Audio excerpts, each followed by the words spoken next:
What's going on? It's your boy H Money, Mr. The Zone. We in the building. Let's get it. Lawrence Okolie, you know what I'm saying? His first title shot. Lawrence Okolie, cruiserweight division, matchroom boxing. Okolie versus Krzysztof, Glowacki. It's going to be a hell of a fight, bro. You know what I mean? Appreciate everybody that's tuned in. Like always, you know what I mean? Live boxing on the zone in the UK. Shout outs to Eddie Hearn and Matchroom Boxing. Shout outs to Frank Smith of Matchroom Boxing. This is a great opportunity right here for Lawrence Okolie. Great opportunity right here for Lawrence Okolie. You know, in the cruiserweight division right now, you know, I would say right now, Bradis is the top dog at the cruiserweight division. Lawrence Okolie, young up and coming fighter. Great opportunity right here for Lawrence Okolie. What's good, Danny the Great? Danny the Great officially in the building. First up to the plate. Danny the Great, you feel me? Shout outs to Danny the Great. Shout outs to the whole Oakland, bro. Shout outs to Devin Haney from Oakland. Shout outs to Andre Ward from Oakland. Shout outs to Coco the Don from Oakland. Shout outs to Bill Haney from Oakland. You know what I mean? But yeah, it's a lot of good fights on today. And we about to tune in, man. You know how we do things, man. You know, first up, bro. You know, we here to bring you that smoke. I'm here to bring you that energy. The best in boxing. You know, this is how we doing things over here. See what my boy Danny the Great talking about. Hit the like. Let's get to 6,000 subs, right? Yeah, man. We have to outwork these guys, man. Let them know H Money, you know what I'm saying? H Money gonna give you that pressure. H Money gonna give you that energy. H Money gonna give you that smoke every time he step up. You know what I mean? That's what it's all about. So today we on our way to 6,000 subs, man. You know what I mean? So go tell a friend, share the video. Yeah, Danny the Great. I appreciate the support since day one, Danny the Great. You always been a real one. You know, Tap Out King supports you too, Danny the Great. Just know you a part of the family right here with H Money, Mr. Supreme. You know what I mean? Just know, Danny the Great, you a part of the Supreme team. You've been a part of the Supreme team since day one. Danny the Great, that's my hitter. You feel me? Subscribe to the channel. Let's get to 6,000 subs. On God, Danny the Great. We grinding all day, my dude. We grinding all day, my dude. You know what I mean? He said H Money, the only dog. He said I F with on YouTube. He comes with the energy. You know what I'm saying? He said H Money, the only dog. He said I fuck with on YouTube. He said he comes with the energy. Facts, Danny. No capping, Danny. You already know, Danny. You know we gonna bring that smoke every time we step up, man. You know, every time, nothing less, bro. I'm here to give you 110%. You know what I mean? Every time I step up to the plate, I'm going to give you 110%. I never cheat the game. You know what I mean? Boxing been good to me. Boxing been good to me since the very beginning. I respect all the champions, all the legendary trainers. You know what I mean? And shout outs to everybody in the heavyweight division, starting off with Tyson Fury. You know, the number one heavyweight on my list, Tyson Fury. Tyson Fury, he got the best skill set in the heavyweight division by far, bro. It's not even close.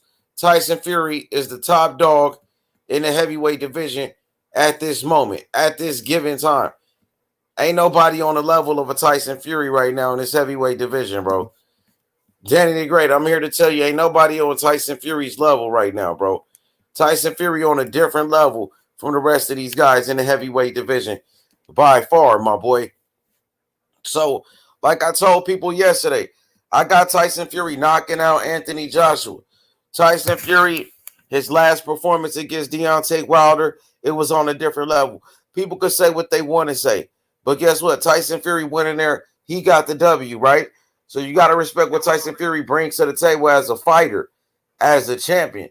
Respectfully, Tyson Fury, number one heavyweight in the world, because Tyson Fury beat Deontay Wilder. Remember, Deontay Wilder is the most dangerous man in the world. Deontay Wilder was knocking out everybody. So you got to give Tyson Fury that credit. Tyson Fury, he beat Deontay Wilder when he was on top of his game. Tyson Fury, he beat Vladimir Klitschko when he was on top of his game. So you got to give Tyson Fury that credit. Recognize what's good. Recognize the Matrix. Let me drop the link in case my boy Recognize want to cook with me. And let me give you a wrench right quick. Hey, Recognize, thanks for coming through, my brother. Subscribe to the channel. Let's get to 6,000 subs. Recognize. Let's go, man. Cruiserweight division. We got Lawrence Okolie versus Krzysztof Glowacki. I'm gonna go with Okolie. I know Glowacki, he got the experience, right? He got the experience. Recognize the Matrix in the building. Just added you as a moderator. What's good, Recognize? Thanks for coming through, man. I appreciate that. Recognize the Matrix. Join the panel if you can, my brother. Let's talk about this. Let's talk about the division real quick in the cruiserweights. Let's talk about heavyweights. He said AJ resume is better than Fury's. But guess what? For sure, Recognize the Matrix in the building. Shout outs to BDA Boxing. Shout outs to King Bucho. Shout outs to Recognize the Matrix. Appreciate you coming through, my brother. For sure. So yeah, we got Lawrence Okolie versus Krzysztof Glowacki. Lawrence Okolie, of course, he's with Eddie Hearn Matchroom Boxing. 6'5". He's 6'5". Cruiserweight. Yo, he's a very big cruiserweight. Okolie is the favorite. But like I said, Glowacki, he has the experience. And you can't underestimate experience in the sport of boxing. What's good, Jason Brown? Recognize the Matrix. You know what I mean? Making his debut on H Money Boxing. Well, recognize the Matrix, bro. Shout out to Recognize. Jason Brown, JB. He said H Money put it in that early morning work. Oh, yeah, we got to get to 6,000 subs, man. And guess what? I'm ready to start applying pressure once again. You know, I got to show people what my work ethic is all about. Show people that, you know, H Money, you know what I'm saying, is ready to put in that work, that I'm a hard worker, right? That's what I want to show to you guys, that I'm a hard worker, that I study the sport of boxing, that I put in hours. You know what I mean? That I got a love for the sport, that, you know, my love for the sport is up there. I got that passion for the sport of boxing. Danny Gray, he said, H Money, he said, I got AJ beating Fury. He said, Fury throws long punches. AJ has underrated timing and counters. He said, well, with short shots, counters, well, with short shots on the inside. Hey, listen, for me, Tyson Fury, bro. Tyson Fury showed that he's more of a dog than Anthony Joshua. Tyson Fury is a dog. Tyson Fury got that mean streak. Tyson Fury is willing to do whatever it takes in that ring to win the fight. Some people say they call it being dirty. I call it being gritty. I call it doing whatever it takes to get the victory. Tyson Fury is willing to dig deep. Tyson Fury has the heart, bro. I'm going with Tyson Fury, bro. Tyson Fury got more heart than Anthony Joshua. We seen Anthony Joshua, he quit. He quit against Andy Ruiz in that first fight. We know that Anthony Joshua will quit. We know that it's in his DNA to quit. So one thing about one thing about Tyson Fury, we know Tyson Fury ain't got no quit in him. We know that Tyson Fury mentally is very strong. You know, of course, he dealt with his mental illness. Now, I'm talking about in the sport of boxing, Tyson Fury, he destroyed Deontay Wilder mentally. He beat Deontay Wilder mentally before they even got in the ring. Tyson Fury's on a different level, bro. You know what I mean? I think Tyson Fury deserves way more credit than what he's getting. We never seen a Caucasian fighter, you know what I mean, on the level of a Tyson Fury. We never seen, you know, a Caucasian fighter on the level of Tyson Fury. Is that part of the reason why Tyson Fury received so much hate, right? Is that part of the reason why Tyson Fury received so much hate? I'm not sure. But I know one thing. Tyson Fury's the real deal, bro. No matter what people say, they could listen. You could create whatever conspiracy theory that you want to do. You could create any type of lies that people want to do. At the end of the day, Tyson Fury, right? Undefeated. Tyson Fury knocked out Deontay Wilder, and Deontay Wilder was the top guy. And I respect Deontay Wilder so much. I respect Deontay Wilder. Deontay Wilder, the hardest hitting heavyweight of all time. The most powerful puncher probably in the history of the sport of boxing. Deontay Wilder up there with Mike Tyson. Deontay Wilder, one of the biggest punchers of all time with George Foreman. And Tyson Fury dominated, bro. Tyson Fury guaranteed a knockout. He predicted a knockout, and he went out there and got the knockout. I remember when Muhammad Ali, he used to predict knockouts, right? Muhammad Ali used to say, I'm going to knock this person out in this round. And that's what Tyson Fury pretty much did. He predicted he was going to knock out Deontay Wilder, who's never been stopped before. And that's exactly what he did, bro. Fury's on a different level. He said, can AJ match mentally to Fury? Hell no. There's no way he can match with him mentally, bro. It's not even close. What Anthony Joshua does have, what he does have is what you call a puncher's chance. He has a puncher's chance, but at the end of the day, Tyson Fury's movement is too good, bro. Tyson Fury, his movement, his boxing skills is superior. Tyson Fury has superior boxing skills to Anthony Joshua, bro. Tyson Fury is a much better boxer. Tyson Fury is taller. Tyson Fury has better movement. Tyson Fury has a better jab. Tyson Fury has more heart. He has more heart, bro. Everything is leaning towards Tyson Fury in this fight, bro. Everything is leaning towards Tyson Fury. Tyson Fury is the favorite for a reason, bro. Tyson Fury right now, I think Tyson Fury is pretty much unbeatable. I don't see anybody in the heavyweight division beating Tyson Fury at this point. From what I've been seeing from Tyson Fury, his skill set is on a different level from any other heavyweight, bro. Can't nobody fuck with Tyson Fury right now. That's all that I'm saying. He said, we will have to wait and see. Let me get to Danny the Great comments. He said, Fury won't have a 40-pound weight advantage over AJ like he did Wilder, but he got a skill advantage. He has skills. He has more skills than AJ. Tyson Fury has more heart than AJ. Some people could, like I said, say Tyson Fury is dirty. I think Tyson Fury, I think he does whatever he has to do to get the win. Some of my favorite fighters of all time are considered to be dirty fighters. You know what I mean? Some of my favorite fighters of all time are considered to be dirty fighters. Bernard Hopkins, one of my favorite fighters of all time. They say he's a dirty fighter, right? Andre Ward, another one of my favorite fighters of all time. They say he's a dirty fighter. They say Evander Holyfield was a dirty fighter. He's one of my favorite fighters of all time, bro. It doesn't matter, bro. It means Tyson Fury's willing to do whatever it takes in that ring.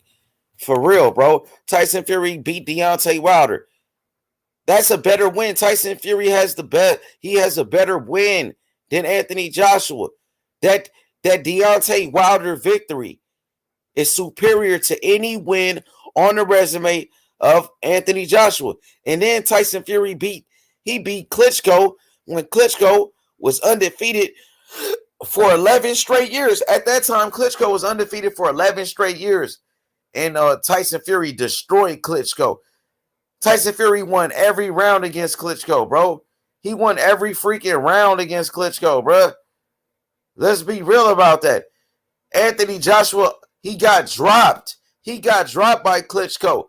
Klitschko, he almost knocked out Anthony Joshua, bro. Joshua, he almost lost that fight. Tyson Fury, bro, is way better than Anthony Joshua, bro. I like Anthony Joshua, but Tyson Fury's on a different level. He said, I'm going with AJ. I mean, you going with AJ. I respect it. Why are you going with AJ? What makes you go with AJ? Because AJ is a better inside fighter. I think Tyson Fury is a better inside fighter. I think Tyson Fury is the better inside fighter. You seen what Tyson Fury did to Wilder on the inside, uppercuts on the inside, body punching. Who's a better body puncher, Tyson Fury or Anthony Joshua? Tyson Fury. He dropped Deontay Wilder with a body shot. Tyson Fury shows you grit, bro. He shows you hard, mentally strong. He defeated Deontay Wilder mentally before they even got in the ring. Come on, bro. He said, I think AJ has the tools to beat him. Talk about some of this. Let me hear you talk about some of this, the tools. You said you think AJ has the tools to beat him. Well, talk about some of the tools then. What tools are you talking about? His power? Is it his uppercut? You know what I mean? Because guess what? We seen Anthony Joshua lose. We seen Anthony Joshua lose to Andy Ruiz. Andy Ruiz, who was out of shape. Andy Ruiz, who was looking like Butterbean, was able to go in there and destroy Anthony Joshua. And destroy him, bro. Sure, he came back in the rematch. He won a rematch, but Tyson Fury would have never lost to no Andy Ruiz, bro. And I like Andy Ruiz. Andy Ruiz wasn't in shape right now. Andy Ruiz finally got into shape. Now Andy Ruiz is in shape, right? But Andy Ruiz took a fight on a 5 weeks notice and was able to knock out Anthony Joshua. Anthony Joshua gets hurt too many times, bro. He gets hurt too many times. I don't trust AJ. After the way he quit, I like AJ. I ain't saying I don't like him, but the way he went in there and he quit. The way he quit, bro. Come on, man. It just left a bad taste in my mouth the way he quit, to be honest with you. And like I said, skills wins fights. Skills wins fights, Danny the Great. And that's what Tyson Fury brings to the level. That's what he brings to the heavyweight division. He has the most skills. You know, why do you think I like fighters like Devin Haney so much? Because Devin Haney is a pure boxer.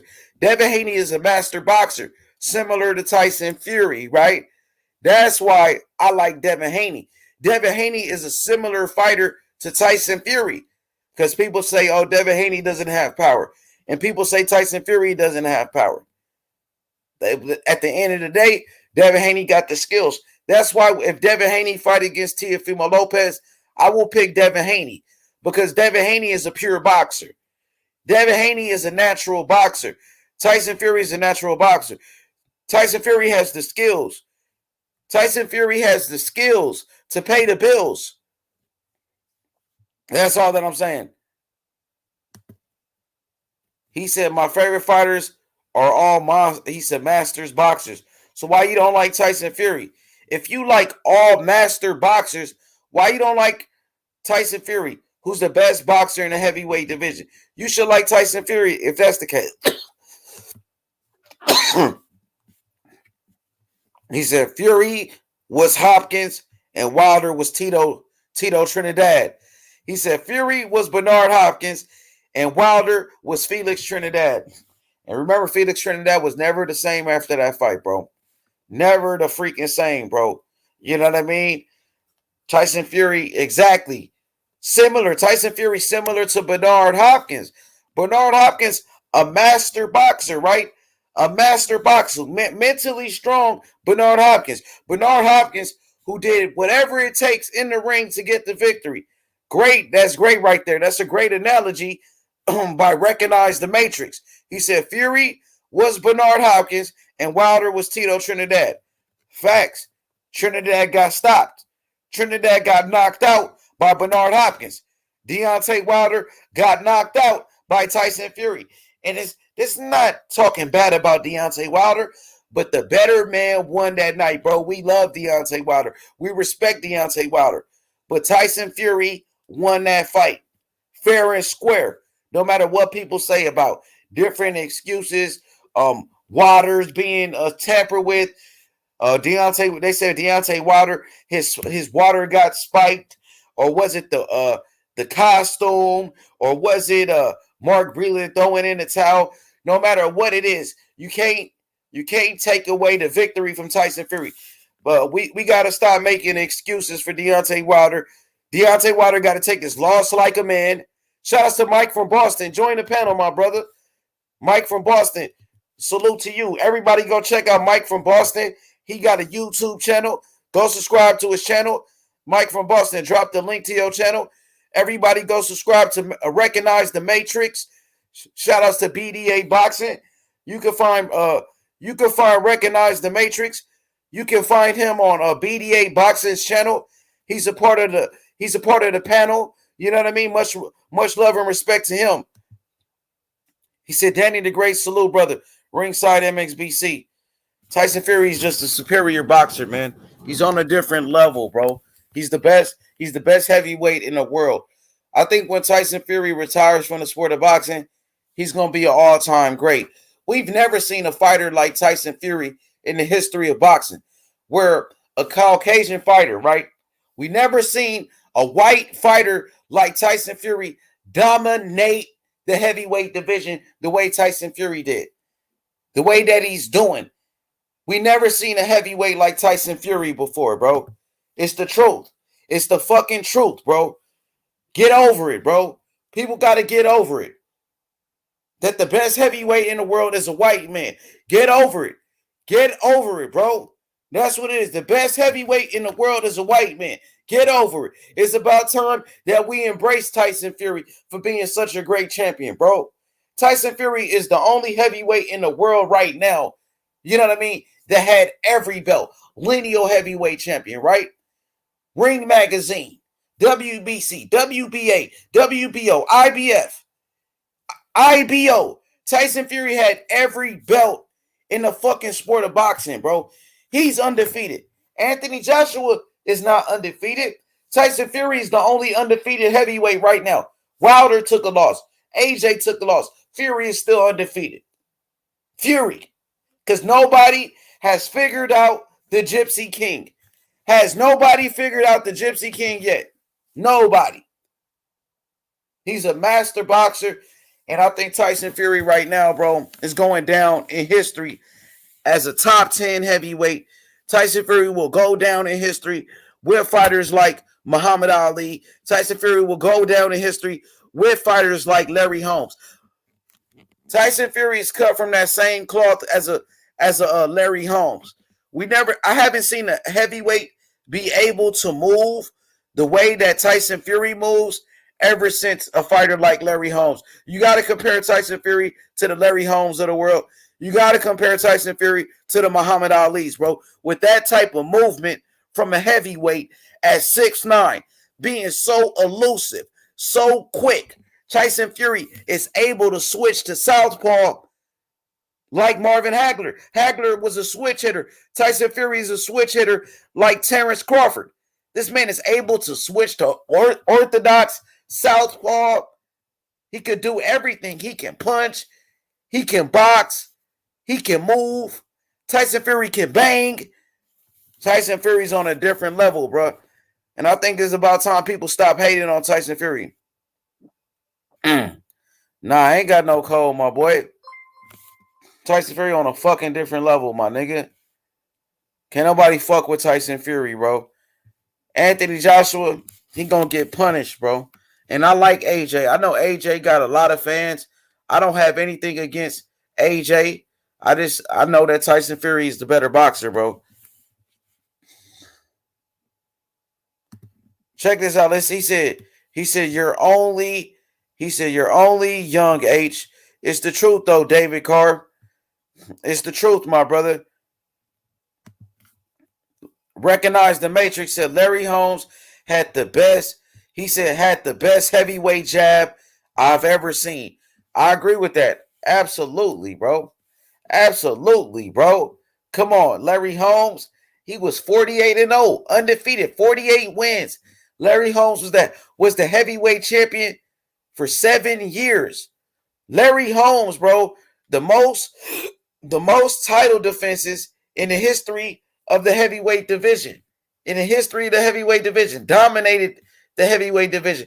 I thought Larry Holmes beat Michael Spinks, to be honest. You know what I mean? I thought Larry Holmes won those fights against Michael Spinks.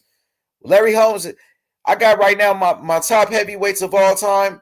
Number one is Muhammad Ali. Number 2, Larry Holmes. Larry Holmes is the second greatest heavyweight of all time on my list because of his skills, of course, his jab, his movement. Larry Holmes. Okay, let's go. Let's read these comments. My boy Soul A says John McDermott figured Fury out. If Fury didn't give him the immediate rematch either, Fury took 2 tune-ups before rematching McDermott. Still gave him the rematch. What does that mean, bro? He gave him the rematch. Tyson Fury gave Deontay Wilder the rematch. Listen, Tyson Fury, people need to start giving Tyson Fury his respect, bro. I don't know why Tyson Fury doesn't get the respect that he deserves, bro. I don't know what it does. It have something to do with race? I don't know what it is. Is it because Fury is a white man? I don't understand, but Fury ain't getting the respect that he deserves, and I don't like it. I don't like it not one bit. Fury deserves more respect. Listen, we about 10 subscribers away from a 6,000 subscribers on YouTube. So let's get those subs up, y'all. Let's get those subs up. Everybody subscribe to the channel. 10 people away from 6,000 subscribers. We got 15 people in the chat. So subscribe to the channel. Let's get to 6,000 subscribers right now, bro. Oh, yeah, that was easy work. He said H Money exposed and destroyed knockout Free Smoke Fridays. Yeah, I cooked that boy. That was a quick body, right? That was a first round knockout. I'm getting tired of the fanboys too. I love Deontay Wilder. I know Deontay Wilder personally, bro, but I'm not a fanboy. Bro. You know what I mean? I respect Wilder enough to tell the man the truth, right? You know, that Deontay Wilder had a great career, that Deontay Wilder was a great champion for a very long time, but he lost to the better man that night. Who was the better man? The better man, Tyson Fury. Ain't nothing wrong with losing to Tyson Fury. Tyson Fury is the best heavyweight in the world. He just got beat by the better man. You know, I'm not going to be here a fanboy and start lying just because Wilder lost, bro. That makes no sense. A true champion can take a loss and bounce back.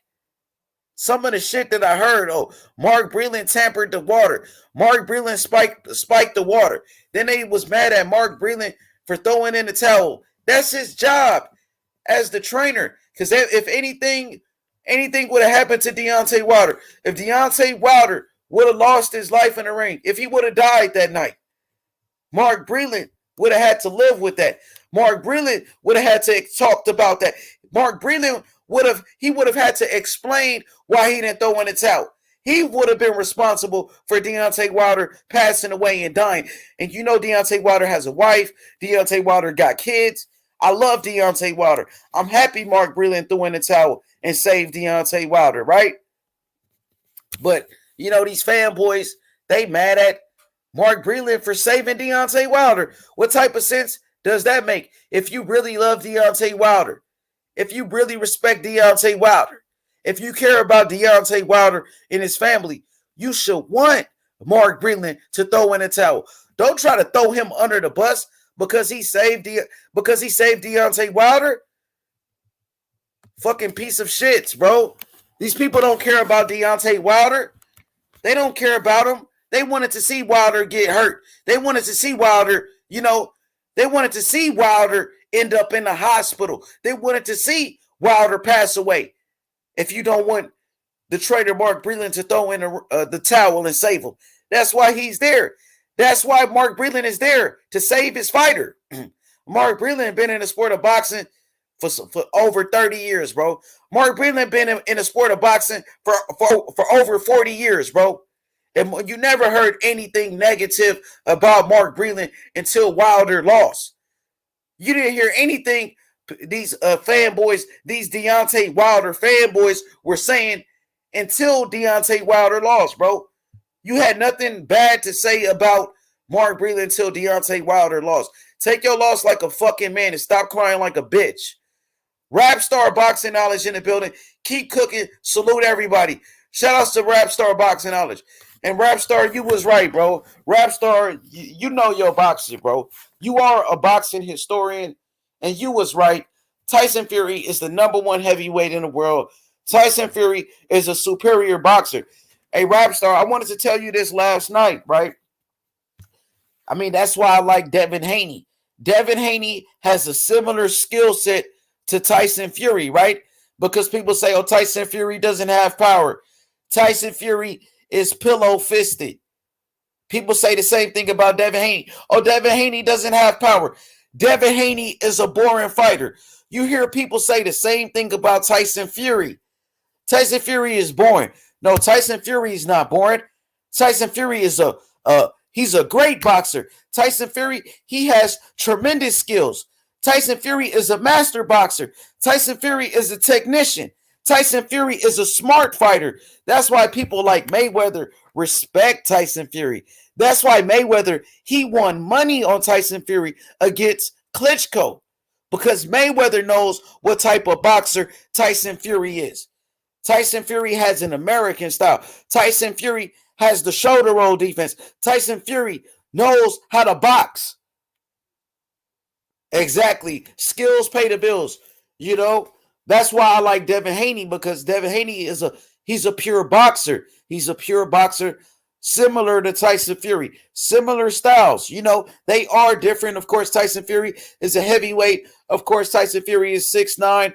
But I'm saying the skill-wise, when it comes to skills, Tyson Fury is a master boxer. Tyson Fury, he's known for those feints, keeping his opponent off balance, being unpredictable. You never know what Tyson Fury gonna do in the ring. Tyson Fury's a hell of a boxer.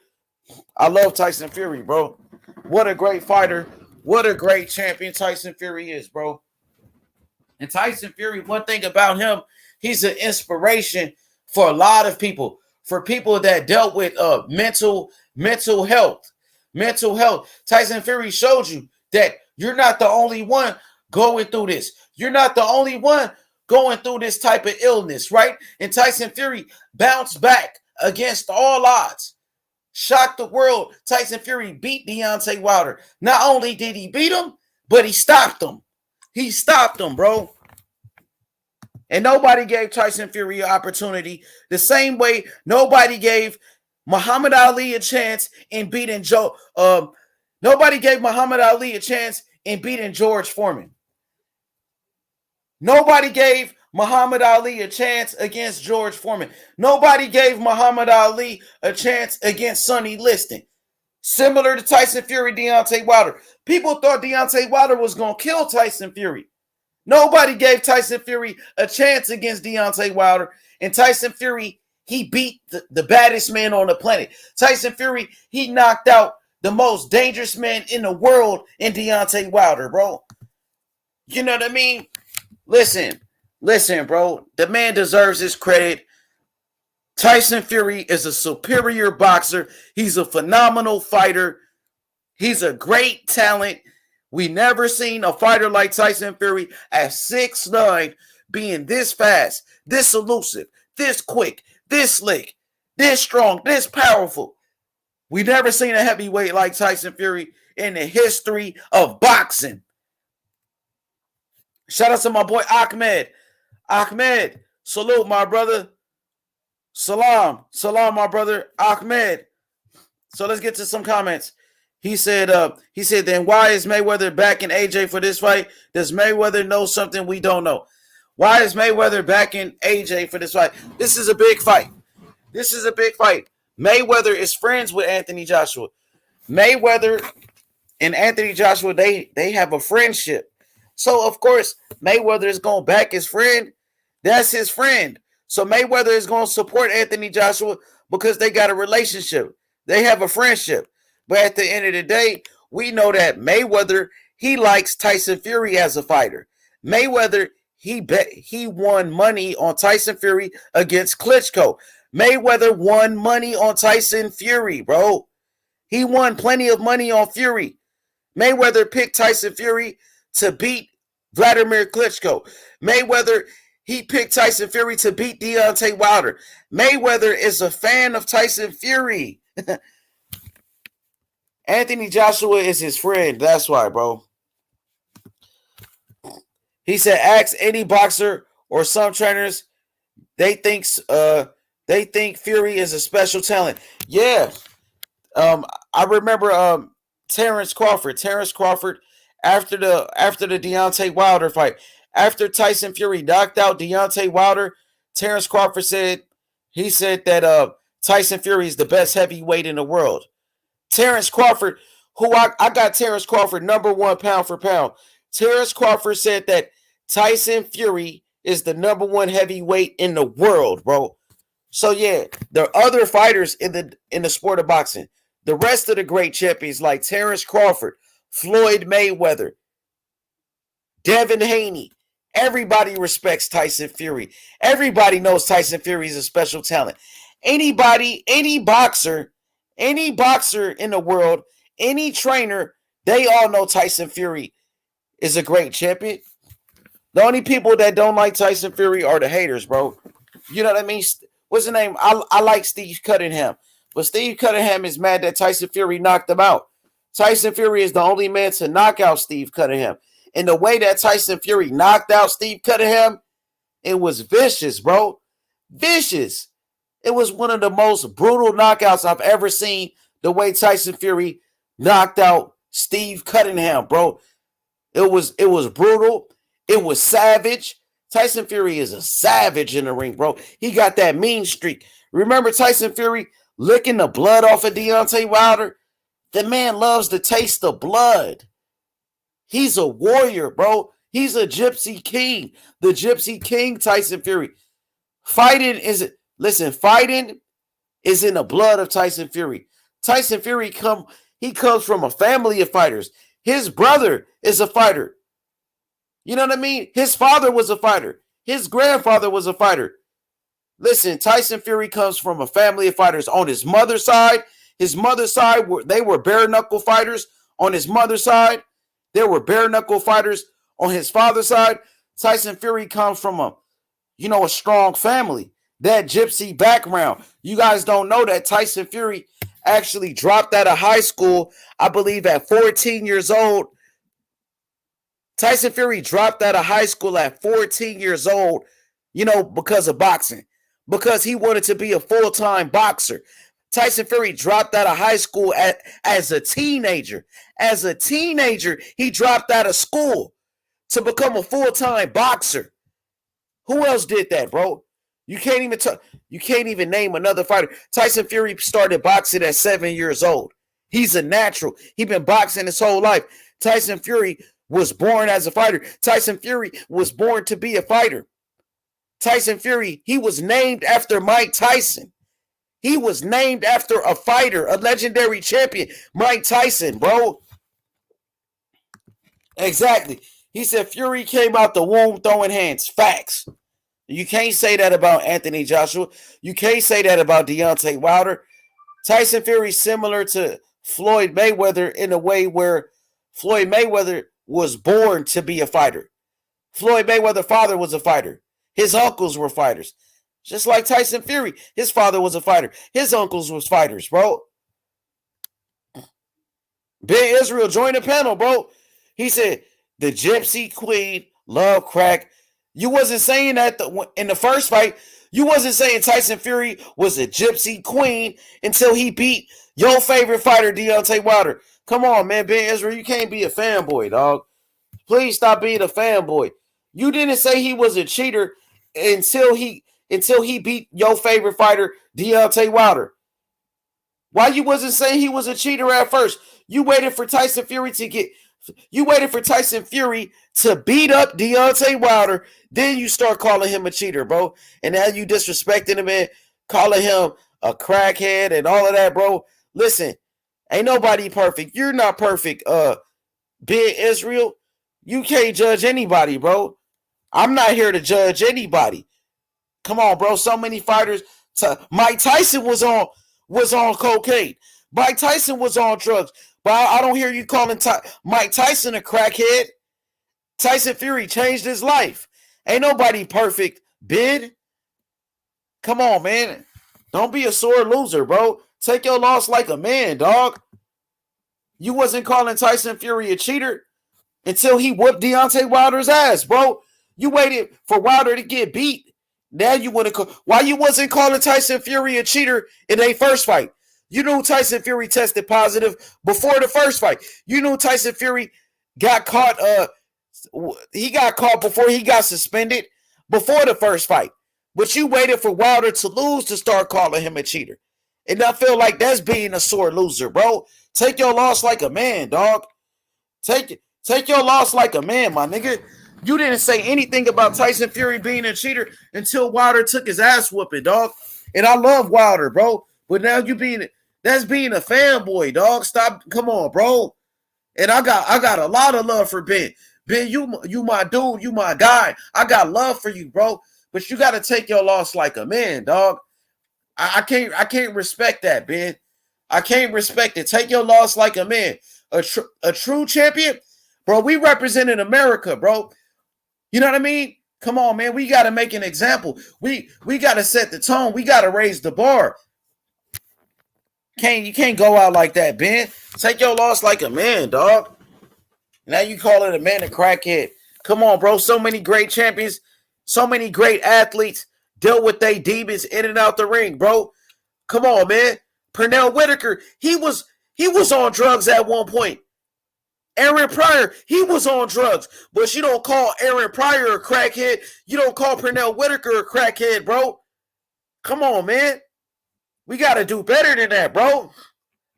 Sure, Tyson Fury, you know what I'm saying? Sure, Tyson Fury, you know, everybody got their demons. Sure, Tyson, ain't nobody perfect. Tyson Fury ain't perfect. He said, Fury is a world-class cheater. Facts, bro. Take your loss like a man, bro. I can't respect that shit, bro. Take your loss like a man. You wasn't saying he was a cheater. You just start saying he was a cheater because he beat Deontay Wilder, bro. You wasn't saying he was a cheater after their first fight. You waited for Wilder to lose. Now you want to call him a cheater. That shit is weak, bro. That shit is weak, dog. Join the panel. Join the panel, Ben.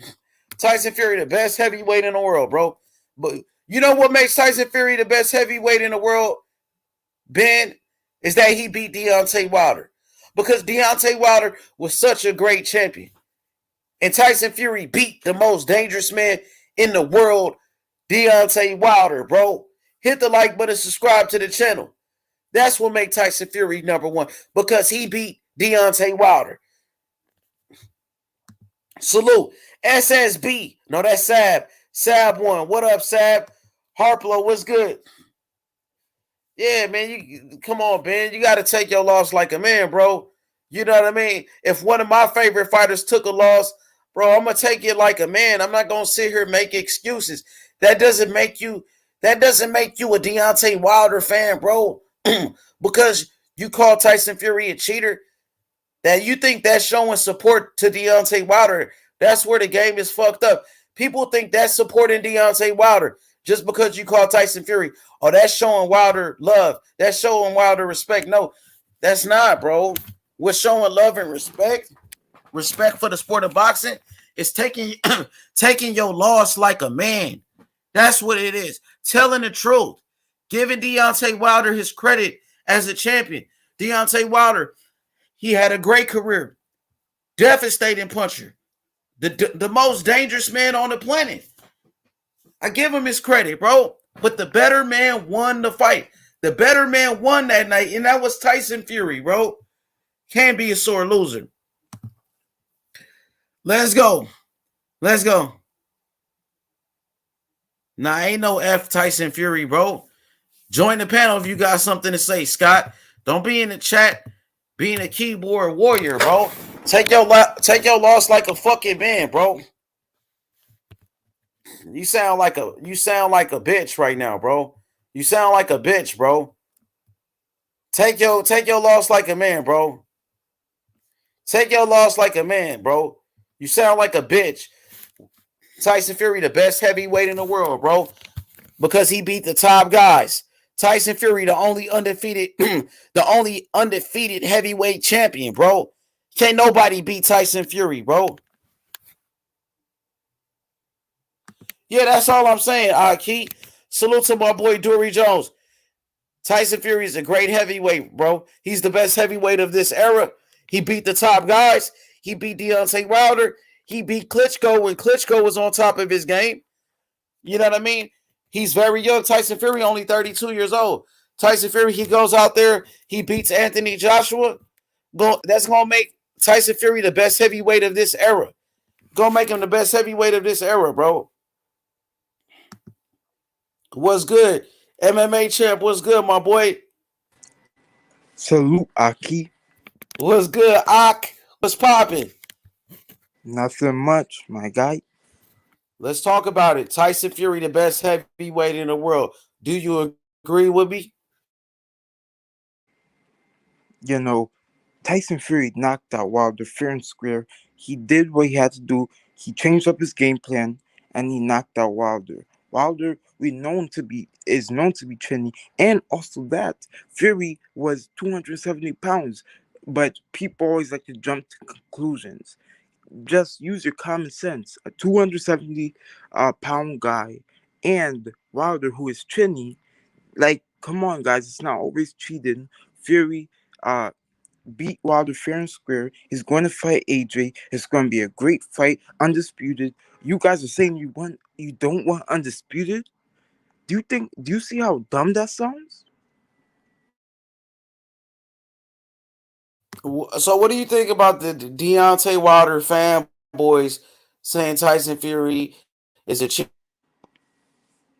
Listen, Tyson Fury is, first of all, he's not a cheat because his glove is horsehair gloves. If you look up horsehair gloves, they have a little bit, less padded, and they're more loose. But the commission still allows it, so that's not cheating. And also, you guys say there's no padding. That's a lie because the commission checks after and before the fights. If there's padding in the glove, they check the wraps and everything. And they didn't come out with no statements. They both tested um negative. So why are you guys trying to make something it's not? Wilder could come back, and just say you want Wilder to come back and everything, but don't try to accuse somebody, because if Fury did cheat, he's not making a lawsuit out of it and trying to you know sue Fury, because this is a big lawsuit if this is true, which I think it's not. Yeah, for sure, for sure. So, I mean, I know you like Anthony Joshua a whole lot. What do you think about Anthony Joshua versus Tyson Fury? Oh man, Anthony Joshua, the best heavyweight in boxing. You think Joshua better than Fury? I mean, give me your thoughts. Who's better, Tyson Fury or Anthony Joshua? Who do you think?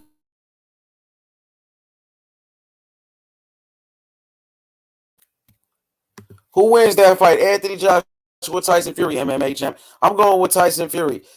I think Tyson Fury's going to knock out. I think he's going to knock out Anthony Joshua. To be honest with you, Tyson Fury, he's a he's a very good boxer. He got the skills. I think he's going to outbox Anthony Joshua, and I think Anthony Joshua, he's very chinny. I love Anthony Joshua as a fighter, but he doesn't have the best chin in the world. You know what I mean? He doesn't have the best chin. Big Dog Willie, he said Fury has cheated before. He took steroids, but everything else is up in the air. Yeah, he cheated in the past, right? He got caught for taking steroids in the past. That's before he even fought Deontay Wilder in the first fight. This happened around, 2015, 2016, right? So we all knew that Tyson Fury, he had a history before the Deontay Wilder fight, right? But nobody started bringing up Tyson Fury was a cheater until Wilder took a loss. You know what I mean? So it took for Wilder to lose. Then they start bringing up cheating accusations. We knew he had a history before he fought Deontay Wilder. Why nobody said nothing at first? Why since Wilder took a loss, then people start saying, "Oh, Fury is a cheater," to make it an excuse to take away from the victory of Tyson Fury. If Tyson Fury was a cheater, if he was you know what I mean? If he was such a cheater, why did Deontay Wilder fight him in the first place? Why would you go fight a cheater, bro? I love Deontay Wilder, bro, but I'm not. I mean, I'm gonna give Tyson Fury his credit, bro. What up, big Israel? Let's talk about it, bro. Like, let's talk about Shalom, it, my man. brother. Go ahead. It's on you. Go ahead. How you feeling? Let's keep it factual. Well, let's keep it factual. Tyson Fury. We're gonna start Tyson off Fury factual, man. is undefeated. Do Tyson Fury got you on the payroll, H Money? Yes or no? Nah, but I'm a boxing fan. Like I said, I give So Deontay Wilder let me just say this, and you go ahead, because I give Deontay Wilder all the credit in the world. Deontay Wilder is still the most dangerous man on the planet. Deontay Wilder still the hardest hitting heavyweight that I've ever seen before. But it took a special talent like Tyson Fury to beat Deontay Wilder. That's all I'm saying. I'm giving Tyson Fury his credit for beating Deontay Wilder. You know what I mean? Because he deserves it as a champion. I mean, he predicted the knockout. He went in there. He spoke it, received it, and believed it. He spoke it into existence, right? Ain't that what you believe in? Speak it, receive it, believe it, right? And that's what Tyson Fury did.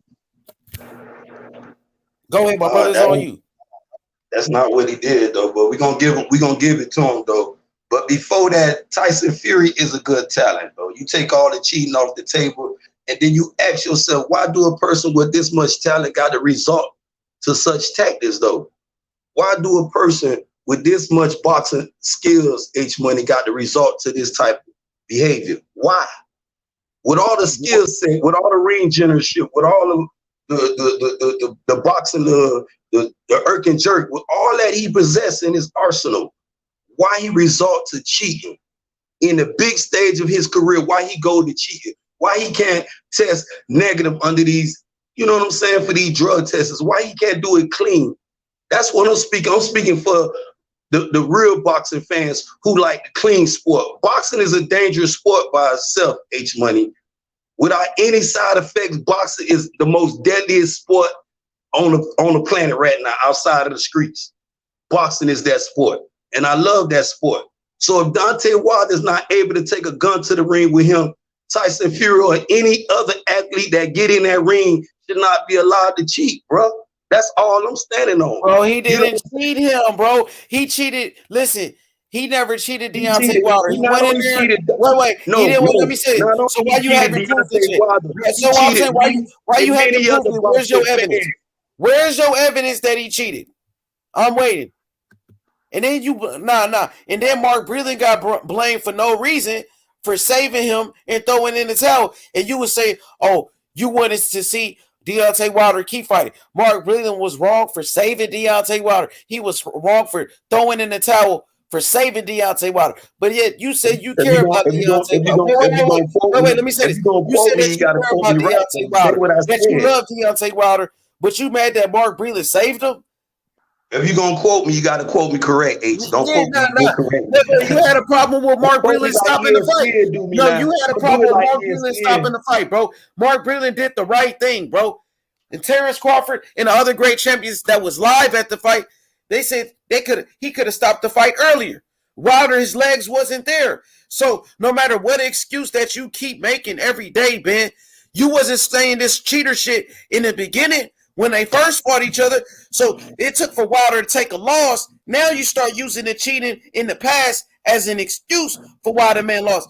Man, stop it. Well, when you say Tyson Fury is a cheater, that doesn't make you a Deontay Wilder fan. Just because you say Fury is a cheater. That don't make you a Wilder fan, bro. What makes you a Wilder fan is when you come in here and you take your loss like a man.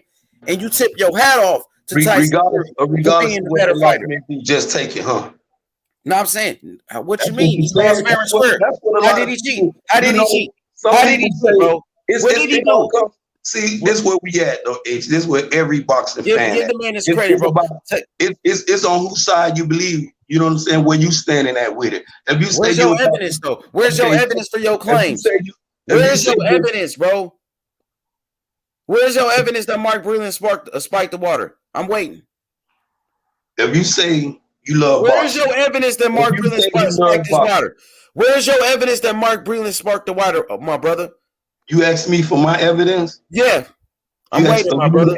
You need to be asking Deontay Wilder that question. Which one you asking? Who you asking, bro? I'm asking you. You saying Fury's a cheater? What you need to be asking me as a boxing fan. So let's talk about the costume then. Didn't Wilder say the costume was too heavy? We got audio. No, we got audio of Wilder saying that the costume was too heavy. But then Wilder fanboys start saying, oh, he never said it was the costume. But then we got the audio where he did say it was the costume.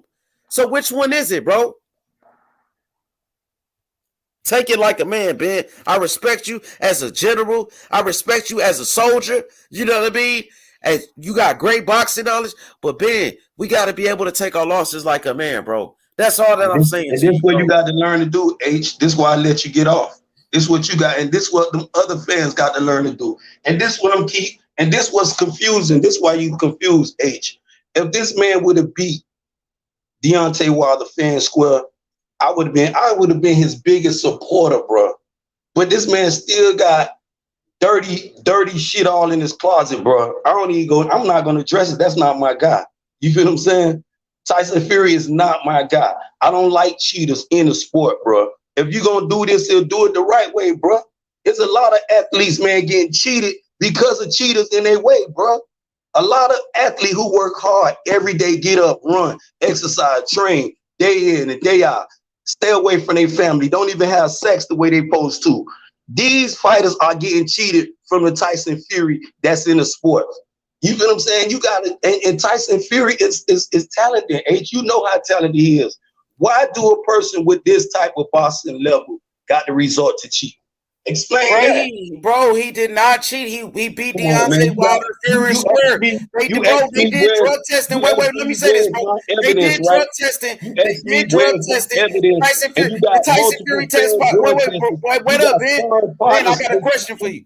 Did Tyson Fury test positive for steroids in his fight with Deontay Wilder? Yes or no? Answer my question. Yes or no? I'm trying to ask you the last question. I got a question for you.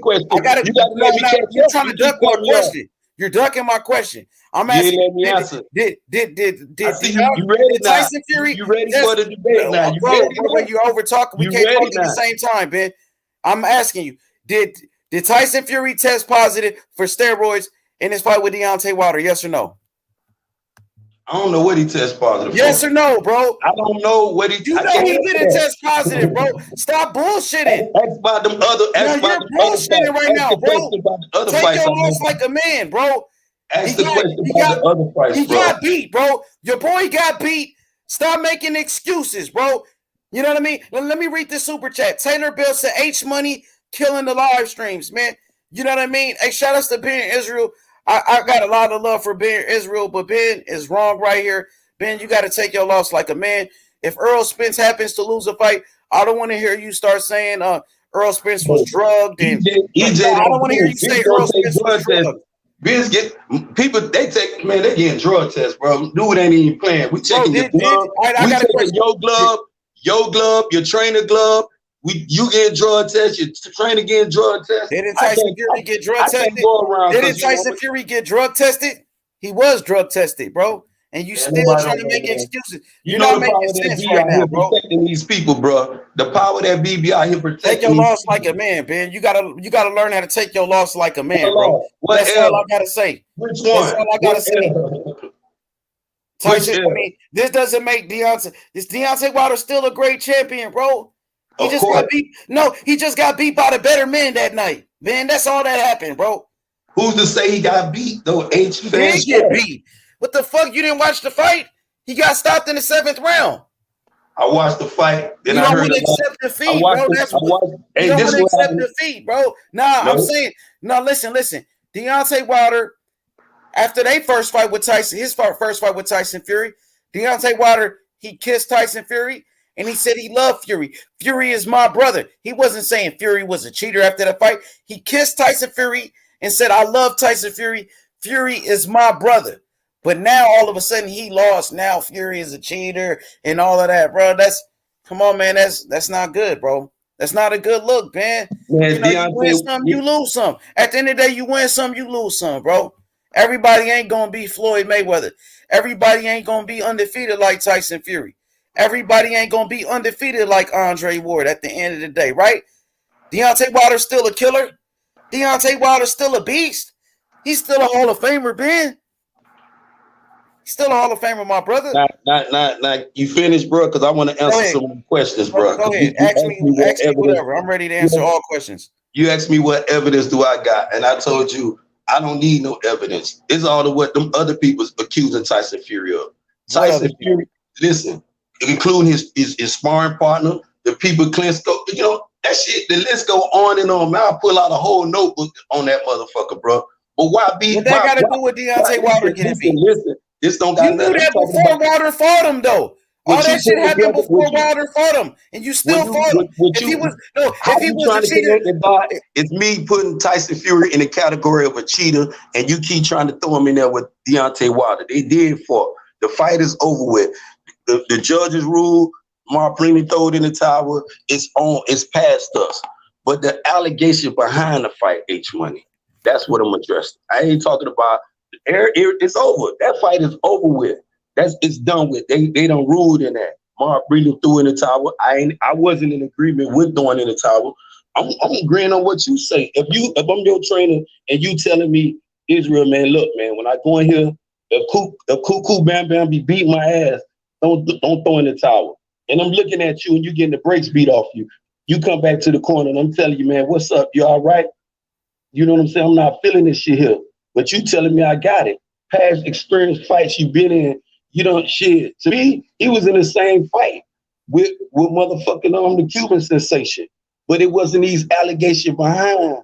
Hell nah, bro. That's bullshit. First of all, Luis Ortiz ain't never dropped Deontay Wilder. Tyson Fury dropped him. I think. Let me talk, bro. You cut me off, bro. Nah, listen. Tyson Fury dropped him twice in that fight. You know what I mean? Didn't Luis Ortiz test positive for steroids in the past? But I don't hear you going around calling him a cheater because Deontay Wilder knocked him out. You know why Deontay Wilder. No, let me talk, bro.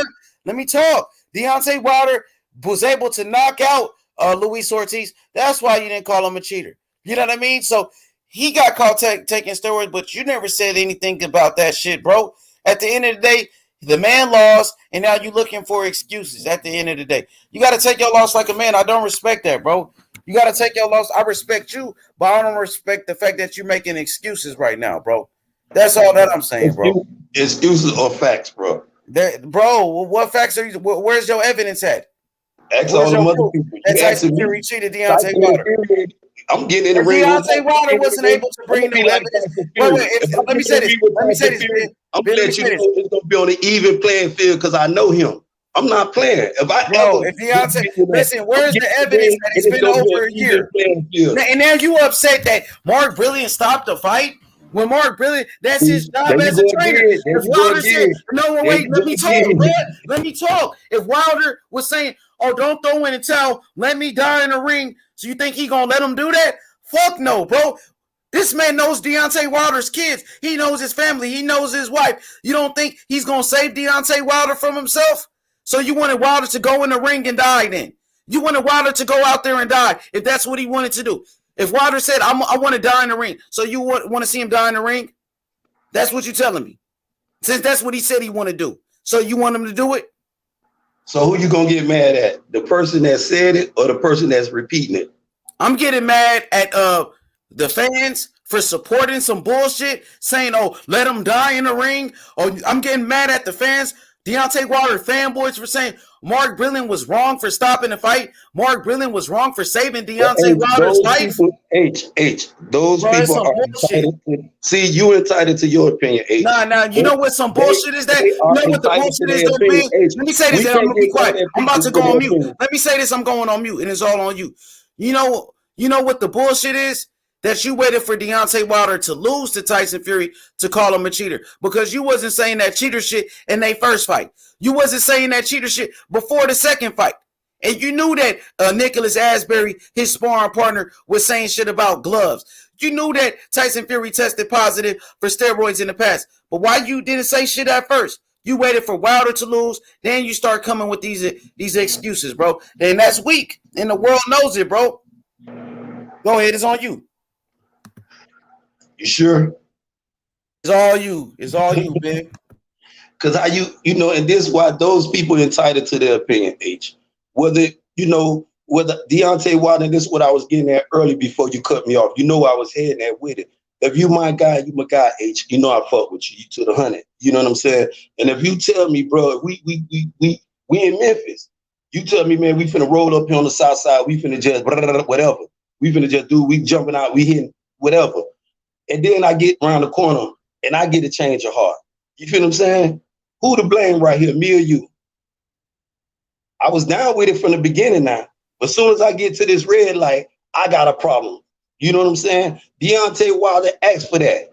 These boxers know what they're getting themselves into, H, when they get in that ring. This is a blood sport, bro. This is a brutal sport. I don't know what people be watching when they turn on boxing. I don't know if they think people in the ring playing patty cake because some of them boxers show good ring generalship and know how to hit a person without getting hit. But the inside, the puncher, you know what I'm saying? The blood sport of it. If anybody getting moving forward, I understand your points. And Deontay Wilder did knew all those allegations.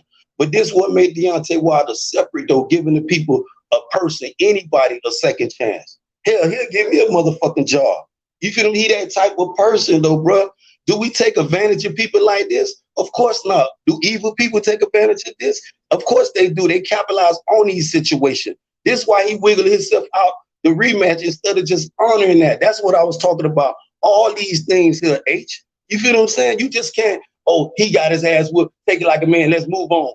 I didn't say he got his ass whooped, bro. You said you was gonna go on mute, bro. You said that you gonna let me get off. Let me get off. I said he got his ass whooped, bro. All I said was he got beat by the better man that night, bro. That's all I said. You gonna let me get off? I went on mute for you, bro. Go ahead, bro. You saying I said he got his ass whooped? Like I'm making fun of Wilder. What I said, Wilder's a great champion. He got beat by the better man. Come on, bro. Don't put words in my mouth. And this is what I'll tell you, don't do with me. When you said what I said with the breathing situation, I don't know breathing personally, bro. He know Deontay Wilder kid, yeah, that's their relationship. But if me and you in the car, H, I'm gonna go back and I'm gonna go forward again. Me and you in the car, Israel, let's go around here, let's do it. All right, bro, yeah, we're gonna do this. In some situation we did it got hectic. But now we get in this situation. I'm down with you. Soon as before we turn that corner, we at the red light. And I'm telling you about the Lord, and I love you, and I don't want you to, you looking at me like, what? You know what I'm saying? You entitled to feel that way, H. And you probably, you know what I'm saying? You can't get mad at me, you know what I'm saying, for trying to save your life. But if it's you that's in the ring, if it's you that want to go through this, I'm going to respect your call. That's what I was saying. You feel what I'm saying? It would have hurt me. I wouldn't want to be in my breathing shoes that night, especially if I seen something going crazy in this shit. All this shit ain't adding up. Everybody saying that was close to count. The shit just wasn't adding up all that day. People turning off cameras. You know what I'm saying? You asked me my opinion last time. What would you have done? I would have fired everybody, not just breathing. JD would have been the first mother when we was over there in the barber shop with that clown. I was telling you that, why man. Why is he still around? Why JD still around and Mark Breland got fired? I'm gonna tell you this again. Man, why is JD still around and Mark Breland got fired, bro? I don't respect that shit. I'm not in his shit weak. That shit garbage. Shit, if I was around, right? If I was out there, he was the one that inspected the fucking gloves. He was the one that inspected the motherfucking gloves. No, wait, hold up. JD was the one that inspected the gloves, and he got a pass. But you get rid of Mark Breland, the only man with experience in your corner, and throw the black man under the bus. That shit was garbage, and that shit was weak, my nigga. If you mad about that, bro, you should address that though, man. Nah, I'm mad about a lot of shit. I'm upset about a lot of shit that's going on. Well, you got to really figure out what's going on, though, man. This is what got boxing people on different sides of the field. You got to take the loss like a man, though, Ben. You know what I mean? The record, take your loss like a man at the end of the day, bro. The better fighter won, bro. The better man won that night, bro. You still got to cheat on the loose, bro. Ain't nobody cheated Wilder, bro. He got beat. That's what happened. Okay. I know it sounds good. I know that it sounds better, right? I know. Let me talk real quick. I know that it sounds good. It sounds better that he got cheated. That's why he lost. It sounds good, but everybody knows what happened. The whole world, bro. So you can stay in your little bubble. Right. You're definitely right about that statement. That what the whole world we got a super chat. We got a super chat though, Ben, from Lolo the coldest. Lolo the coldest one. My boy Charles Harris, the father and the trainer of Lolo the coldest. 17-year-old boxing phenom, the #1 prospect in boxing, Lolo the coldest, bro. You know what I mean? Shout out to my boy Lolo. Shout out to Charles Harris, bro. You already know Lolo, he coming up in the game, man. Lolo's a very good fighter, only 17 years old, the LeBron James of boxing, baby. Give me your thoughts on Lolo real quick, my boy. Man, I wish I had Floyd number, bro. I'm telling you, man, that'd be one dude I would be promoting right now, though, dude. If any of y'all dudes got any ties to that dude, man, I'm telling you, man, that young dude is the next big thing, bro. Trust me, man. Lolo the coldest, bro. For sure. And his father doing a lot of nice. His father doing an outstanding job. I was just looking at some things last night about fathers in the business, though. You know, Robert East Bunny Daddy. Shout out to the late your boy father who just passed her, and Tony Harris' father. You know, Crazy Angel is damn, man. I had the paper. I don't got the paper in front of me, man. I was thinking about it's a whole list, but when you think about I said, who are you talking about? Fathers that's training these. Bill Haney. Bill Haney, Devin Haney. You got a lot. You know, I was holding Bill for last, though, bro. Yeah, you got Teofimo Lopez Sr. with Teofimo Lopez. You got fighters like Sean Porter and Kenny Porter. So many, like you said, Gary Russell and his father. Who else we got up in there? You got Danny Garcia and his daddy, Jerron Ennis and his father. Man, so many of them, bro. It's going on and on, though, man. The list, it get long. And when you see a talent like Charles Lolo Harris and the work he's doing at 17, though, and if this young kid stay dedicated, I'm talking about stay straight to that sport, man, sky's the limit. You talk about a future boogeyman. That's a boogeyman in the works right there. You feel what I'm saying? I'm taking notes right now. I don't think I'm asleep, bro. Hell yeah, Lolo the truth for sure. Lolo been putting in work since the amateurs. He was the #1 amateur in his weight class. He beat the top guys in his division in the amateurs. Everybody know about Lolo, bro. All those young talented fighters, they know about Lolo. You know what I mean? So like I said, you know, Lolo, we're going to keep supporting them. You know what I mean? Keep up the great work. And Lolo got a fight coming up very soon as well. He got a fight coming up in I think in a couple of weeks. So shout out to Lolo staying active. You know what I mean? He got a fight coming up in a couple of weeks? Yeah, I believe so, in a couple of weeks. So everybody look out for Lolo and his 5th fight. We've been a part of Lolo's career, bro, since the very beginning. Before Lolo even had one fight. Before he even turned professional, you know, we've been a part of his career since the very beginning. So it's a special feeling. You know what I mean? Yup, in Mexico. It's in Mexico for sure. So I can't wait for Lolo to get his you know what I mean, his moment, get his time to shine once he get on like ESPN or if he gets on PBC or DAZN. You feel me? I can't wait for that because his time is coming very soon. Shout out to Charles Senior for the outstanding work he's doing with Lolo Harris. I wonder when he turned 18, H? In September. Lolo got the same birthday as Terrence Crawford. We ain't gonna mention Terrence Crawford, bro. He's another great fighter too, bro. That's why Terrence Crawford, man. Come on, man. You want to talk about that? You want to talk about? I know you want to get off that Wilder shit. Come on, man. What? I know you want to get off that Wilder shit. Man, look, we can stay on this Wilder, man. We done been Wilder, man, for plenty days, man. Years we've been on this. We've been at a debate for this Wilder thing. One thing about it, though, I'm going to say this. I respect all the fighters, bro. I respect. Let me say this. I respect Terrence Crawford. He's a great champion, #1 pound for pound. I respect Canelo, another great fighter.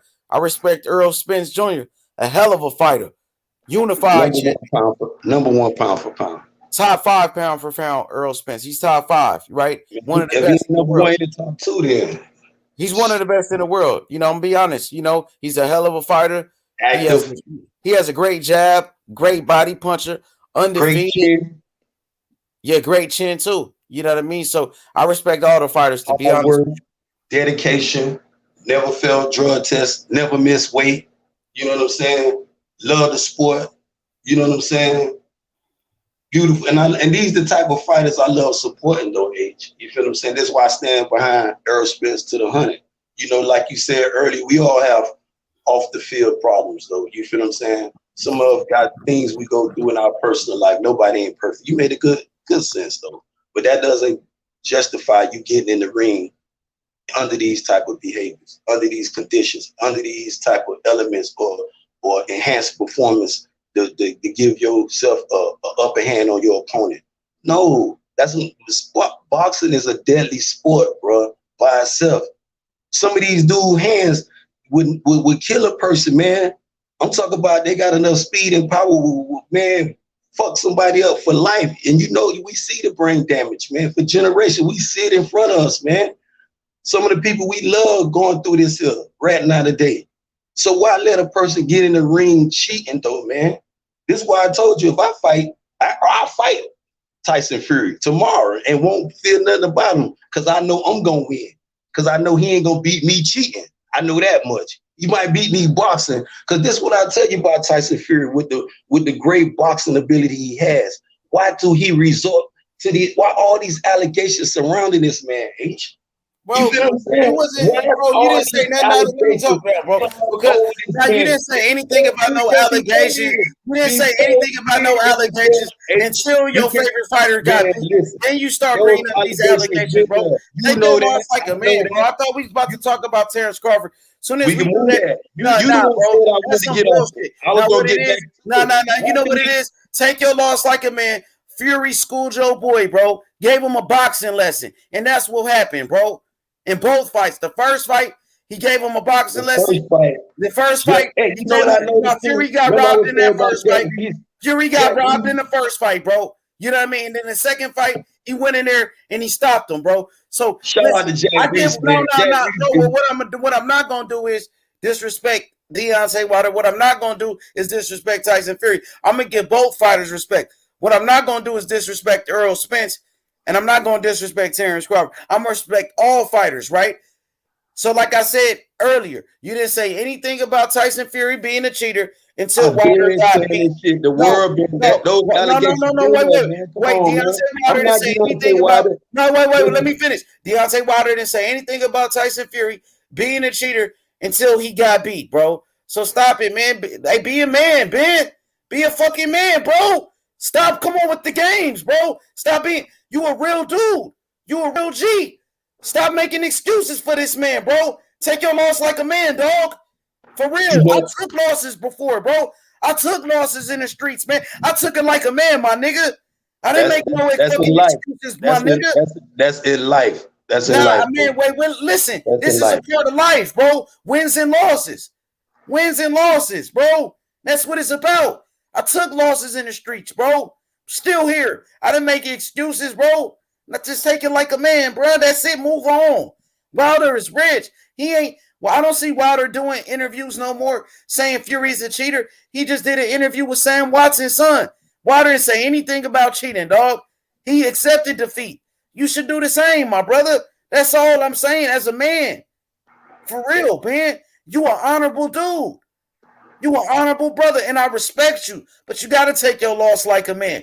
Even if one of my favorite fighters take a loss, bro, I'm going to take it like a man, dog.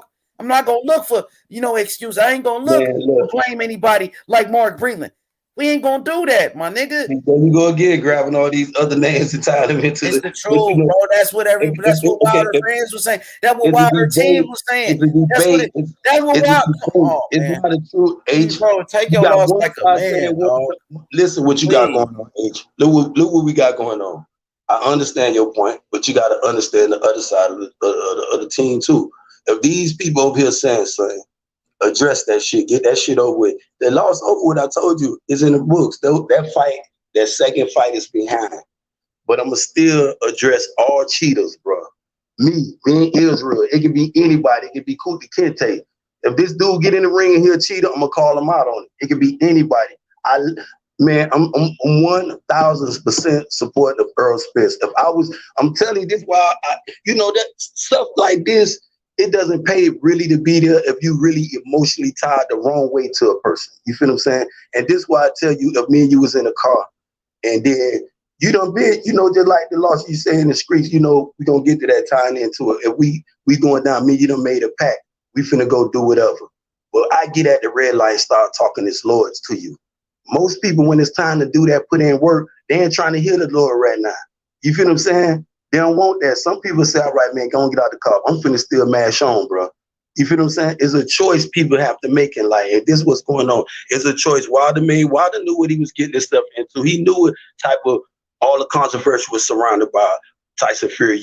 I know, the world know. But when you talk about honorable dude, he is an honorable dude, bro. You feel what I'm saying?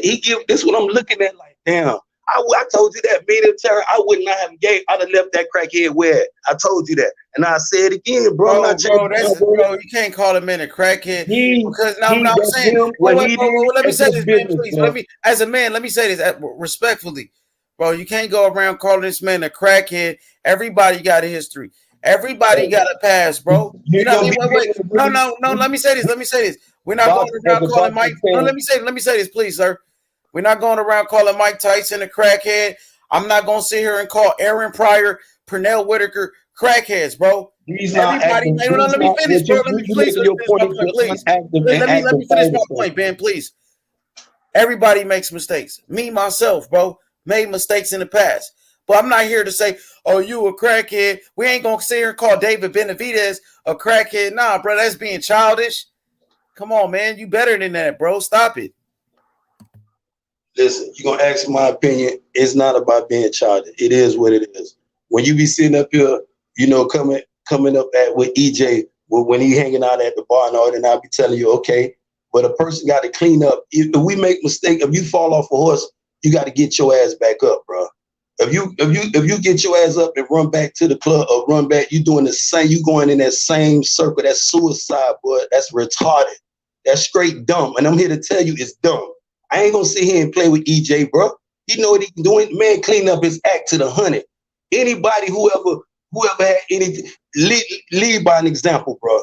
This is what we need. We need this in this sport, bro. We can't sit here and have a debate about what's going on. H, I'm trying to tell you why you mad. You can't get mad because the man lost. He took it, okay. He didn't say nothing because of all these is tied up in so many courts. I don't even know where it's tied up at. I'm tired of these false dates with this Undisputed. I know I'm tired of all this shit. I want people to fight. I don't want people to be out here cherry picking. I'm paying you. You getting paid too much money, and it's my dollar because I'm a fan. Whether I support you coming to the fight, support you on YouTube, clicking at $89.99 because it's expensive. Well, man, I'm on the East Coast between Miami and New York, so that shit costs. You feel what I'm saying? So I'm gonna support I'm gonna support the sports. Hell, I just bought the other fight we was talking about, and I wasn't there to watch Oscar Valdez shit. It was on free ESPN. You feel what I'm saying? But when you love the sports, you love to see a fight. It could be two motherfuckers on the side of the road and gonna pull over because I love that shit. I'm gonna get out and boom. On the straight up if I have to. You feel what I'm saying? Because if you growed up in this shit, it's hard to get away from it, bro. You feel what I'm saying? This is why when I told you, man, I'm on the new path in life, bro. The streets is behind me. I understand. I go around and talk to people. All you know what I'm saying? That's that though. And I'm here and I'm for them. I'm gonna support those dudes till they get their mind right. But as far as what we talking about, a cheater though, this dude got too much talent, H money, to have this type of cloud over their head. It could be Terrence Crawford. If Terrence Crawford hanging around, you saying, damn, dog, you got too much on the line to lose to have this type of shit over your head. Why you wasn't saying that stuff in the beginning? Why Wilder wasn't saying that? No, let me talk. I was listening. I was on mute. Why you wasn't saying that in the beginning? You waited for Wilder to lose, and now you trying to look for an easy way to make excuses to cover up this loss that he took. It's not respectable, bro. It's really not. Take your L like a man, bro. Take your L like a man. That's all I got to say. Move on, bro. Wilder ain't talking about this shit no more. You shouldn't be talking about it either, bro. I respect Wilder. I respect Fury, bro. I respect boxing at the end of the day. But like I said, Wilder and his team, they weren't saying anything about Tyson Fury being a cheater until Wilder took his loss. We knew why Tyson Fury had a history in their first fight. If Fury was such a cheater, he had this cloud over his head. Why the fuck did Wilder give him a fight in the first place? Why did Wilder give Tyson Fury a kiss on the cheek and say, Tyson Fury, that's my brother, and I love Tyson Fury? Why would he say that? Why would you say you love a cheater? That's what Wilder said himself. So now I don't want to hear nothing about, Wilder he's a good person. He got a big heart, bro. Just keep it real with yourself, bro.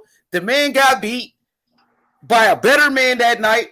He got beat by a great champion, by the best heavyweight in the world, Tyson Fury, and that's that. All that other shit is garbage. All that other shit is weak, bro. And I respect them. You know what I mean? But if that was the case, if Fury was such a cheater, you should have said it in the beginning. If Fury was such a cheater, why would he fight him in the first place? Why was you cool? We going in the whole. Why was you cool when Deontay Wilder, when he fought him in the first whole circle? We went on. Why would you give a cheater a rematch?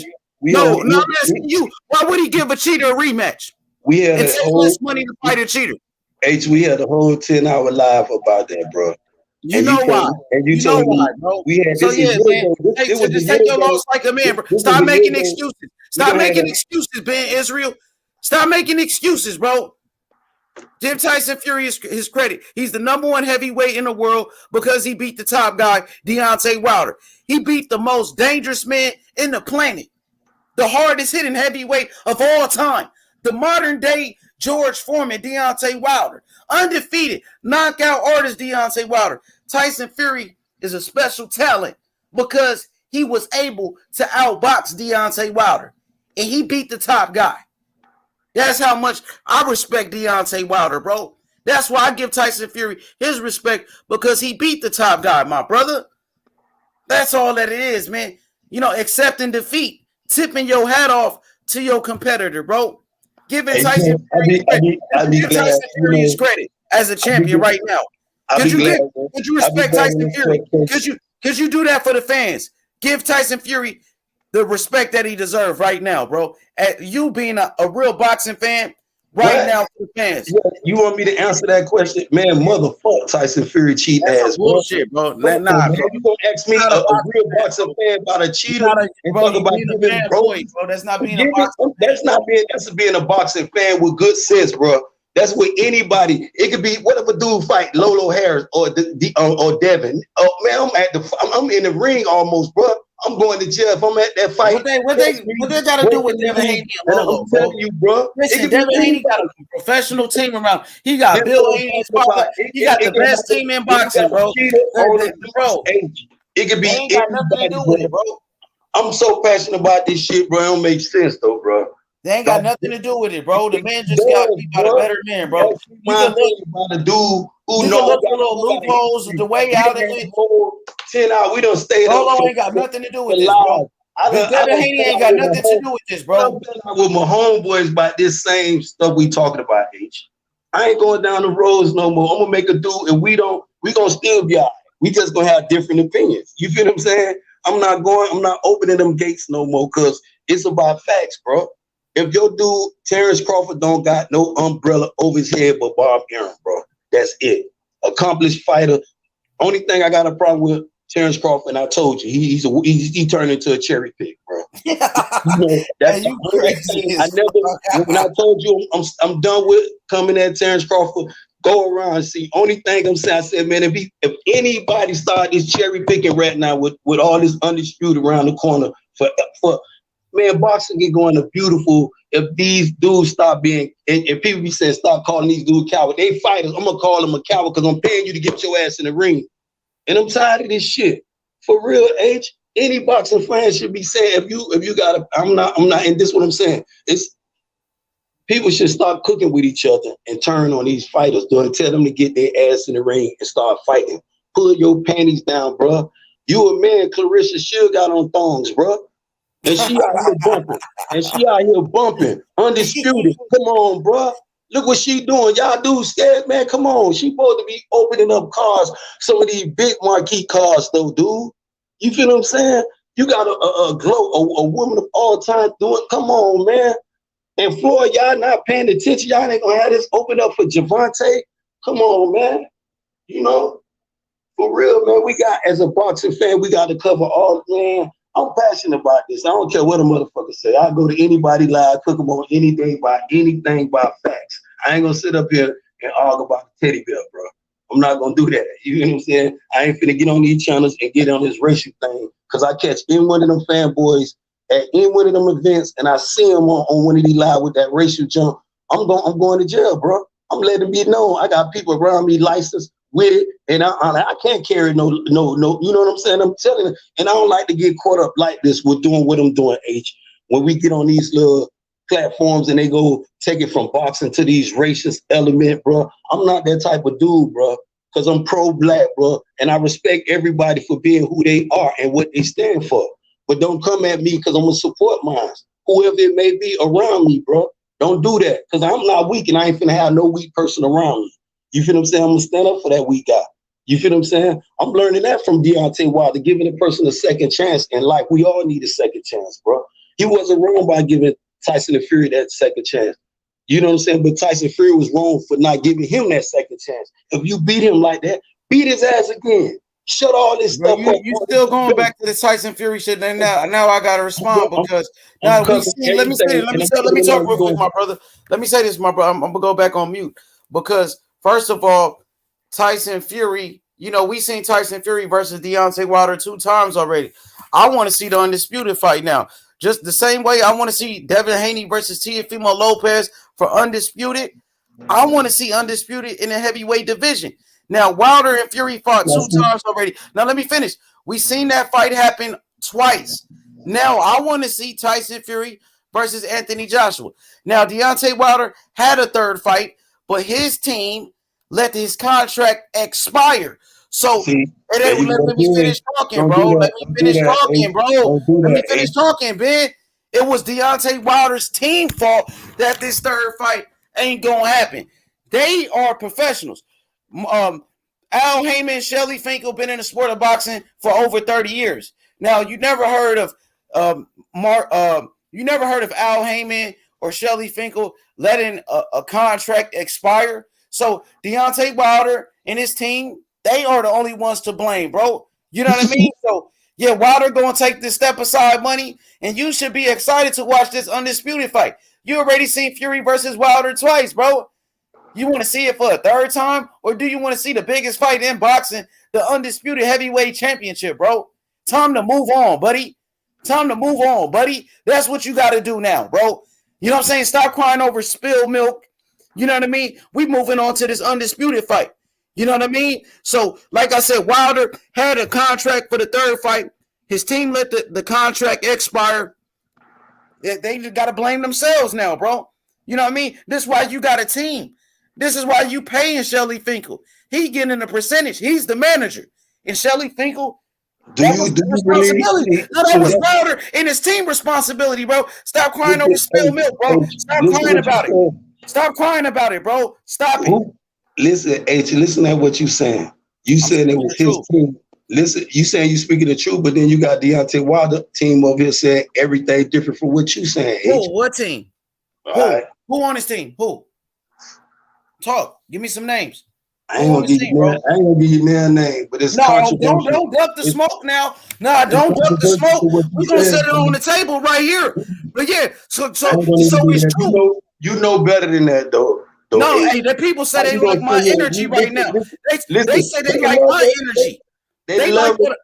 No, at the end of the day, that was Wilder's team fault. They let the contract expire. They didn't want the 3rd fight. No, they didn't want the 3rd fight. Why the team told you that, H? I just asked you who the Wilder team told you that. And you wouldn't tell me. You said you wouldn't give me any names. I'm telling you, it's a controversy even with that, what you said. Because you trying to make it a controversy. Okay, I ain't saying ain't no controversy. He got beat fair and square. Ain't no controversy. The man got beat. He got beat by the better man, who is Tyson Fury. Wilder got beat. That's all that happened, bro. What we asking for, right? He got stopped in the 7th round, bro. Technical knockout. That's what happened. You act like you never seen anybody get stopped before, bro. Undisputed. We want Undisputed. But you got a situation right here, though, bro. For real. That's what anybody with common sense know. Anybody with a boxing mind know they got a situation right here. Got to get cleared up, bro. Ain't nothing got to get cleared up. The third you know, fight, listen, the undisputed fight gonna happen. Listen, the undisputed fight gonna happen next. They just signed the contract. They signed the contract for undisputed, and you acting like you don't want to see it because you a Deontay Wilder fan, bro. You stop being so salty all of a sudden, bro. Everybody ain't. Hey, look, everybody ain't. Listen, I'm trying to act like everybody is a hater. I will believe it when I see it. That's what I'm gonna stand on, bro. Yeah, hey, bro, you don't want the fight to happen. You praying that the fight don't happen. Keep your fingers crossed, bro. Like I told you last time, keep your fingers crossed because we gonna get an undisputed champion. I thought you wanted one face, one champion, one name. Waiting on it. I thought you wanted one face, one champion, one name. Wilder had an opportunity. Wilder had an opportunity to go fight Anthony Joshua, but he decided to give Tyson Fury a rematch. Somebody you calling a cheater. So instead of going for undisputed for more money, he decided to go help Tyson Fury, bro. That just seemed ass backwards, like niggas hustling backwards nowadays. He made the mistake. Deontay Wilder's team, he made the mistake. They should have went straight for that Anthony Joshua fight. Instead, he said, I'm going to bet on myself and go fight Tyson Fury. That's what they said. That's what this is about. And now he ain't got no belt. Now he ain't got no belt. He ain't got no leverage. But what he do got, you know what he do got though, Ben? He got a legacy that he was a great champion. And people trying to tarnish his legacy with all these goddamn excuses, bro. You know what I mean? And this is Against the Ropes. Against the Ropes Boxing Podcast. Shout out to Against the Ropes Podcast, who interviews Ryan Garcia, Lolo Harris, interview all the fighters. And he said Wilder fans don't realize they are the only ones who believe in this Photoshop pictures, bro. And there's somebody in a boxing industry. Everybody who's in a boxing industry, bro, they don't respect that shit, man. That's all I'm telling you. Sure, on YouTube, people can make their videos. People want to get their views off of a glove gate. People want to get views off of saying Tyson Fury is a cheater. People want to get their views off of Deontay Wilder and all of that, trying to get super chats, using Deontay Wilder name for super chats and all of that, using the man name for views so you can get fucking money off of Wilder, bro. Go ahead, my brother. I apologize. You know the passion is always there, though, man. You got to keep that passion, that same energy for these cheaters, though, bro. You can't see one minute. You're bullshit, bro. You're bullshitting now, bro. Go ahead, bro. You're bullshitting.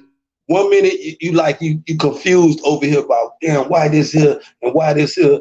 Then you know all this evidence is in your face. All your good people, all these trainers. I was there with you. H&E people done sat here and told not only you, me, and both our face about this type of person, bro. You feel what I'm saying? I don't want to sit here to be, you know what I'm saying, doing it. I'm just waiting like everybody else. If it's true, it's gonna come out.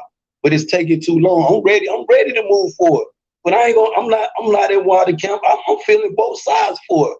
I'm feeling like you, but I don't got that ain't my place, right? As a boxing fan, I'm only commenting like that. Cause that's some fucked up shit from both sides.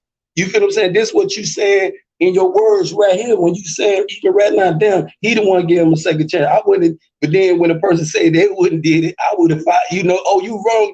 You know, it's like you double standards, bro. You got to realize this shit make people like double standards. Who you say double standards? You are right now. How am I double standards, bro? Because you saying he wrong for doing this here. You know what I'm saying? Because he gave Fury a shot.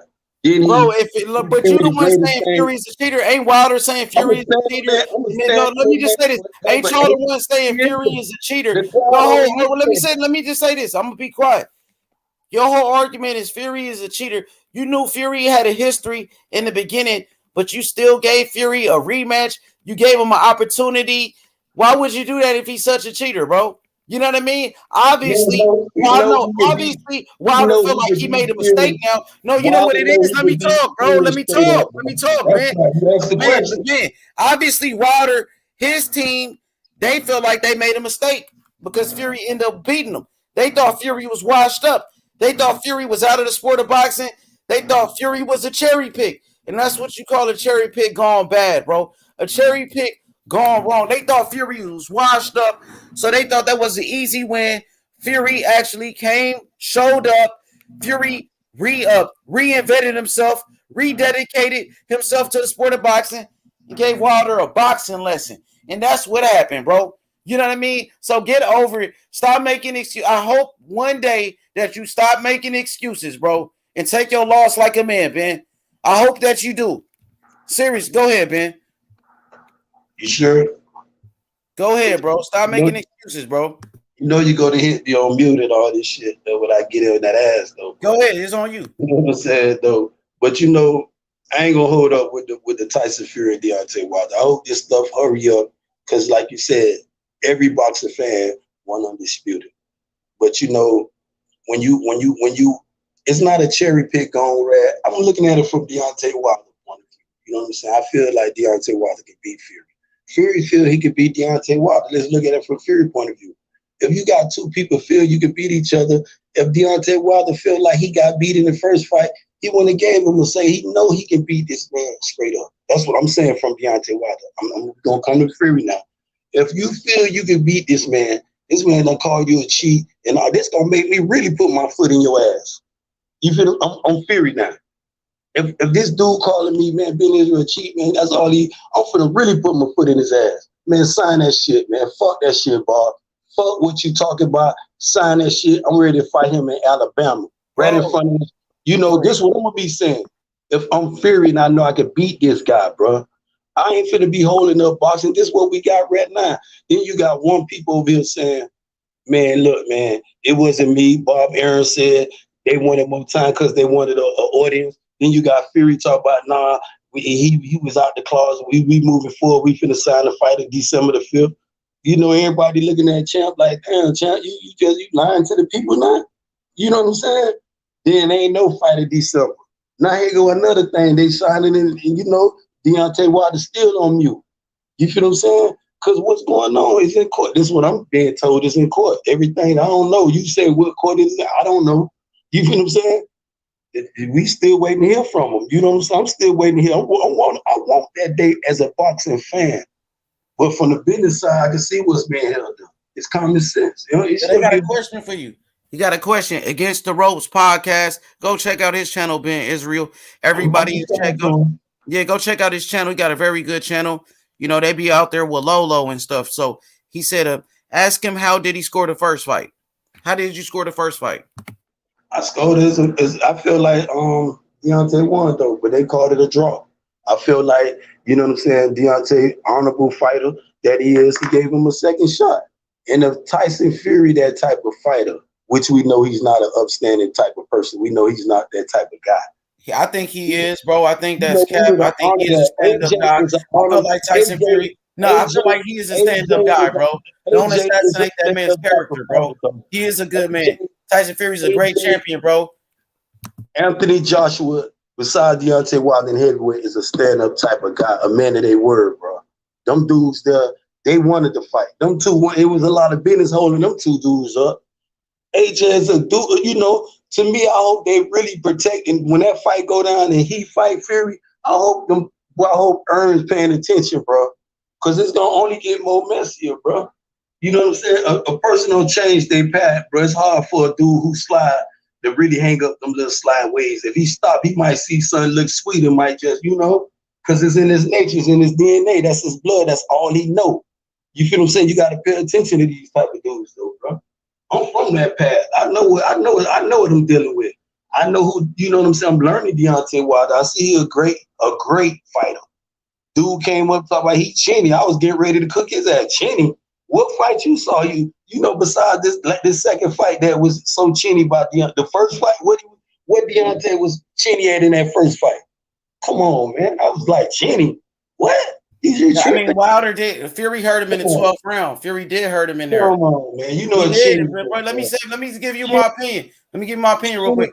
Let me just give you my opinion real quick. Keep going. Let me give my opinion real quick, my brother. Let me speak real quick. Fury hurt Deontay Wilder in the first fight. Wilder got hurt against Eric Molina. Wilder did get hurt against Luis Ortiz. So Wilder been hurt a few times. He got hurt against Arthur Spilska. So he's a warrior. He kept fighting. Wilder got wait. Let me say this. Wilder got tremendous heart though. Even though he was hurt, he kept fighting. And remember, Ben Israel, Wilder is a small heavyweight. I think he was like 212 pounds, and naturally, chinny though, bro. I'm saying Wilder was a few pounds over. Let me say this, bro. You cut me off. Wilder was a few pounds over the cruiserweight division. So Wilder was a very small heavyweight, bro. That's why I think he deserved more credit than what he deserved, bro. I think that's why he deserved more credit. Go ahead, Ben. I'm sorry. Go ahead. I feel your definition of chinny, though.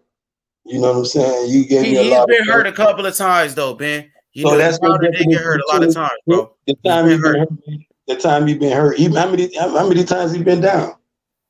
Tyson Fury dropped him twice. I think he got dropped early in his career, though.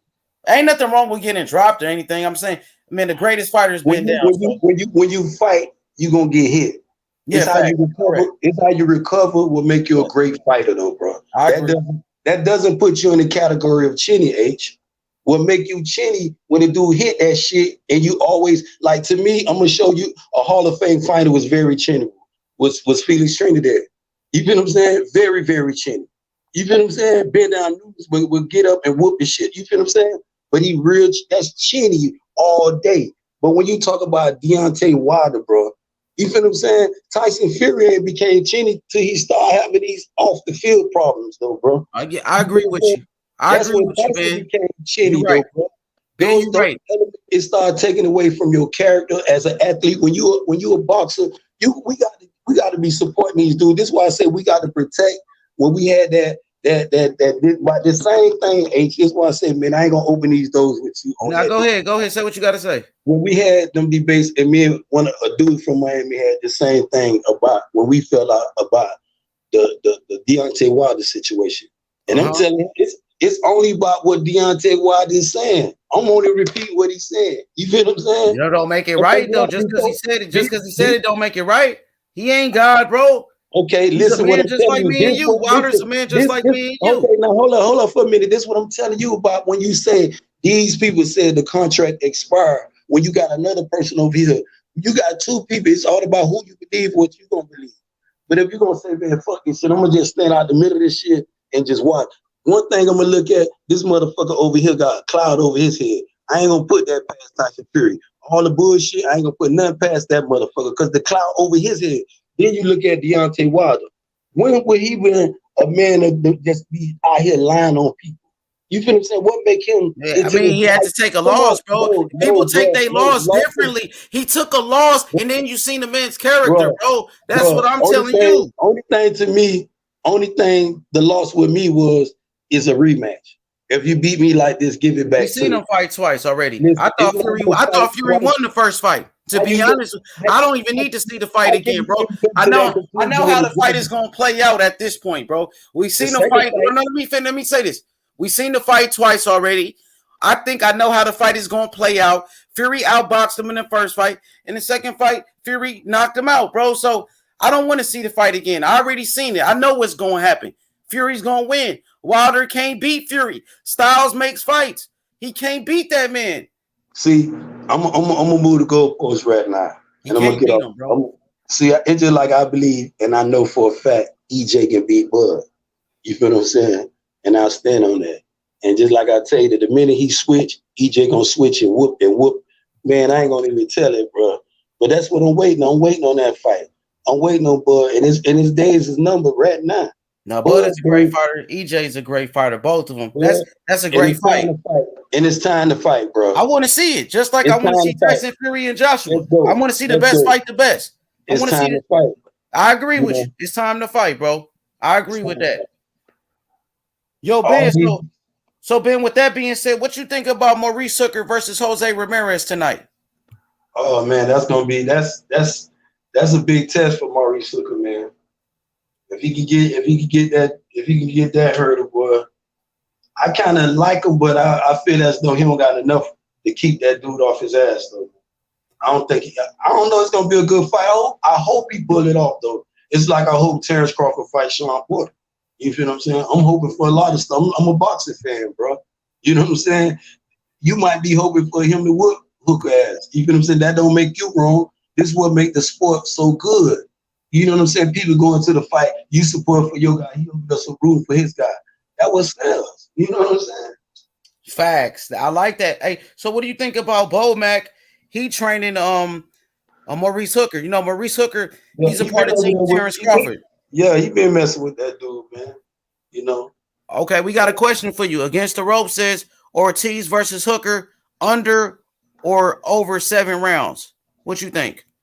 That's a good one now. That's where it get real interesting at though, man. I think if Ortiz stopping, that's round where it's gonna start at. That's when I feel as though Ortiz gonna pressure him, start walking him down. He feel as though I don't think Hooker got enough in his thing to keep Ortiz off his. That's when you're a fighter. To me, I like them fighters not only get boxed, but who got something. Get off. You know what I'm saying? Make you question about coming in here. You know what I'm saying? You better use your boxing skills. But that's where it get real interesting, in my opinion, around the 7th to 8th round. I got Ortiz in a late if it goes the way I expect it to go. But I'm looking for an upset in that fight. I hope it be an upset. Yo, what's good? El Jefe, what's good, my boy? Hey, what's going on, man? What's going on, bro? Shout out to y'all, bro. You know what I'm saying? We got a great night of boxing, bro. Great night of boxing coming up, man. So you know how we do it in D-Town, bro. We're getting lit out here, bro. We're getting ready for the fight, bro.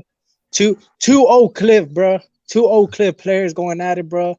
Let the best man win, bro. That's all I gotta say, man. I ain't picking no sides. I ain't picking nobody, bro. I just want the best man to win, and I want a hell of a fight, bro. That's all I gotta say, man. I think Virgil Ortiz gonna win though. OG, my boy El Jefe out there in Oak Cliff, Dallas. You know what I mean? Shout outs to Dallas. You know, this is a great fight. Virgil Ortiz, hometown kid from Oak Cliff. Maurice Hooker from Dallas. This right here is the battle of Dallas. Who is the real king of Dallas? Maurice Hooker or Virgil Ortiz? I'm gonna go with Virgil Ortiz Jr. To be honest with you, man. He's a great young talent. He is the prospect of the year. He definitely got 16 wins, 16 knockouts. Virgil Ortiz is a knockout artist. He's a knockout artist, bro. Just like the Deontay Wilder. Everybody who's been in the ring with Virgil Ortiz has been knocked out. Mauricio Herrera, a man who's never been knocked out. Mauricio Herrera, who performed at a high level against Danny Garcia. Even Danny Garcia couldn't knock out Mauricio Herrera. Virgil Ortiz knocked him out in the first round. Virgil Ortiz knocked out Brad Solomon. Virgil Ortiz just knocked out Samuel Vargas. And now he's stepping it up in competition. You got to respect Virgil Ortiz for going in there with Maurice Hooker at such a young age, OG. At a very young age. You feel me? Hey, buddy, you asked me who is a king, bro. When it comes to the king of Dallas, bro, you got to give it Earl Spence. I think Earl Spence still holds that crown, bro.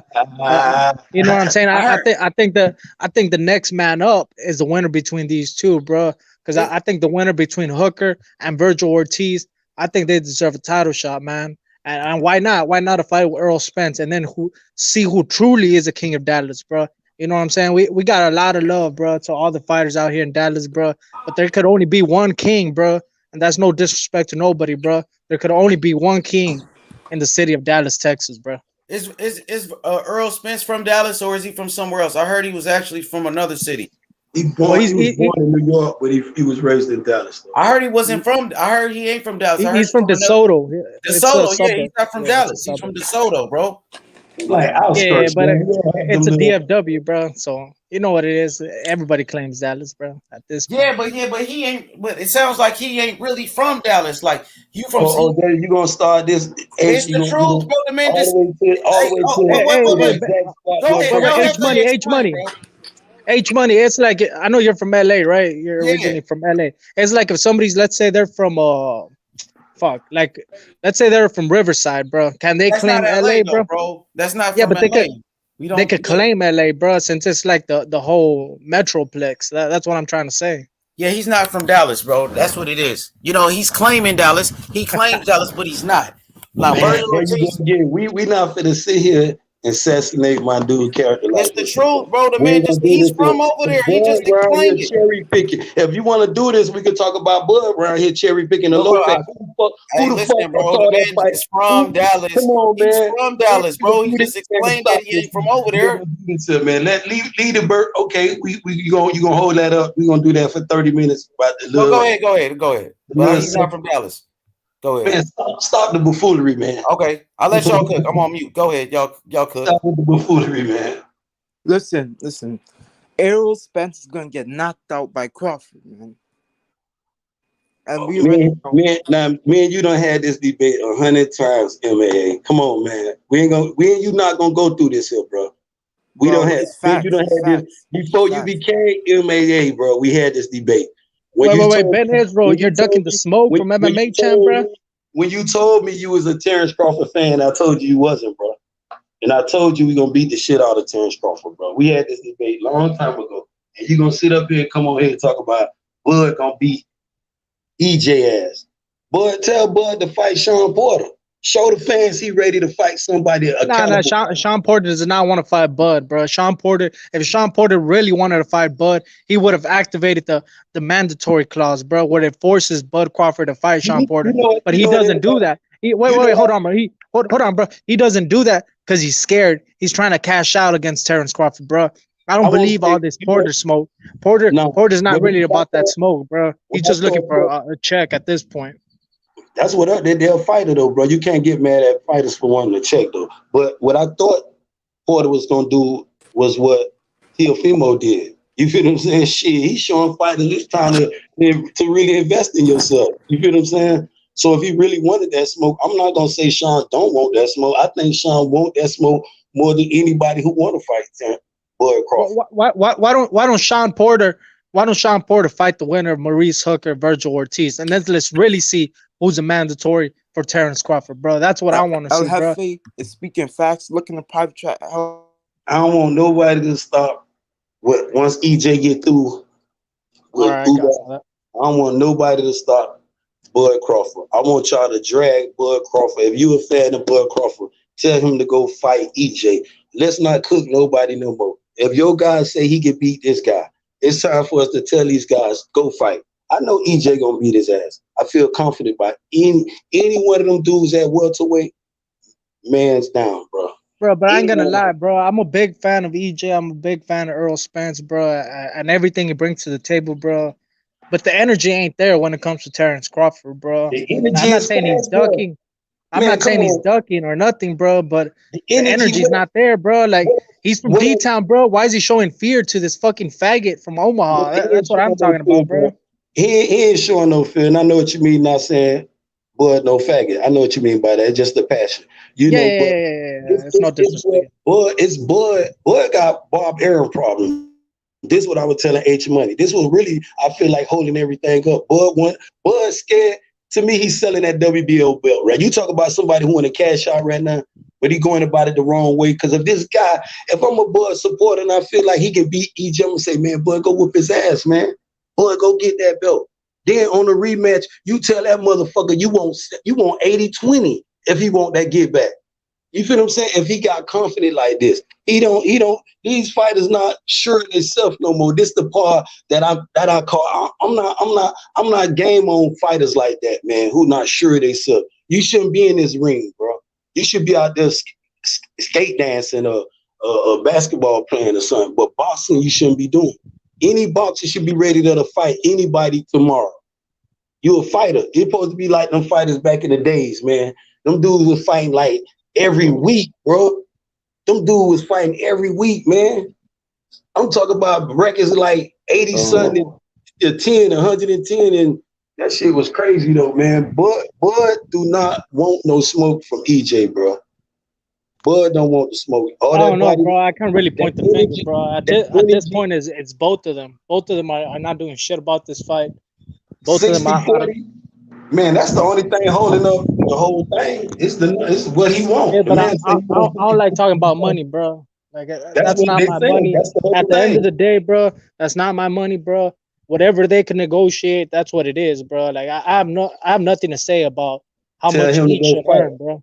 This is what I tell them. Dudes connected to these dudes. If you connected to EJ, you connected to Bud. I know EJ want to fight.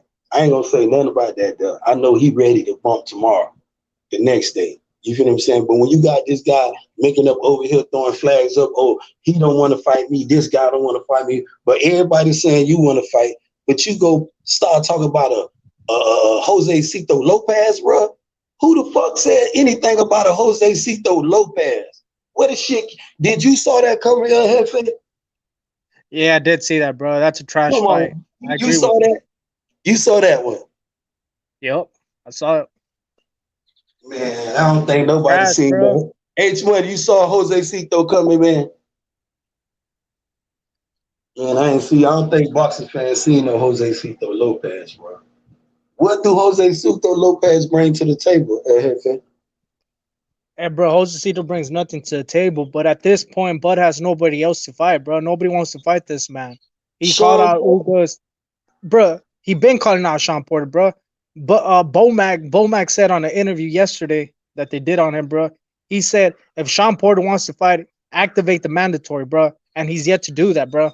So we got to start pointing the finger at Sean Porter. Why hasn't he activated the mandatory status for the WBO belt? And that forces them to fight, bro. That forces them to negotiate in the table, bro. So it goes both ways, bro. You can't just put the blame on Bud Crawford. Man, now you talk about Maurice Hooker, because Maurice Hooker in the camp too, and you got a Virgil Ortiz. This would be a good fight for him. I'd rather have one of these guys fight above besides a I Jose agree. Cito Lopez, bro.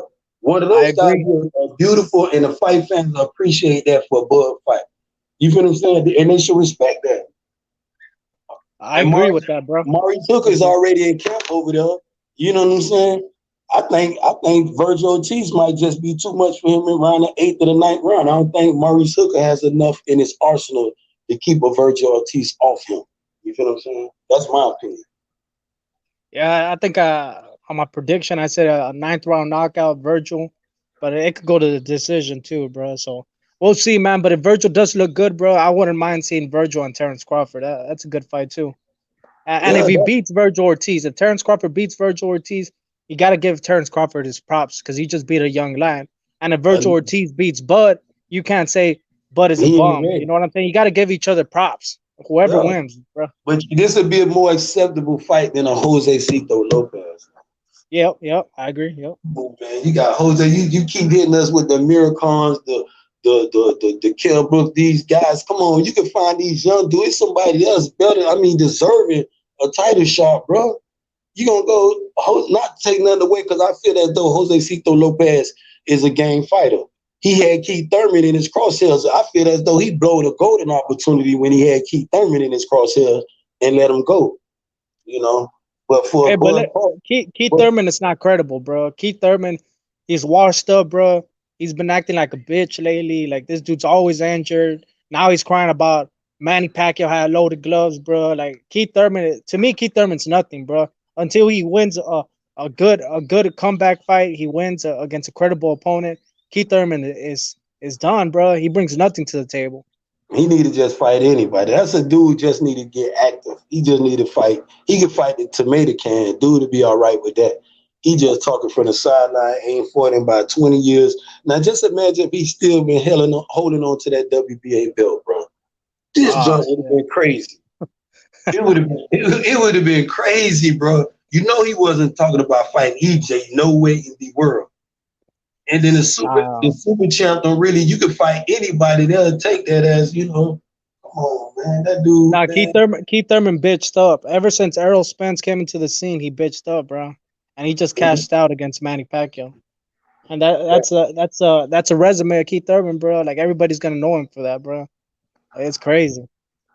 Because he had momentum. He had beaten Sean Porter, he had beaten Danny Garcia, and then suddenly this motherfucker disappears, bro. With that fluke, bro. He went with that fluke. That fluke fucked him up, man. Oh, yo, Yeah, El bro. Jefe, what you think about Anthony Joshua versus Tyson Fury? And what do you think about Deontay Wilder fans making excuses?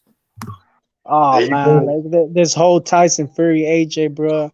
I'm tired of them going back and forth. Either they make the fight or not. You know what I'm saying?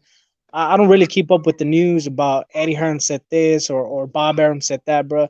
Till I see him in the ring, that's when I'm gonna be tuning in, bro. I think it's a great fight. It's an undisputed fight.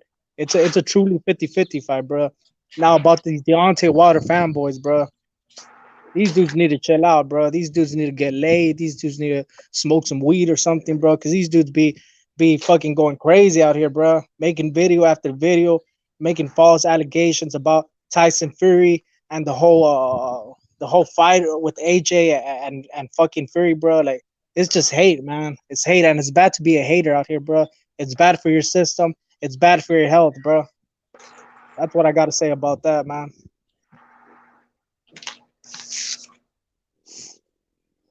Hey, so do you believe those allegations from Deontay Wilder and his team saying, "Oh, his Hell water was no. spiked," and they also said that the gloves were loaded, and also they said that Mark Breland wasn't supposed to throw in the towel.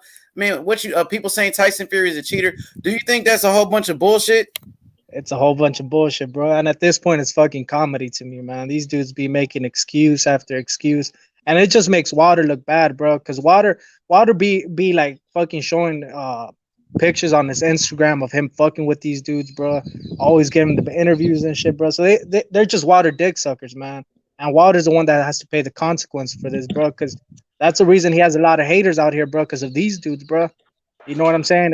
If Water had real supporters, you know what I'm saying? Which there might be many out here, bro, but they're not the majority, man. You know what I'm saying? So it's a real bad look for Wilder, bro. I think Oh, Wilder's done as a fighter, bro. He needs to okay. beat somebody good on his way back. He just can't fight a champion on the way back, You bro. say you think He he's needs to, done? Do you think he should retire? I think mentally he's done until he proves it. You know what I'm saying? He got to prove himself again, bro. It's like when you're a challenger, you can't just get fucking title shots out of nowhere. You got to prove yourself again, bro. Fight a Dillian White, fight a Andy Ruiz, bro. Knock them out, and then come back and fight one of these champions, bro. Do you think he wants smoke with Dylan White, or do you think he's gonna duck that fight? Oh no, bro. That's a good ass question. I I think he think needs to Wilder fight him. knocks out Dylan White, to be honest, Me but too. Facts. Me too. I agree. But does he really want to fight him? That's another thing, bro. Like Wilder's at the point where he's like, oh, I don't want to give these dudes paydays. Like, fuck him. I'm not gonna fight him, bro. What Wilder should do, just go in there, bro. Fuck the money, cause he's already rich. You know what I'm saying? Just fuck the money, knock out Dillian White the fuck out, bro, and then you prove yourself back into this boxing world, bro. People Yeah. are gonna be like, "Oh, Wilder's back, bro." You know what I'm saying? Give Wilder a title shot. You know what I'm saying? Real boxing fans will be saying that, bro. And that's what Wilder needs to win his recognition back, bro, by real boxing fans, not fanboys, bro. Real boxing fans like H Money, like Ben Israel, bro, like MMA champ. You know what I'm saying? And the people in the chat, bro. That's a respect you need to gain, Yeah. Deontay Wilder. I think, Wilder's going to take the fight.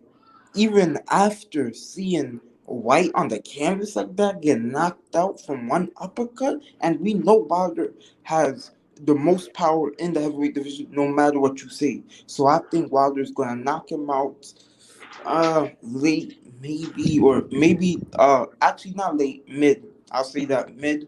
Wilder's gonna knock out White. White is not known for having a good chin. He's been knocked out. He's been knocked down.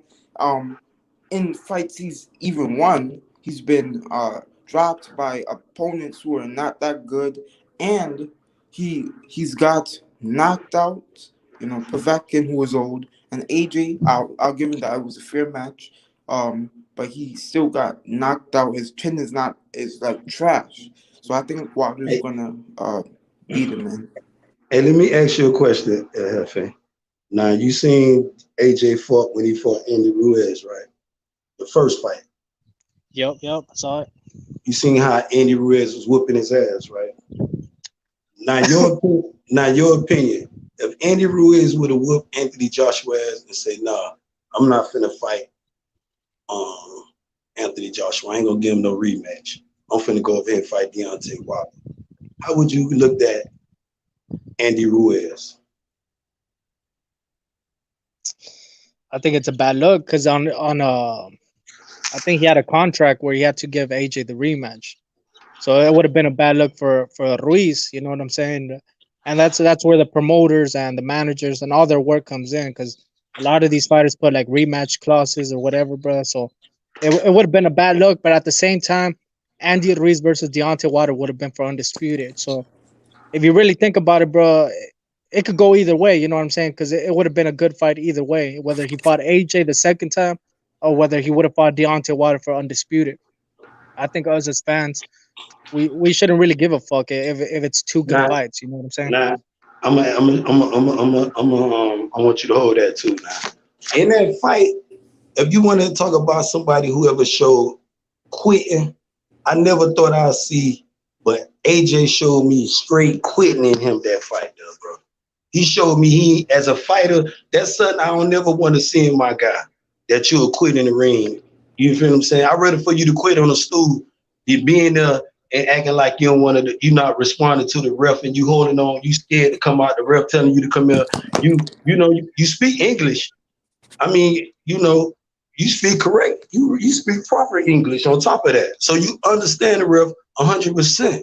But he, instead of carrying out, he went into that rematch with Andy Ruiz. But in that fight, he showed me quit. If you look at the fight, watch the fight. Anthony AJ showed all signs of a quit in that fight. But I did not judge him because I know the fighter in it. I was saying, damn, was something wrong with him? The lights was too bright that night. He got back up on his horse, and Andy Ruiz honored that. This, as a fight fan, this is what we got to honor when we look at the not to dissuade the conversation.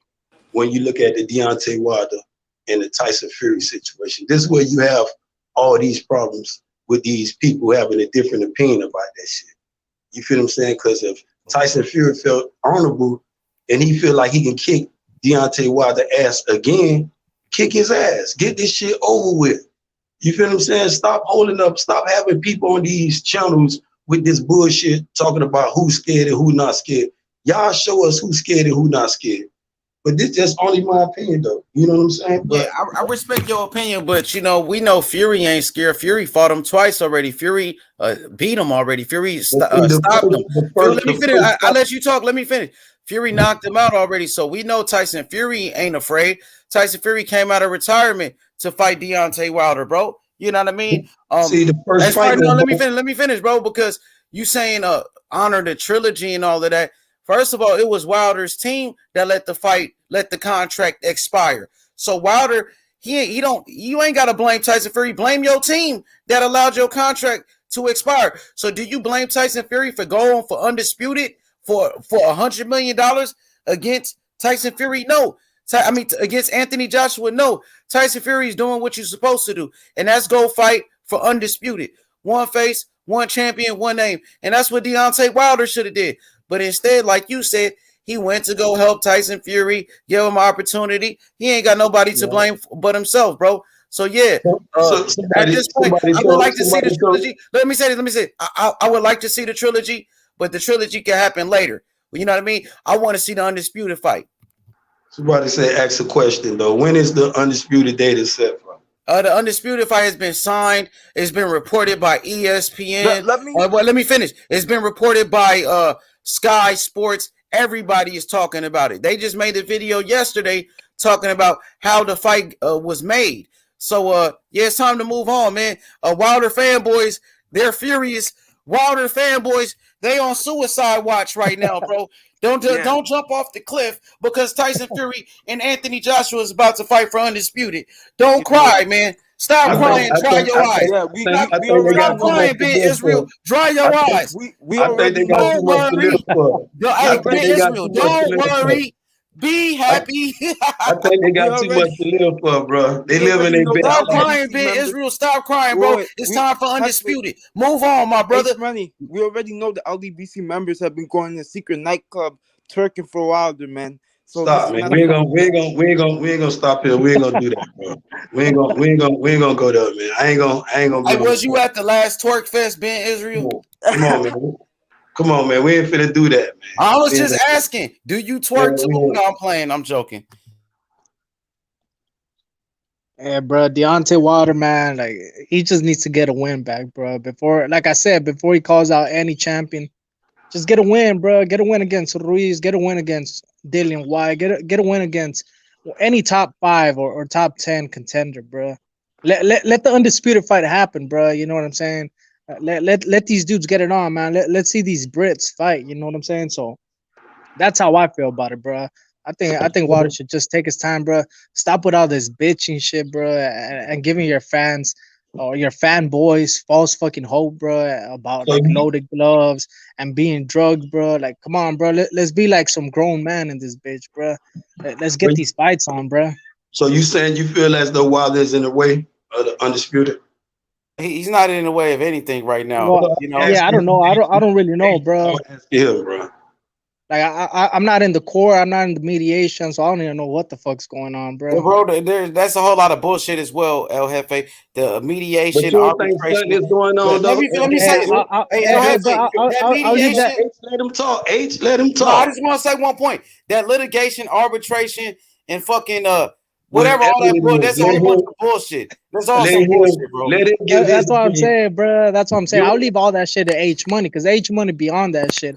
I'm You just a know this. fan, bro. You know. I'm just a fan. I don't be. Wait, hold on, bro. I don't be like following day by day what's going on with Deontay Wilder. I'm just a fan, bro. I listen to H Money and I take H Money as a truth. You know what I'm saying? I leave all that shit to the boxing media, bro. I'm just a fan, bro. At the end of the day, man, I just want to see these dudes fight, bro. but Yeah. it don't look like something is going on to your opinion. No. Nothing's going on. Wilder No, not lost. you, He got not pummeled. you, He MAA. got Wait. pummeled. I Got ain't Initial, asking him. pummeled. what are you saying? I'm asking There's a Hefe. conspiracy, Listen, bro. nah, You're saying nah. there's a No, Just conspiracy? because I'm saying like with all the holdups with the dates, the courts, ain't nothing Ben been really. Israel, just because Hefe You said know, he's a Spence fan doesn't mean you can no, bend the knee no. to him, bro. I'm gonna get it to you, MA. We got all day. Don't worry about it. I'm just asking him a question. I'm gonna answer all yours. You know, you don't believe LFA that with all this going on, just as a fan, you say you're a boxing fan. You don't think something is going on, something like, damn, why this shit ain't really, why you sold me on December the 5th? Nothing, I mean, no light, I don't really nothing. think about it, bro. I don't really dwell myself into those ideas, bro. So I don't really give a fuck what's going on, bro. Like I just want to see these fights, bro. I want to see AJ Fury, bro. Whether Deontay Wilder wins court or he doesn't, bro, who gives a fuck? Let me see Deontay Wilder fight a contender, and let me see the undisputed fight, bro. Ben All that other Israel, shit, all that other shit, bro. I'll leave it to the boxing media, bro. The real boxing media. Ben Israel, you're wrong again. Bob Arum already said the arbitration is done. Pack your bags and head off, That's bro. one It's side, bro. done. Stop It's listening. Hey, You got that, done. It's done. when you report news, you can't be biased, bro. You can't Frank be Warren if all right, you said, all right, all right. Let's break it up here. Like, what if are you your want to sources, be. Ben Israel? Give me some sources that I could go and look up right yeah, now, where bro. are your That might sources? that I might mean, sway my opinion, bro. This okay. Just hear this though, right? When you talk about arbitration and Give me whatever, some sources, bro. Nah, whatever fuck court, all I that don't know. talking. Give me some sources, YouTubers Hey, bro. is his sources. listen. LDBC members is his sources. Who? Because if I tell H Money, give me some Bro, sources, bro. H Money will bro. give me some sources. If I tell MMA, give me some sources, they'll give me some sources, You bro. give me. Hey, give us some sources, Ben Israel. Stop bullshitting. I'm gonna just say the court. That's what source I'm gonna give y'all. The Ah, come court. on, bro. Where are your documents? Then give me some paperwork. I ain't no motherfucker. I ain't in team why the corner, bro. So Me and how you do you done know had what you this talk? before. So why are you saying You these know things that. then? Hey, Why are see, you this coming why up with you these confused. accusations? You know that one minute you standing this way, you caught up, and this what got a lot of fans caught up It's about the what they truth, do. bro. The truth It, came to it, my eyes, bro. The it's truth is whatever that that no, you know what the if that's truth what is, you Ben. if No, that's you know what what the you truth is. believe Let in, me talk real that's quick, you, bro. You Ben. entitled to Let me that. talk. You know what the truth is? Wilder was lying about the cheating shit. Wilder's Somebody team lied about it. one That was thing the you can whole. say The either whole Wilder thing line or about the Fury line. water, Somebody about the definitely water lying. being spiked and all of that shit. That's bullshit. The gloves, all Ben of that shit was Israel. bullshit. Ben All of Israel. that was lies, bro. It's Okay, all Ben bullshit, Israel. bro. That's what Why it is is. Where are your Wilder sources? Where are your sources, Ben? Ben Stop being a Ben Israel? fanboy, Ben. Stop. Ben Israel, if Wilder said he has proof, why didn't he come out with the proof yet? And also, if if Fury cheated, why is Wilder not suing If him? you in court, Because though, man, you can't be sitting out here. Arbitration If is you ever not been in court, suing. if you ever been in court, first thing they're gonna tell you, don't be going out to the media and discuss nothing about this. Here. They're gonna tell you to keep your mouth So you closed. speak without facts. So This, you have Well, no he already evidence. did that though. You have no Wilder already evidence. made a whole this like video. when you're looking for Wilder, with all this saying, everybody's looking at Wilder. What you know? What's up, champ? But if you anybody, if you don't had a motherfucking firearm case, they're gonna tell you this shit is all out. Don't go discuss Hey, this case. but Ben Israel, like I got a question as a fan that, you know what I'm saying? I'm kind of, this is the first time ever hearing this or whatever, right? If they're still in mediation or in court, why is it that Fury and AJ just signed a contract? If they're still in mediation with Wilder. This is another good thing what me and H been talking about for the longest, bro. See, that ain't the first time a fight has been announced though, but it ain't been no set date. You forgot the December 5th. They signed papers already, bro. If they're still in court, they wouldn't be able to sign papers for future fights. They announced the fighter in all December the 5th. But the fight ain't go on. Did it went on? And this was just Fury before. He said he was just gonna defend the title. It ain't go on though. And yeah, but if you're in court, bro, if you're in court in mediation, you shouldn't be able to sign fucking contracts for other fights. All right, this is what I'm waiting on. When the day happened, see this as a fan, then you'll be happy. You can say, damn, he lying now. This shit happened June the 3rd. These motherfuckers gonna fight June the 3rd. Now you can lie. But that shit till I get concrete, till I get fed. Like everybody, I like facts, bro. But ain't it concrete? Because Bob Arum, Eddie Hearn, Frank Warren all came out and said they did sign the contract, bro. No, it's not. It's not FA because I just saw it on Boxing Scene, bro. I just saw it on my competition, bro. I'm not questioning that part, bro. I would not dispute none of that. I understand what you're saying. We clear on that. But I want you to say what I'm trying to get you to see. I understand. I hear that. But what about December the 5th? It was a fighter and all was announced. I forgot the dude's name that Tyson Fury said he was gonna fight. You know what I'm saying? But all that was announced. Now we got another sign shit again. Now give me a date, give me a location. Let me know. Let me buy a ticket. Let me see this motherfucker. You feel what I'm saying? I don't know what the fuck going on. It's too many people out here lying to the boxing fans, bro. Instead of these fighters getting their ass in the ring and showing up. So what you're saying is that Eddie Hearn, Bob Arum, Tyson Fury, Frank Warren, they're all lying, and Deontay Wilder still holds you know what I'm saying? He still holds that ace behind his fucking hand, bro. That's what you're saying. That's some. I'm gonna be honest. Hold on. Let me. No, I ain't hear him clearly though. H. What you was saying now? Because I missed when you. The ace had broke up.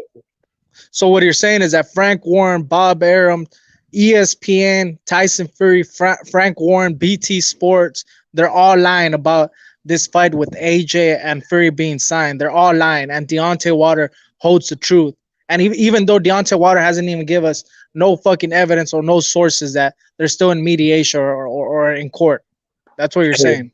I'm gonna move to Missouri on this one. It's the show me state. I believe it when I see it, though. Come on. You should believe it too, though. Hey, you should have enough. No. There ain't no mediation. All that shit some bullshit, bitch. At the end of the day, Wilder gonna get some step aside money. And you gonna get some step aside money. That's about it. Let me say this right now.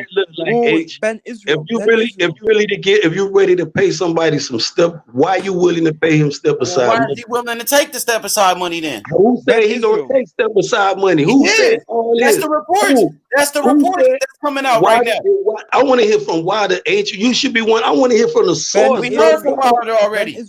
Man, come on, bro. This is what everybody Wilder when he had an interview 3 months ago. Ben Israel, you're looking real bad right now, bro. Ben Israel, you're looking real bad right now, bro. I thought he was the boxing fan, Ben Israel. You're starting to sound like a Wilder fanboy, Ben Israel. What's going on, bro? Let me say this right now. Ben Israel, we got 2 championship fights, then we got a Virgil Ortiz fight, and you still talk about Wilder?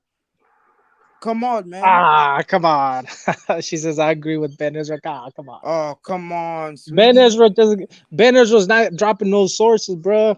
Ben Israel's just when you just said right there, though, it don't need to draw source if it's in court. They said it's in court. I'm leaving it alone. I don't know where it's at. I just know I ain't finna be lying to it. I ain't finna be like nobody else and be talking about. Let me say it's done. It's a set deal. Hold on, man. I ain't gonna be like nobody else and be running around here. I jumped off the porch December the 5th and almost called the man a liar December the 5th. because I said the date was set, Jefe. If this is not so, how the fuck you gonna? And H, what the name of that dude fight? He know he ain't saying shit. H know the name. It was a fight. I forgot the fighter name though, Jefe. Go back and ask some of your people though, man. December the 5th. Yeah, I'm gonna go and check that out, bro. But it was I'm a about to date. I bounce. can't Hold on, bro. I'm about to bounce, bro. I'm about to charge up my phone, bro. If you guys are still on, I'm gonna be on, bro. Shout out to You know what I'm saying? OG I'm gonna give Ben Israel a rematch, bro. You know what I'm saying? It wasn't a debate, but I'm gonna give him a rematch, bro. He was struggling. Ben Israel, go and find your sources, bro. I want them sources on my way back, bro. You go check your sources. Then when you get back, you surrender your title, though, man. Listen, all right, bro. You have a good one, bro. Peace, too, man. But let me say this, man. Ben Israel, you're what you looking want to real talk soft about? out What here. you want to talk about? Because you're acting like a Wilder fanboy right now. You're acting like a Wilder fanboy right now. Don't try to talk over me, bro. Who do you think you are? Who do you think you are, bro? You know who my guy is, so we ain't gonna talk about no Deontay Wilder with your ass. You You're already a know what we fanboy. on. You're a This shit ain't new fanboy. to you. Wilder got knocked out bro. cold. He got You already know destroyed. what's up, man. You're a fanboy. You're You still standing in your mama closet, bro. You're a You still professional over there turker. talking crap You in your learned mama from closet. Wilder. Stop Stop playing, playing, bro. man. Stop I don't know why playing, I'm man. even talking to you, bro. Me and you done had this You're long a time Wilder ago. fanboy. Before you This was is why you're MMA. getting angry because you're a Wilder fanboy. What the You're name of the other Wilder's, name you used to you're have, bro? Wilder's Before you was ex-boyfriend. That's MMA, why you're angry, when I bro. cook you. You still What got the name love of your in other name your was, heart Jay? for Wilder, bro. You Stop still playing. got love in your heart for Wilder. Stop talking about Wilder. I got love in my heart for sports, bro. I don't want to talk to you, Undisputed Jay. right now. We got You don't Undisputed even. signed. You talk about that. fanboy. Stop You a talking world about. class Stop fanboy. talking about You should be a Wilder. jockey We because the got way you ride ponies, Undisputed. bro, We got you should be a AJ real versus certified Fury. jockey. That's the You're best a real fight in jockey. boxing. You You're a shouldn't be talking fanboy. sports. You're You a supposed to be over there talking fanboy. about You're the a Kentucky fanboy, Derby bro. because You're you's a a motherfucking fanboy. dick rider. Yeah, That was you're not gonna do Stop nothing, playing bro. with me. This Stop is the playing with biggest me, fight in boy. boxing. This ain't what you want, You're not shorty. gonna Go say find nothing, bro. somebody to You're play not with, gonna man. do You need nothing, help. bro. I'm Bro, the best. go I'm sit the your little best hand ever. down, man. Don't you ever disrespect me. Play You with heard somebody, me? man. What's You sound wrong? like a little joke, bro. You're a You joke. a joke, man. Listen, Go play with man. You ain't even talking Undisputed. boxing. Get that in your That lets you mind. know what type Get of that mind in you your on, bro. mind. I don't Get even it in got your time to play Hey, with mind MMA kids. now. chill. MMA is good. It's good. That's MMA. kid, bro. MMA chill, bro. H, this what I tell you about when you got dudes on your thing and Yeah, it's all good, man. Don't worry about it. That's why I told him to chill. It's all good. He left. He left. No, He but this left, bro. no for future reference though, H, because I was about to bounce though, bro, for real. Because these dudes don't really. Yeah, it's all. I got you, It man. don't be no boxing what they talking about. If you talk boxing, bro. I don't got time to be on no platform and this shit go racist, bro. It's the same thing that He's black though. I don't think he wasn't being racist. He didn't say anything about race though. Dude, you know I know Jit. Me and him, you remember he was It's standing all in the good. It's all. Don't worry about it. Don't worry about it, bro. Before he was saying he was MA. Come on, man. I know the Jit. I don't got time for H. It's all good. I got you. I got you, man. I know you like to cook like that, H, but I don't got time to be I playing them apologize, bro. I apologize for his actions. How about that? I apologize. Yeah, man. We cook and we kick it. We laugh about that shit, man. I don't got time. That's little good because you know, if them dudes really, like I be telling you, that shit ain't really healthy though, bro. Because it may seem like a cook matter and these dudes take it personally, somebody take it personally, and somebody see somebody, bro. It ain't gonna be, you know, people ain't gonna be talking about, oh, I was just joking. The other motherfucker might not be talking about it was a joke. So to avoid that, bro, and this supposed to be a boxing channel. What about word is love is the word? You got to inspire this jit, bro. Stop being that's a jockey. He's a certified jockey. This what he do. But until some people start telling him, bro, you got to start. And sometimes when he talks sports, the little jit be like, if you catch him on a good little subject, he'll talk good. But if he get off subject and you know, it's like taking a kid to a circus, man. I don't got time for that. I'm a grown It's all man. good, man. Don't worry about it, man. You know I appreciate you, bro. You know he a youngin. You know he a rookie in the game. You know, so he just having fun. But Ben, check this out. Congratulations, my brother. We just reached 6,000 subscribers. 6,000, bro. So I want to say thank you to everybody who's a part of the channel. Shout out to Carlos Mendoza. Shout out to Ben Israel, BS, Ignorant Boxing, Jay Cappy. Shout out to Bill Haney, Devin Haney, Lolo Harris, Coco the Don, Brown Gone El Jefe, JFL, Strapped Up Sammy. You know what I mean? OBZ, my boy A OBZ, MMA champ. Shout out to Annalie, Fred, who you say? Fred, Yeah, DB, Fred, Barbershop Conversations. Shout outs to Blue the Bloods, boxing section, Blue the Bloods, boxing section, everybody. UGC Flame. Shout out to my boy WBC. Danny the Great, Jason Brown, 6,000 subs. Now we on our way to 7,000. So we did it this Saturday. Appreciate it, man. And we just getting started tonight. We got Maurice Hooker versus Jose Ramirez. It's gonna be a great fight. And I like the way DAZN actually promoting this fight. DAZN doing a great job, man, promoting this fight right here. The zone doing a great job promoting. Period, though. They've been doing a good little number, though, man. I try not to get caught up in all that other stuff, those allegations that be surrounding other people and shit, though, man. Because I try to keep it, pertaining to just boxing, though, bro. You feel what I'm saying? Ain't none of them motherfuckers climbing in the ring, so ain't nothing to be discussing about. You know what I'm saying? Until that, shit, because, a lot of people come from different type of elements and background. You know what I'm saying? I'm not here to judge nobody for nothing.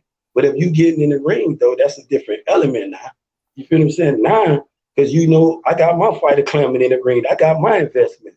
Shit. I got to give him a weapon, too, to get in the ring to make it an even fight. This is what sports should have to turn to this. I like the Maurice Hooker, Virgil Ortiz. I hope Maurice Hooker can pull this fight off tonight. It's two good young fighters. If these fighters here, whoever win tonight, deserve a shot at somebody. You know what I'm saying? I know EJ ain't gonna, answer no call because he's on his way for Undisputed. He's trying to unify everything at the 147 division, then address everybody and whoever, though. But Terrence Crawford, I believe that's a more credible opponent. I feel as though Jose Cito Lopez is not something that the boxing fans saw or forecasted. You know what I'm saying? I believe Virgil Ortiz or even Maurice Hooker is a credible opponent for Terrence Crawford at 147. They stable mates though. That ain't gonna happen. This is why the fight should be easy to make. But I'm telling you, it ain't gonna happen, bro. They train with each other. They're friends. They got the same trainer. It ain't gonna happen. But let me say this real quick, Ben. Major Key Boxing said, "Don't forget Major Key. Congratulations." Exactly. Don't forget Major Key Boxing. Shouts to my boy Glenn. Go subscribe to Major Key. Thank you for the support, helping us get over. You know what I'm saying? Get over to that next level to 6,000 subs. Appreciate it, Major Key Boxing. You know what I mean? And you want to give a shout out to Major Key Boxing, my boy. Shout out to Major Key. Saw that boy on the panel last night. I was finna jump in. Boy, I got himself all cleaned up, cut up, decent. You saw him, boy, looking all sharp, Major Key. Yep. Appreciate you, Major Key Boxing. Matter of fact, everybody go subscribe to his channel. Major Key, he go live every Monday. So Monday night, we gonna be on Major Key Boxing, showing support to that brother. And a matter of fact, I think Major Key Boxing, he's gonna be interviewing Lolo this Monday. He got an interview with Lolo. So we definitely in the building Monday night. Major Key, we definitely in the boxing building. Lolo Harris, we in full support of Major Key. Lolo Harris interview. Absolutely. So I mean, what fights are coming up in the sport of boxing? That's some big fights you would say coming up right now. Man, what fights you looking forward to? I'm waiting on the PBC announcement right now. I feel as though the zone been doing a wonderful job in the first half of boxing, first quarter period. You know what I'm saying? We're on the third month, so we're in the first quarter period. They've been putting on good fights. I feel as though the best fight this year was Oscar Valdez and Berchett. You know what I'm saying? When I finally looked at, when you told me, who you like, I said, man, I like Oscar Valdez. If that dude show up, he gonna put a whoop. And man, when I finally got home and watched that fight, man, I was mad I missed it, bro. That was a beautiful fight, though, bro. It was. Shout out to Oscar Valdez, man. Oscar Valdez, dedicated to the sport of boxing. He's able to make his adjustments, and he's getting better and better, man, because most people picked Miguel Berchelt in that fight. Oscar Valdez shocked the world with that performance, man. I believe Oscar Valdez. He a good inside. I told you if he get inside, and you was calling the fight, I believe you and JB. Shout out to JB.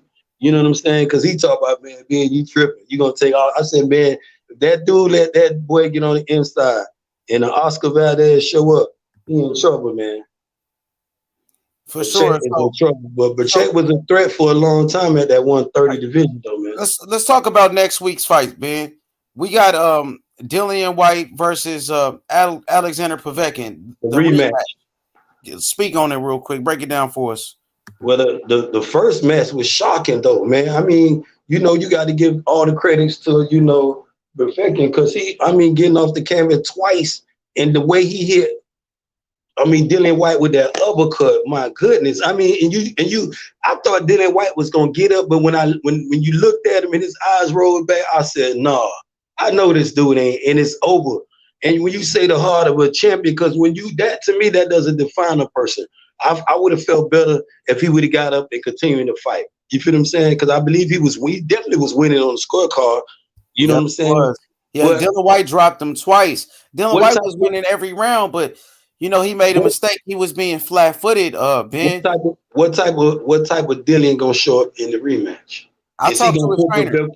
Is he gonna put Povetkin out? Povetkin got motivation. What's in the mind of Povetkin? How Povetkin feel? He feel as though, because the person that win this fight stand at the WBC mandatory. So if they get a unified red, it's a lot of it's cloudy and it's beautiful for boxing right now. You know what I'm saying? Dillian White put himself in a beautiful position. Shout out to Eddie Hearn for keeping him in that position. And he got to get up as a fighter and keep himself in that position. He got to, prove to the boxing world that was a fluke. Because if Povetkin fuck around and beat Dillian White, all that shit Dillian White been talking about, man, you a motherfucking joke. You feel what I'm saying? He showed great heart when him and Anthony Joshua fought for the British title back in the days. That was a beautiful fight. I'll be watching that shit sometime. When I don't have nothing to watch, I go back and watch that fight. Joshua and Dillian White. Yeah, because them they were bumping, bro. That's a nice little, you know what I'm saying? They were bumping in that fight there. And Dillian showed me hard because he got up, but when Joshua put it on his ass that last time, as a fighter, you got to train yourself. You got to condition yourself. He do got hard. Dylan got hard. He's been down. He got knocked down against Joseph Parker. He got back up. Dillian White got dropped against Oscar Rivas. He got back up. He's a warrior. One thing about Dillian White. Now, this is where he made a mistake against Povetkin. I'm going to explain it to you. Dillian White was winning the fight easily. He was dominating, but he was being flat-footed, Ben. He was being flat-footed. He wasn't using movement. Now, if Dillian White was supposed to, use some movement with that same game plan, he would have won that fight easily. I talked to Dillian White's trainer. I talked to his trainer, and I told him, Dillian White was winning the fight, but he made a mistake. He made a big mistake, and that was being flat-footed. If Dillian White was supposed to use his footwork, use his movement, he would have beat Povetkin easily, bro. So I'm gonna go with Dillian White in the rematch. Gotta go with Dillian White. I think Dillian White gets the job done in the rematch, make his adjustments, he will use the movement, along with the body punching and the great jab of Dillian White. I think Dillian White wins the rematch. I thought Dillian White should have won the first fight, to be honest with you. And he was winning the first fight, bro. Let's see what a pin is back. He said he was biting. He was biting for the feints. He was biting the feints. Oh yeah, those feints are very important in the sport of boxing. That's what makes Tyson Fury so good. Tyson Fury, he's a master at controlling the range of a fight. Tyson Fury is a master at keeping his opponents off balance with those feints, with the jab, the movement. You know what I mean? And Tyson Fury is a master at controlling the distance and the range of a fight, of course. Ben is back. What's good, Ben? Was out. He just fell off for a minute. Yeah, I think Dillian White gonna win that rematch, bro. To be honest with you, I think Dillian White wins that rematch, bro. Wow, 12-round knockout. How you see it? He might stop him, but Dillian White dropped Povetkin twice in that first fight, man. But like I said, with Dillian White making his adjustments, using movement, using his jab and the body punching, using his footwork, Dillian White should win that fight easily, to be honest, bro. Povetkin can crack, though. Povetkin got power, man. He's older, too, bro. So Man, that same round where Dylan White got knocked out by Povetkin, I thought Dylan White was going to stop him in that round. You know, Dylan White just made a mistake. He got careless. He got reckless. It takes only one punch in the heavyweight division. One punch can change the whole fight. And that's The what whole, happened. the whole dynamic of the fight. That's what made Deontay Wilder so dangerous. He got that equalizer where Deontay Wilder, he got that right hand, you know, he can knock you out at any given time, you know.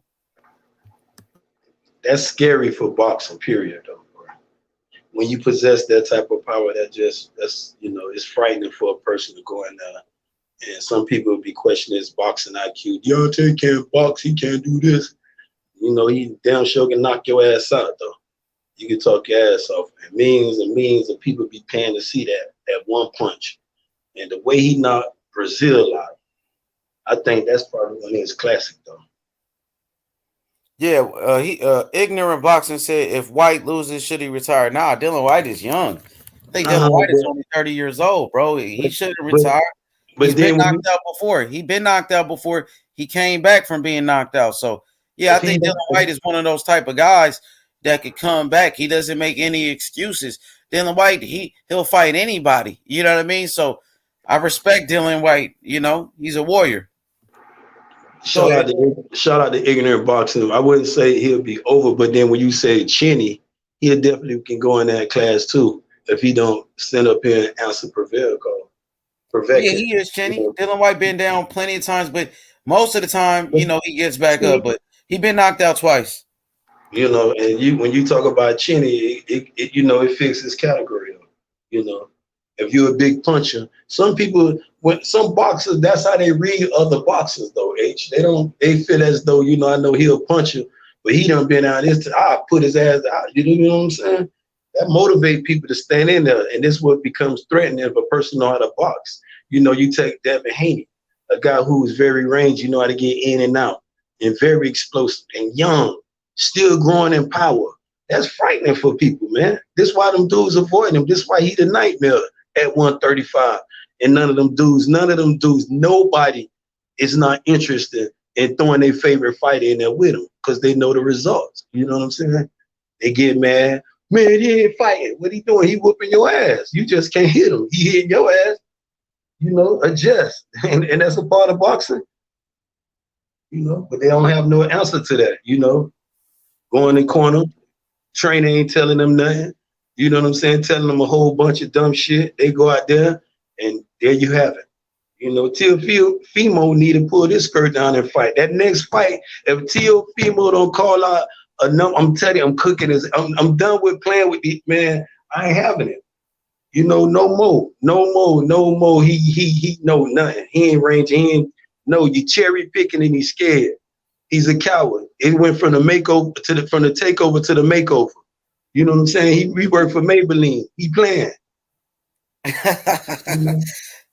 Yeah, he's a good fighter though. You know, you got to give the man credit as a fighter. You know, show me you're a good fighter. Then get in there with the best or somebody. Hey Ben, I'm gonna say this. Get in there with the best. Get in there with a tank. Hey Ben, I'm gonna say this. We want to see the best fight the best in the lightweight division. We want to see Devin Haney versus Teofimo Lopez, right?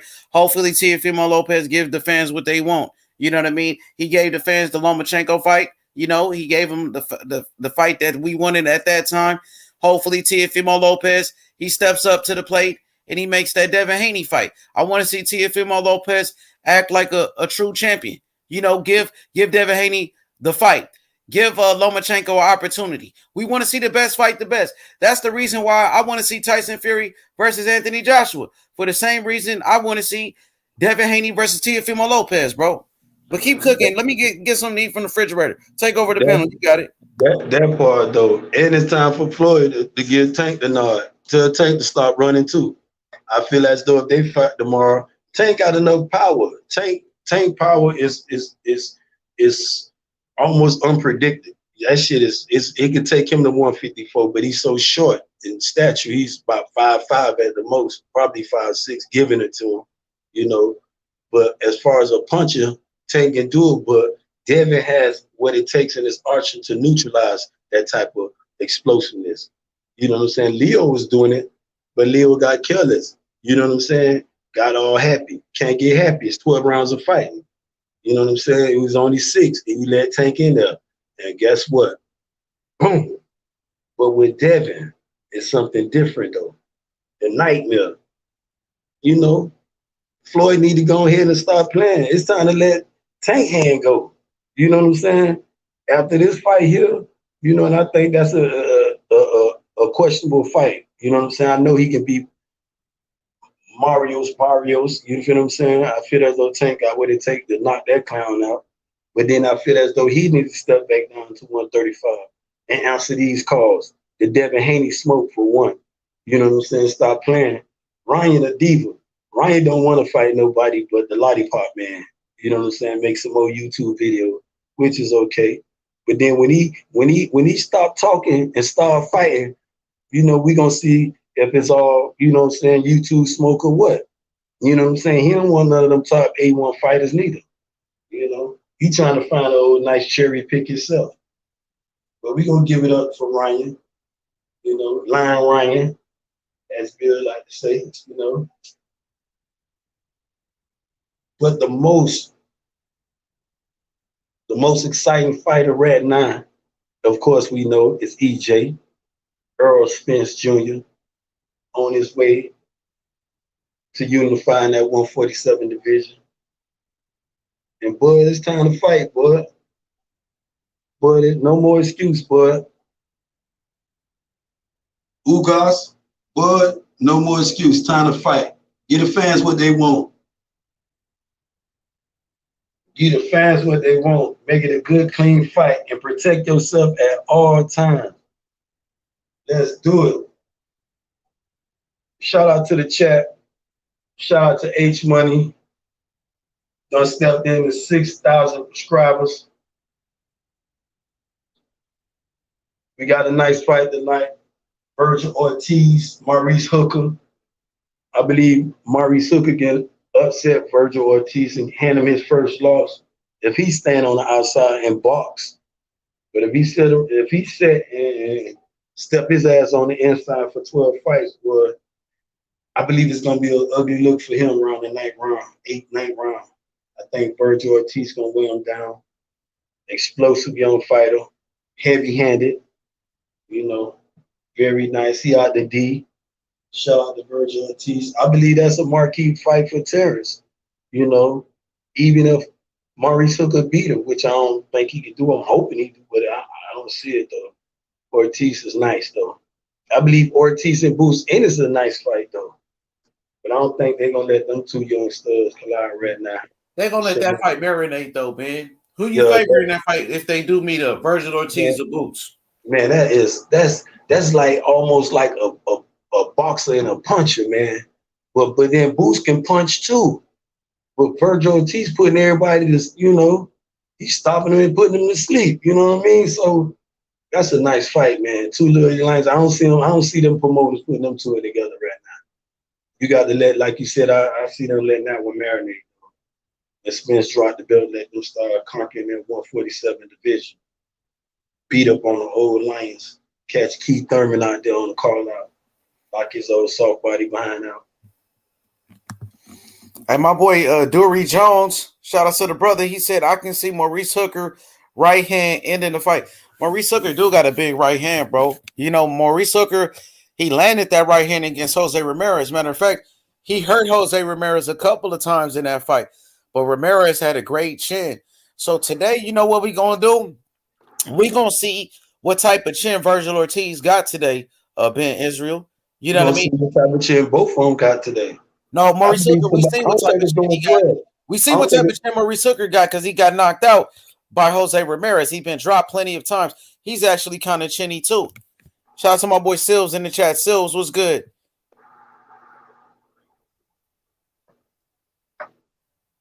Dang. Do you think Maurice Hooker stand a real good chance of upsetting Virgil Ortiz? We got to see how we take a punch. I think Virgil Ortiz is going to win, but we got to see if Virgil Ortiz could take his power because Maurice Hooker does got power, bro. Maurice Hooker is a warrior. He let his hands go. Even though he got knocked out by Jose Ramirez, bro, he was swinging. You know what I mean? He ain't no hoe. I can tell you that about Maurice Hooker. He ain't gonna go in there and lay down. Hell no, Maurice Hooker gonna be in there fighting. And like I said, he got power. So we got to see if Virgil Ortiz got a chin. You know, most Mexican fighters got a chin, though. A lot of Mexican fighters got a chin, bro. And they good fight. So you talk about a good fight. That's why I say, man, I don't know. You know what I'm saying? Around that late part, around the 7, 8, Amari Suka doing this thing, standing on the outside, mixing it up. He gonna take the distance, might get him on points. But if he fuck around want to sit there and exchange, his ass might go to sleep early, bro. And I want to see if he, like you said, is who can take who power. And I believe this is kind of balanced and good, even though Ortiz is undefeated. I believe it's good for this is a good fight for Maurice Hooker, though. I can see why they signed him with this. Sometimes when you be protecting fighters, you be like, nah, I want to put this guy in there with that. I know he can, you know. It's almost what Bob was saying on the barbershop that time, but he was saying, of course, these investors gonna put their in with a guy that they know that they can win, not just no questionable fights. Because when you put them in there with questionable fights, you're talking about your questionable investment going down the drain. You feel what I'm saying? Because not just your fighter lose, you lose too. You feel what I'm saying? Shit, that shit work both ways. If you win, it only get bigger for both. But you know the promoter win on a big end of it though. But these fighters got to turn into the promoter. You know, they got to start investing in themselves, though, man, to stop letting these promoters continue to get filthy rich off they sweat. They getting in the ring. Ain't nobody taking their punch but them. You know? So yo, my boy Jalen in the chat. You got some echo, Ben. You got an echo. I can hear myself. But Jalen said he said H Money, Benavidez will beat the fuck out of Better to Be. Shaking my head. That dude, not like that at all. I've been telling people, bro. People hyping up Better to Be like, you know what I mean? He's just invincible. Like, come on, man. Like, he's invincible and shit. Better to Be, he's a good fighter.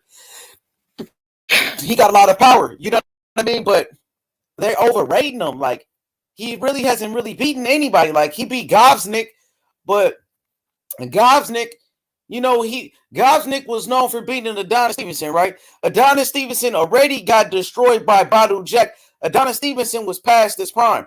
So Gobsnick, you know, that was his only big win for Better to Be. Better to Be is also, he's about 38 years old. He is a big puncher. He does have a lot of power. He is very mean. He is very rugged. He's very tough, but I've seen Better to Be get dropped by, you know, a lesser opponent.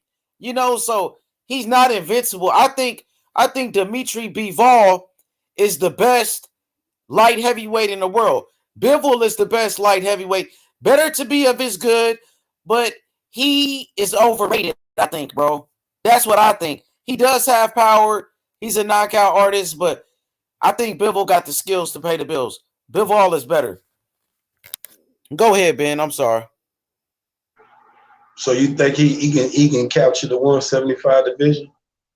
Yeah, Bivol. He got the skills to pay the bills. I always go by the fighter who's the best boxer. You know, just like heavyweight, Tyson Fury. He's the supreme boxer, right? 175 pounds, Bivol. 168 is Canelo and Caleb Plant. Canelo and Caleb Plant are the two best at that weight class. At 160, Demetrius Andrade, he's the best boxer. He got the best movement. He got the best skills. Charlo is good too, but I think Andrade, he has the best skill set. At 154, Jermell Charlo, you know, I would say right now he got the belts, but also Castaño is a good fighter. Tony Harrison, he can box. Jermell is beatable. I think 154 is a good division, but I think 154 might be one of the weakest divisions. Shout out to Speak Your Mind Sports Talk. D. Jefferson in the building. Yo, shout out to D. Jefferson. Everybody go subscribe to Speak Your Mind Sports Talk. D. Jefferson doing a great job, man. Congratulations, D. Jefferson.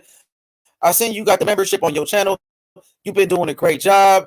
Shout out to D. Jefferson, bro. He knows a lot about boxing.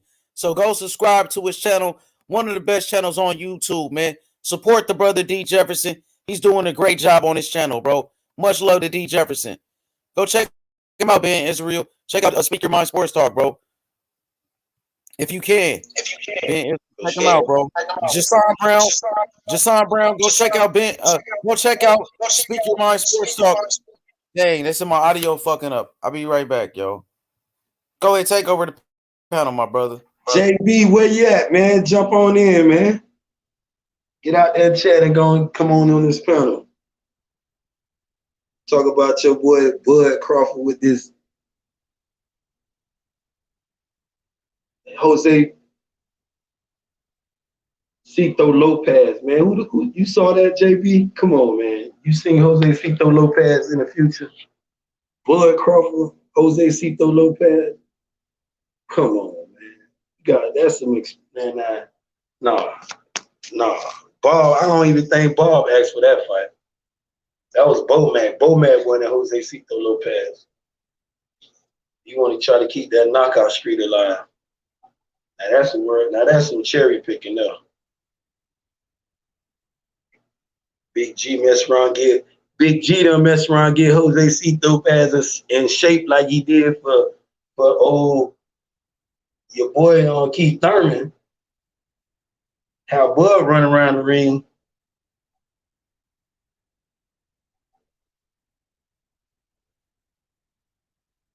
But shout out to Maurice Hooker and Virgil Ortiz tonight.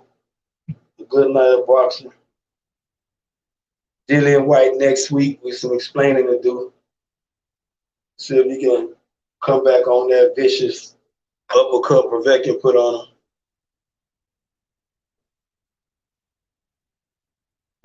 Yeah, I'm back.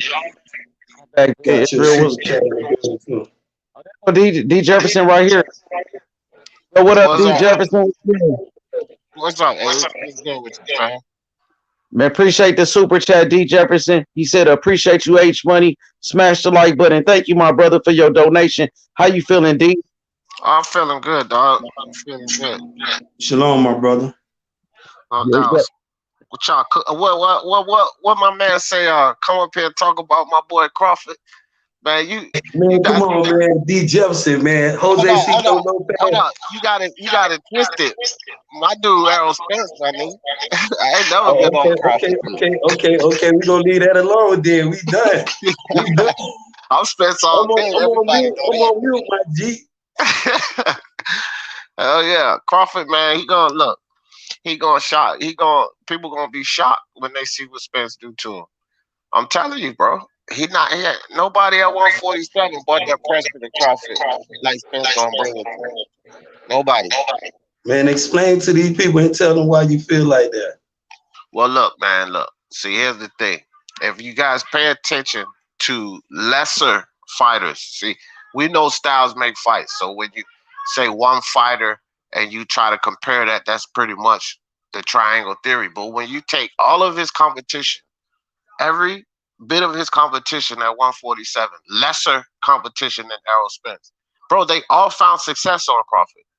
And what people have to ask themselves, if these guys are finding success on Crawford, fucking Mean Machine knocked him down, fam. Right? Jose Benavidez, gimp leg as Jose Benavidez, he came in the fight with a brace. He was finding mad success on Crawford. Took him to the 12th round. The non-boxing C-level fighting Jeff Horn found success on Terrence Crawford. I don't know why people think Spence ain't gonna hit this man. And once he start putting them mitts on him, it's gonna be a problem.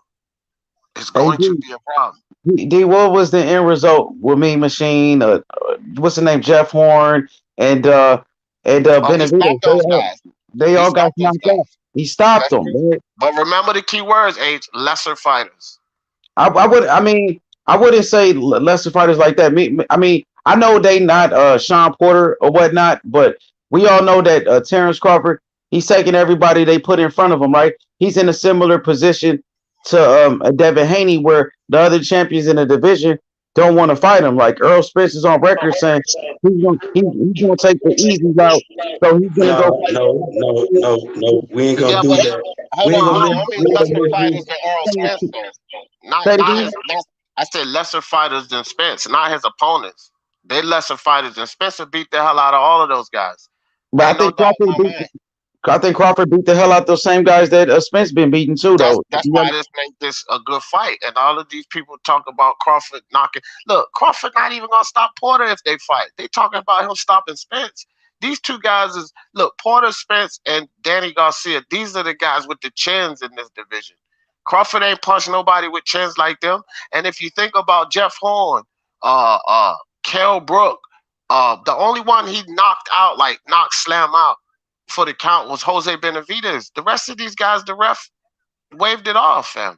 Yeah, because they was on their way to being knocked out, though, D. Jefferson. That's why it's a technically knocked out. The referee had to stop the fight, or if not, they would have been knocked out cold. Like now, Terrence Crawford is heavy-handed. Terrence Crawford is a dynamic puncher. He's a great finisher. So, I mean, if you would have put Terrence Crawford in there with Sean Porter, let me say this, man. I think Terrence Crawford knocks out Sean Porter. Sean Porter, I think so, because Sean Porter, his defense isn't good. He gets hit with some big shots. He's been dropped by Earl Spence. He got dropped by Adrian Broner, and Terrence Crawford is. Terrence Crawford is a bigger puncher than Earl Spence. You know what I mean? And now, as far as those people he's been knocking out, Mean Machine never been stopped before. Terrence Crawford is a bigger puncher than Earl Spence. Because Jeff Horn never been stopped at that time. Terrence Crawford was the first man to stop Benavidez. He was the first man to stop Mean Machine, who was a very good fighter. So Terrence Crawford stopping guys that never been stopped before, you know? But H, you got to take into effect. I always tell people stoppages, you got to account for them. They count for, stoppages on your record. But it's a difference between a TKO and a knockout, fam. Jeff Horn, that Jeff Horn stoppage, bro, that was a mercy stoppage because he couldn't fucking defend himself. It was Jeff Horn could have got beaten up for 12 more rounds. I mean, for the rest of those rounds, those last 5 rounds, he would have got just beaten up. But Crawford wasn't going to put him down. Kell Brook, when you look at the Kell Brook, even though Spence fought him after GGG, Kell Brook 3 years ago was drained going into 147. That Kell Brook that Terrence Crawford fought was absolutely depleted, fam. Absolutely depleted. Man, but he don't have to say he is. You can look at the fight and tell he was, bro. When you saw look, H. When you saw Kell Brook fight at 154 and the success that he was having at 154, you could tell he was drained. All you have to do is look at the fight, my dude. You could tell the dude was drained. That punch, Kell Brook took punches from GGG. That punch Crawford hit him with shouldn't even have buzzed him. Let's keep it a beam. We can't say the Crawford hit harder than GGG, my nigga. Well, I'm gonna say this, D. Jefferson. That wasn't a jab. That was a right hook. Now Terrence Crawford is heavy-handed. That was the same punch that Marvin Hagler used to knock out Thomas Hearns. I agree with you. I agree with the same punch that Hagler. He got that punch from Hagler. That's not a jab, bro. And one more thing about it's called a plank. I know it's called a plank, but look. This is my thing, H. This is my thing. I feel what you're saying, but even though that was the hook jab type thing that Crawford thrown, he don't hit harder than GGG. We're not gonna pump Crawford up to this type of shit. He's not hitting harder than GGG or most of these guys at 154. My thing is that when you drain down, you remove that fluid from your brain, fam. Lesser punches can wobble you and hurt you. Kell Brook was too drained. That type of punch shouldn't hurt a fighter like Kell Brook. That man's built to take way more punishment than that. The fact that punch hurt him shows you everything. But I'm gonna tell you, that punch would have hurt Earl Spence. That same punch would have dropped Sean Porter, bro. Now, let me finish because now we're talking about Jeff Horn, right? That same Jeff Horn went 12 rounds with Manny Pacquiao and beat Manny Pacquiao. And Pacquiao couldn't hurt him. Pacquiao couldn't drop him. But Crawford is a bigger puncher than Earl Spence. Crawford got more power than Spence. Now, Spence, his last 3 fights, he went 36 rounds. Spence hasn't been showing me no knockout power. He wasn't able to drop Mikey Garcia. He wasn't able to hurt Mikey Garcia.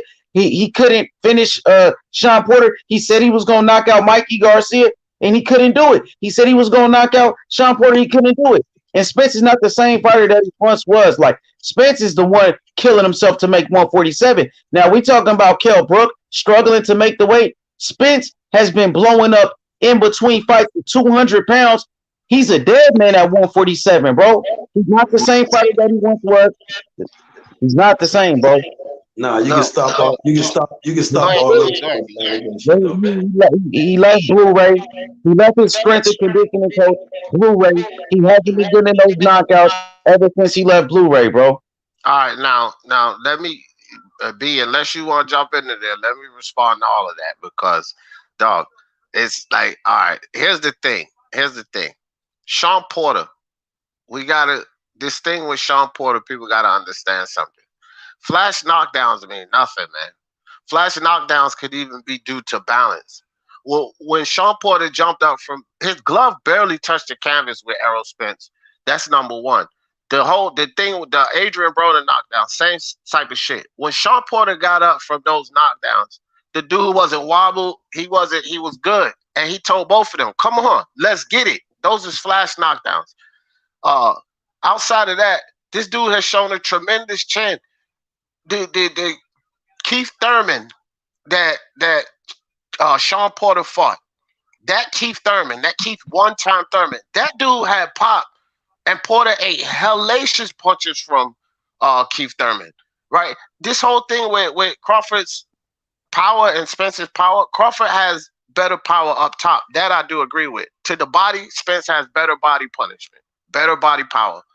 And, coincidentally, that's one of Crawford's no-nos, bro. Everybody that's tested that dude to the body has gotten good results. He stick that tongue out and he start to get on his fucking bicycle. That mean that shit hurts.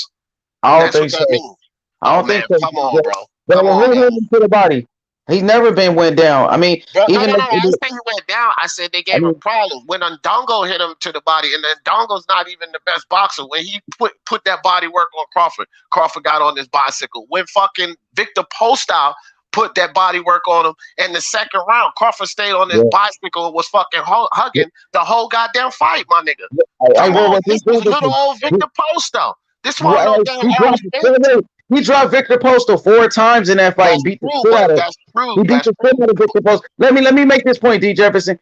He beat the shit out of Victor Postal, dropped him 4 times. He knocked out Ndongo with a body shot, with a left hook to the body. Ndongo didn't do no damage to Crawford. Crawford destroyed that man, bro. Crawford is dominating everybody. As far as the Mean Machine fight, he didn't get dropped. He got pushed down. The referee didn't score that as a knockdown. He got back up. And guess what? Knocked out Mean Machine. And as far as Kell Brook said he was in the best shape that he's been in a very long time. Kell Brook performed good in the first 3 rounds until he got hit with that right hand. You know what I mean? So, I think Crawford is the best fighter, number 1 pound for pound. He has the best skill set. He has the most accomplishments in the sport of boxing. 3-division world champion, undisputed, 2-time lineal champion, 2-time fighter of the year. His accolades speak for itself, D. Jefferson. And, D. Jefferson fell off. But Earl Spence, he hasn't been looking good, against Sean Porter. He didn't look good in that fight. And now when you talk about Sean Porter versus Keith Thurman wobbled Sean Porter a couple of times in that fight. You know what I mean? Sean Porter was in there doing a stanky leg half of the fight. You know what I mean? So Sean Porter, he's been dropped like by Adrian Broner. Adrian Broner never dropped anybody at that weight class, but he dropped Sean Porter. You know what I mean? So Porter doesn't have any defense. Porter make a lot of mistakes. Porter gets hit with big shots. Listen, Terrence Crawford will make him pay for those mistakes. Crawford will finish him off. Terrence Crawford is one of the best finishers in boxing. 8 straight knockouts. It don't matter. You know what I mean? Earl Spence, you talking about Kell Brook draining himself, struggling to make weight. Earl Spence doing the same thing, bro. He's struggling to make weight. Earl Spence he looks sick. He looks sick when he's at 147, bro. He looks like a dead man. You know what I mean? But go ahead. I'm sorry, Ben Israel. You back. Just straight with the buffoonery, huh? Struggling to make weight, when he missed weight. He said that in the Sean Porter fight, bro. He said he was up to 200 pounds in between. I know who do look tempting and delicious right now, and that's Terrence Bud Crawford. He look real vulnerable right now. He look like prey on a safari desert right now. That's what Bud Crawford looked like right now. That's bro. I mean, I know Spence your favorite fighter, bro. They both great fighters, but Crawford is better, bro. Yeah, What I up? What had. up? D Jefferson is back. What up, D? Yeah, yeah. My bad. My phone died out, bro. I had to jump on my lap. But yeah, dog. Yeah, yeah. I don't know where I left off, but I feel you about Victor Postol. But this is the thing: when you look at guys like Victor Postol, you look at guys like Yuriorkis Gamboa and shit like that, right, bro? They put damage on this dude, and when you moving up, and man, guys like Spence can eventually end up at 160, fam. Let's be honest. 154, he can end up at 160. If those guys can see this, nobody invincible in this sport. Crawford could be hurt. He just ain't had the right opponents in front of him to hurt him. That's the problem. Hey, D, they're both great fighters, though, D. You know, I just think Crawford is better. He got better skills. I think Crawford is the best boxer in the division. You know, just like Tyson Fury, I feel like he's the superior boxer at heavyweight. And shout outs to D Jefferson, man. But D Jefferson, he does know his boxing, especially when he talking about Tyson Fury. You know, D Jefferson, he been talking about Fury from the beginning, bro. And D, let's talk about the heavyweights real quick. Who is your top heavyweight right now? And what's your order? Top five. Give me your top four. I think top four is better. And what All you think right. about? Go ahead. Well, you already know there's only one Tyson Fury. Number one, goddamn it, is my dude Tyson Fury. Uh Number two, you got to get a Joshua, man. He holding all of those straps and everything. I mean, even when people argue he's number one, I don't fuss with him. You can make that argument. I got Tyson Fury number one. I got Anthony Joshua number two. But here's who my number three is, and I just think it's too much disrespect on the dude, bro. I still got Wilder at number three. I don't care what nobody say, bro. I want to see guys get in there and beat Wilder because I think he sleeps him. I think he sleeps Dillian White. I think he sleeps Oscar Rivas. I want to see him fight Andy Ruiz. I hope that go down because me personally, I'm picking Wilder in that fight. So I got Wilder as number three. And to be honest with you, fam, I need to save reservation for the number four guy for this rematch with Dillian White and Alexander Povetkin. Because if Povetkin beats White again, I got him as number four. That'll be my top four. Old For as me, he is, I still got him as number four if he beat White again. I got Andy Ruiz as my number three heavyweight. He hasn't been making no excuses. He has a better win than Deontay Wilder. He has a better resume than That's true. Deontay Wilder. That's You know true. what I mean? He's been with Eddie Reynoso. He's in phenomenal shape right now. You know, so for me, number one, of course, Tyson Fury, like you said. Number two, Yes. AJ. Number three, Andy Ruiz. Number four would be Deontay Wilder for me. Yeah, that's cool. Like I can respect Andy Ruiz because he's a former three belt champion. Like and he beat Joshua. So even when Fury go in here and beat Joshua, Ruiz can still say I beat him first. You know what I mean? Ruiz beat him first. Like so, yeah. And then plus Andy Ruiz, man, he gonna be a problem in the heavyweight division for a good while, man. I can respect Andy Ruiz being number three. I just think that you know what, man, I will have to reevaluate that to tell you the truth because that's a good pick. I might put him at number four instead of White or Povetkin because I could see that would be a good fight between Ruiz, White, Povetkin, Ruiz and White, or Ruiz and Povetkin. That's a good pick. That's a good shout, H. I'm So gonna change up. Matter of fact, I'm gonna change up and put Ruiz at number four. And what about that number three over Wilder, bro? Wilder been making no, too no, much. no, no. He I has a can't better even. record than Wilder. He beat Joshua, bro. Yeah, he does. He does have a better resume than Wilder, and he beat Joshua. But this what he don't have. He don't have 10 title defenses. He won his belts and he lost them right away. But So who is who? I even mean, though it wasn't look, uh, against the competition? Luis Ortiz is a good enough defense for one of them. The But fact who is, did? the man still got 10 title defenses. He Okay, defended it who again did, against who did Ortiz beat? Bird. I think Ortiz was a hype job. He's a good fighter, but who did Ortiz beat? He didn't beat anybody, right? You know what I It mean? just, So it's just about where he was ranked, though. H. It's not yeah, really, you right about resumes, but it's not always all about resumes because these guys get, and it wasn't just like certain rankings on sanctioning bodies. He was ranked overall. So this we're is ranked not in the the rule. WBC and the WBC. No, I'm saying he was ranked the top 10 heavyweight. So if you rank the top 10 heavyweight, you go to Ring and all of these, and he ranked top 10, then you got to give him the credit, bro. It's just like they say the guys that he's beating the guys that put in front of him. Now, Wilder had other opportunities, but he was still beating ranked guys. I agree with you about these guys in the testament of what they are. Like I don't have an argument there, but these were the top ranked guys at the time, right? So you got to give them his credit. And defending your title 10 times versus losing your shit as soon as you get it, nah, bro. Like I can't rank him Okay. higher. And Ruiz ain't no damn Tyson Fury. He did that to Joshua. I got to see if he could do that to Wilder because I feel like Wilder could step back with that wide stance, catch Fat Boy, and put him out of there.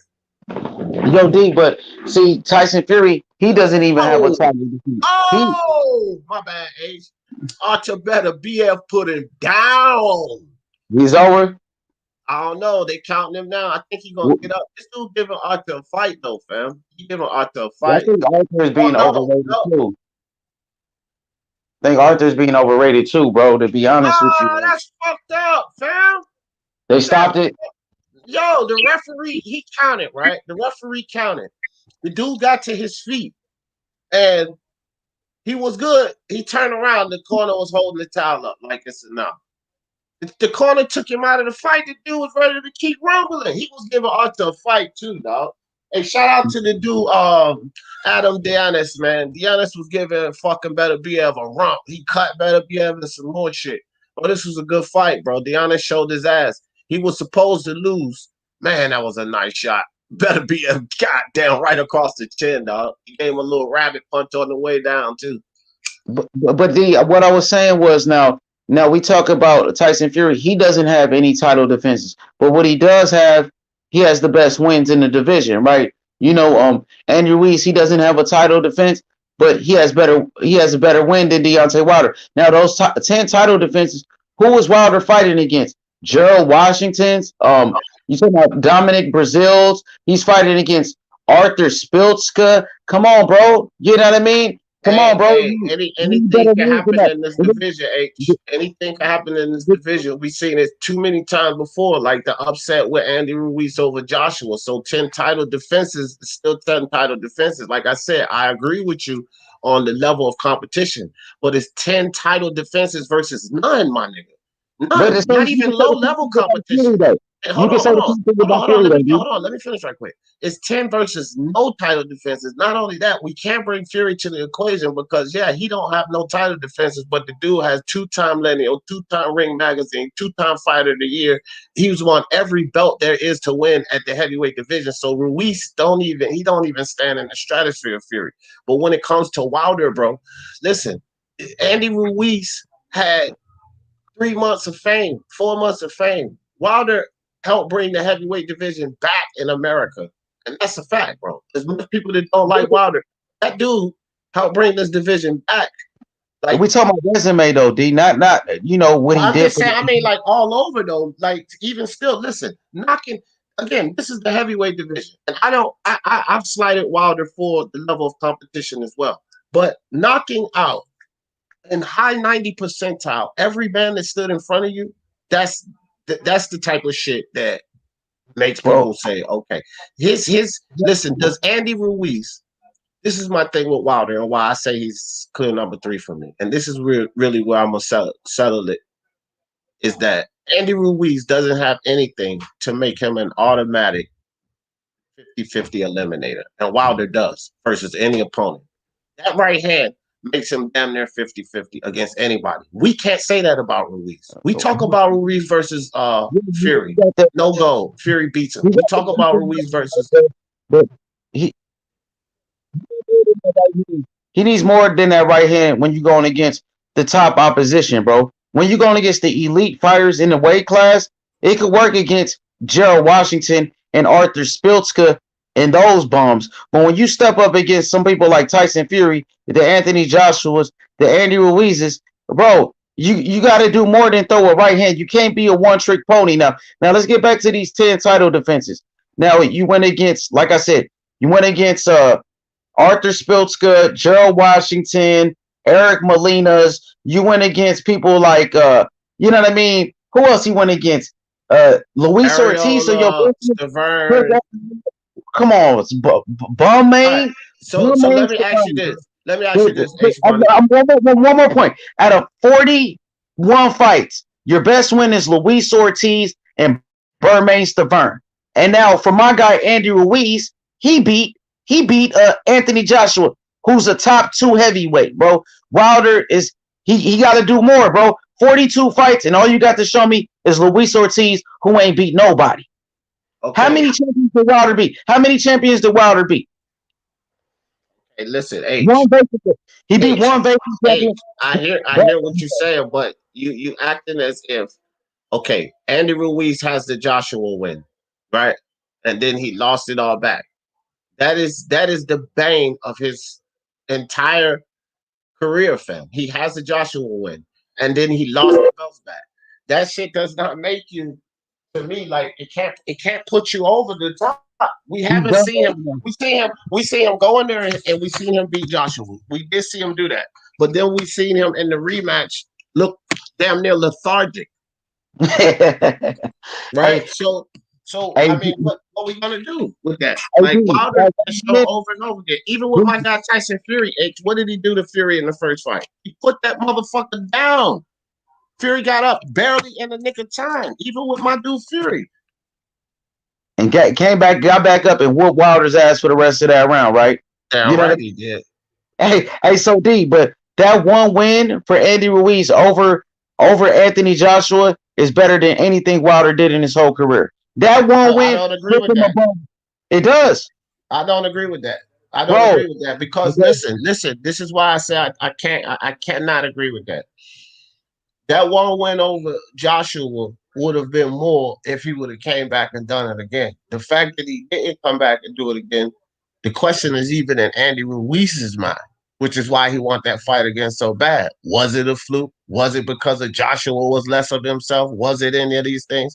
When Wilder wins his belt, he beat the guy. And of course, yes, that's Bermain Stavern, but he still beats the guy. Right? Hold on. He beats the guy, and then he goes on a fucking run, and he maintains his belt. Andy Ruiz won it and lost it, and then people tried to throw him in the trash. I know we didn't. We were still saying that Andy Ruiz was good, but people tried to throw him in the trash. Wilder's still being talked about, and it's not just because of popularity and all of that. It's because he has that fucking eliminator, my dude. Again, that makes him damn near 50-50 with any fighter. No, he don't have the skills. I'm not a Wilder fan, but he has that eliminator. Ruiz don't have nothing to make him an automatic eliminator. Nothing. He does, bro. He has hand speed. He has a great chin. He's a great inside fighter. He didn't eliminate Parker. A lot of people thought he won that fight. I know, but he didn't eliminate him. So that means that he don't have that automatic eliminator. I'm happy you said Parker because Andy Ruiz been in there with better competition than Deontay Wilder in less fights. He been in there with Joseph Parker. He been in there with Anthony Joshua twice. Come on, bro. Like, let's just be real about the situation. Ain't no moral rewards in boxing, fam. He been in there with him, but he lost. He lost 2 out of 3. Yo, D, he got a way better win than Wilder. Who did Wilder beat? Luis Ortiz, a fake boogeyman?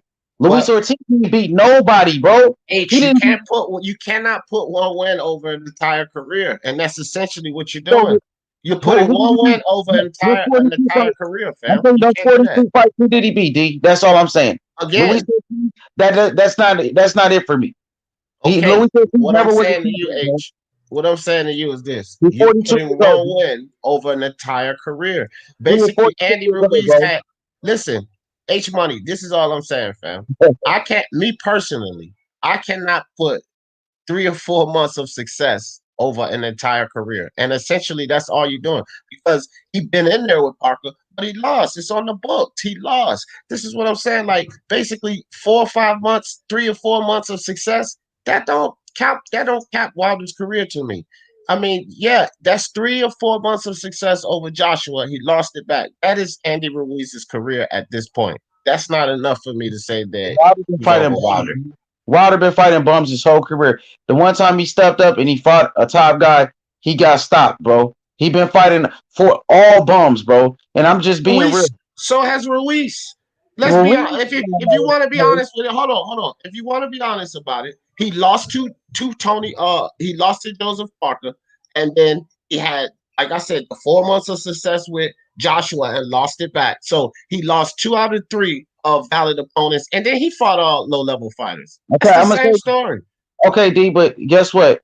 He beat the top guy at the time in Anthony Joshua. He beat the #1 heavyweight in the world, undefeated Anthony Joshua. And then I thought he beat Joseph Parker, bro. He lost the fight, though, fam. He lost the fight. He got robbed, but it's all good. Yeah, I don't. You know, H. I say 7-5. Look, I had a 7-5 for Ruiz myself, right? But I always say 7-5. You got 3 judges. It's only one Asian money. It's only one D Jefferson. If it was 3 judges sitting there and they seen it the other way, that's why you got 3 of them, fam. So like 7-5 fights, I don't really call them a robbery. If it's like 8-4, 9-3, and then it goes the other way, then we got a discussion. But I had a 7-5, so it could have went either way. But my thing is this. Andy Ruiz is 2 out of 3 in his top level competition. The dude has 2 losses. Wilder has 1. He has 4 months of success. Wilder has years of success. It's like, bro, I can't put that over him. Bums, D. That's who against success. Ruiz's is too. Ruiz's is low level fighters too, fam. Besides 3 fights, which you went 2 out of 3 in. Bro, he beat the #1 heavyweight, bro, in the world. That's one fight, 4 months, H. So where's Wilder one fight though, D? Well, who was his one fight? That's what I'm asking. He didn't have one fight. He had many. But who was the top guy that he beat? One top guy that Wilder beat. As a champion, one champion that Wilder beat. Okay, listen. There is no champion that Wilder beat except Stavern because he took the belt from him. Okay, hold on. H, you asked me a question. Hold on. There is one champion that he beat, is the champion he took the belt from. Okay, so he beat a champion. People saying he didn't beat no champion. We got to stop saying that. He beat a champion. But here's the thing. Stavern, he beat him. Come on, vacant champion, bro. Well, okay. And he never had a title defense either, too. So, okay. Well, but, okay, so in his title defense, just let me tell you this. He beat Stavern again. He beat Ortiz twice. Whether you rate him or not, the dude was rated. He beat Ortiz twice. And then he went on a tear, bro. Like, this is the thing. Andy had 4 months of success, ate himself. Lack of discipline has to be held toward the boxing. So why Wilder didn't go against Dylan White? Why he didn't fight his mother too, Dylan White? Hold on, H, let me say this. People hold it against Wilder because he didn't take the time to learn how to box, to establish a jab. Lack of discipline. So we can't just throw out of the window Andy Ruiz eating himself out of the next fight. We can't just dismiss that. If we're going to hold Wilder accountable because he didn't take the time to, which I think he should be held accountable, because I've always said if Wilder would have established a jab, he might have been unbeatable at the heavyweight division, but he never did. That's lack of discipline. Well, Fat Boy ate himself out of the second fight. So we can't just dismiss all of that. This dude is not, it doesn't make him any better because he went 1 out of 3 against top-level competition, and then he fought all low-level competition. Because those are the facts. He fought low-level competition. He went 1 out of 3 with top-level. He lost twice, and he won once. And Wilder two against top opposition. Tyson he has more, but he has more behind that. Wilder never beat top competition. Wilder never beat top competition in his life. He only was knocking out bums, bro. But that's your opinion, because it's the truth. No, that's your opinion because Ortiz was ranked, fam.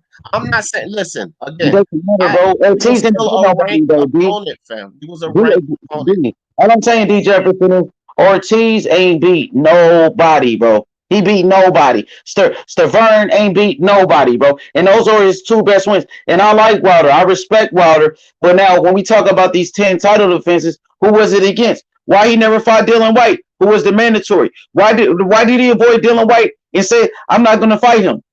Why did he avoid Politics. that fight, bro? Politics. You know why? Because he Politics. didn't want, bro. I know Wilder personally, bro, but I'm not gonna be a fanboy. You know what I mean? Wilder I'm was a Fury definitely fan, so I ain't no fanboy. not I don't. even Wilder picked Fury because he thought Fury was washed up. He thought Fury was a dead man. And guess But what? they cherry pick each other. Well, Wilder was the champion at the time. Wilder's supposed to be the most dangerous man. Fury didn't cherry pick. Wilder was the one that cherry picked him at that time, bro. You know what I mean? Fury, look, my dude Fury cherry picked Wilder too because when he came back to boxing, he had the option to go to fight either champion. Both of them was willing to fight him, and Bro, he didn't want that Joshua smoke because he knew damn well he needed more behind him before he stepped in there with Joshua. So he went to take the easier champion on. I mean, look, they cherry picked each other. And cherry I picked don't on think wrong. Fury cherry For picked him both at of them. that time. AD at that time, Wilder was considered the most dangerous heavyweight. Fury, come out of retirement and gave him a boxing lesson 2 times. So Wilder, out of 2 opportunities against top opposition, he got schooled both times, bro. You know what I mean? Like that equalizer, that right hand, that one trick pony, it can work against those Gerald Washingtons and the Chris Areolas and Bummain Stavern. But when you go in there with an Anthony Joshua, Tyson Fury, those top guys, that shit ain't gonna work, bro. Like Wilder, It did work with Fury though, H. It it didn't did. work. Fury got back up and whooped his ass, Yeah, bro. 9 seconds, 9.57 seconds. I did it on my live. The dude barely got back. Listen. Come on, bro. We don't get Gotta credit keep for it a that. buck. We gotta The keep it man a got buck back here. up and kept fighting, my brother. We gotta keep it a buck here. We gotta I keep it know. a buck here. It did work. Fury just weathered the storm. The thing is this: we have to give Fury credit because guess what? These other guys ain't been able to get up from that right hand. They ain't been able to, but Fury was able to give up. So that's credited to Tyson Fury. But we cannot say that one trick didn't work. Even on one of the most elusive heavyweights, he found that hand in there. This is why I'm not giving these guys. Andy Ruiz is 6'1". He's not no fucking 6'7" like Wilder. Fury, man, Andy Ruiz, little fat, short arm ass in there trying to do something to Tyson Fury. Please, bro.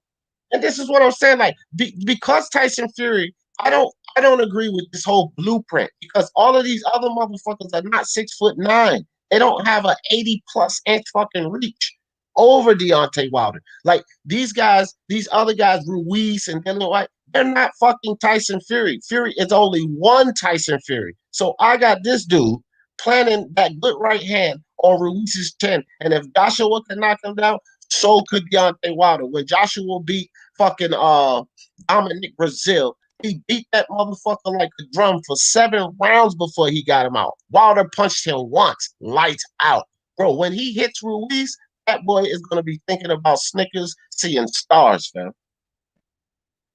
Who you talking about? Who hitting them? Wilder, when he hits Ruiz, Well, that bro, boy gonna be seeing got a great, stars, thinking about Snickers, fam. I'm telling you. bro. If they Andy Ruiz fight, got a he's gonna great knock chin, him bro. out. I don't think Wilder knocking out Andy. Andy has one of the best chins in boxing. He got back up when AJ dropped him, and AJ is a great knockout puncher as well. Andy Ruiz is a warrior, bro. He's a warrior. Andy Ruiz, I think Andy Ruiz beats Wilder at this point right now. Now I want to look at Wilder's resume. I got it on the screen, so I want to show the people, those 10 title defenses. You know what I mean? And just look at Wilder's career as a whole. Who was those guys that Wilder was knocking out? You know what I mean? How good was Wilder's resume? How good was his reign as a heavyweight? I felt like he had a great run, but I feel like Andy Ruiz obviously has a better career at the end of the day. Andy Ruiz had 4 of the belts. I mean, Andy Ruiz he had 3 of the belts. He was IBF, IBO, WBO, WBA heavyweight champion. Wilder only had 1 belt, which was the WBC. So Andy Ruiz has accomplished more. But still, he was a unified champion. Wilder's never been unified. The top guy, D. Jefferson, Wilder has never been unified champion, bro. You know what I mean? So he's accomplished more. So now let's go look at Wilder's resume. So who was these 10 title defenses? Look, let me ask you one question. Has Andy Ruiz ever been considered the #1 heavyweight? When he beat No, he was at that not. time, No, he when was he beat not AJ, considered number when he one. beat AJ, I had him number one because He he was beat the not man. considered. He beat the Listen, man, bro. listen. That's not true. H. He was not considered That's not number true. one, and I'm gonna tell you why. That's how lineal was reestablished with Fury and Wilder because it was number one versus number two. Andy Ruiz, even when he beat Joshua, he was never considered number one. Wilder was considered number one when Andy Ruiz beat Joshua. That's what I'm trying to tell you. This dude was never considered. You cannot have 4 months of fame, bro, and think that that means everything. That's this dude's entire career. He beat up all low-level fight. You showing Wilder's resume. That's Resume. cool. All right, I'm Yeah, not let's look arguing at with these title I'm not defenses. arguing with Wilder's resume because we agree on that. But what I'm saying is Andy Ruiz's resume is similar. Besides 3 fights, Joshua twice and Joseph Parker, is it similar to Wilder? All low-level fighters. He lost 2 out of those 3 fights. So the dude had 4 months of success, and that does not put him over Wilder. It doesn't. I can't put Okay, him over Wilder because of 4 months of success, fam. you know I what, can't. bro? Yo, you know what does put him above Wilder? His win over Anthony Joshua, bro. Wilder doesn't have anybody like AJ on his resume. He doesn't have a win like that. So now let's look at these 10 title defenses, right? Wilder beat Bermain Stavern for a belt. Bermain Stavern, who was a vacant champion, who never had a title defense. Stavern, who was a bum, bro. And then Wilder beat Eric Molina. Anthony Joshua, Ben knocked him out. Then he fought John Dupas. Come on, bro. Arthur Spilka, Chris Areola, Gerald Washington, Bermain Stavern again, Luis Ortiz, who never beat anybody, Luis Ortiz. He ain't beat nobody. Tyson Fury, and we all know Tyson Fury, that was the end of Wilder. Once he ran into Tyson Fury, it was the end. So out of these 10 title defenses, all you got to show me, Eric Molina, Joan Dumpis, Arthur Spilka, Chris Areola, who's washed up, Gerald Washington.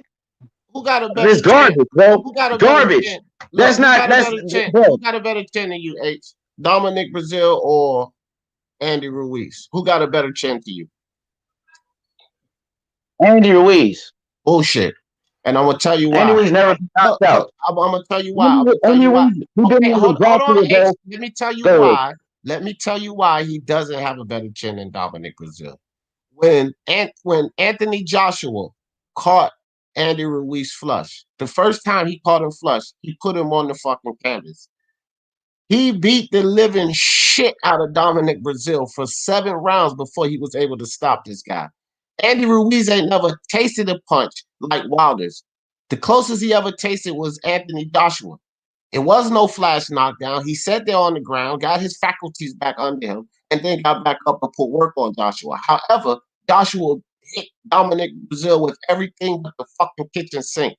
Again, with what Wilder did to Dominic Brazil, that is the danger of what Deontay Wilder offers. And if he hits Andy Ruiz, I'm telling you, 1 punch from Joshua will put this guy down.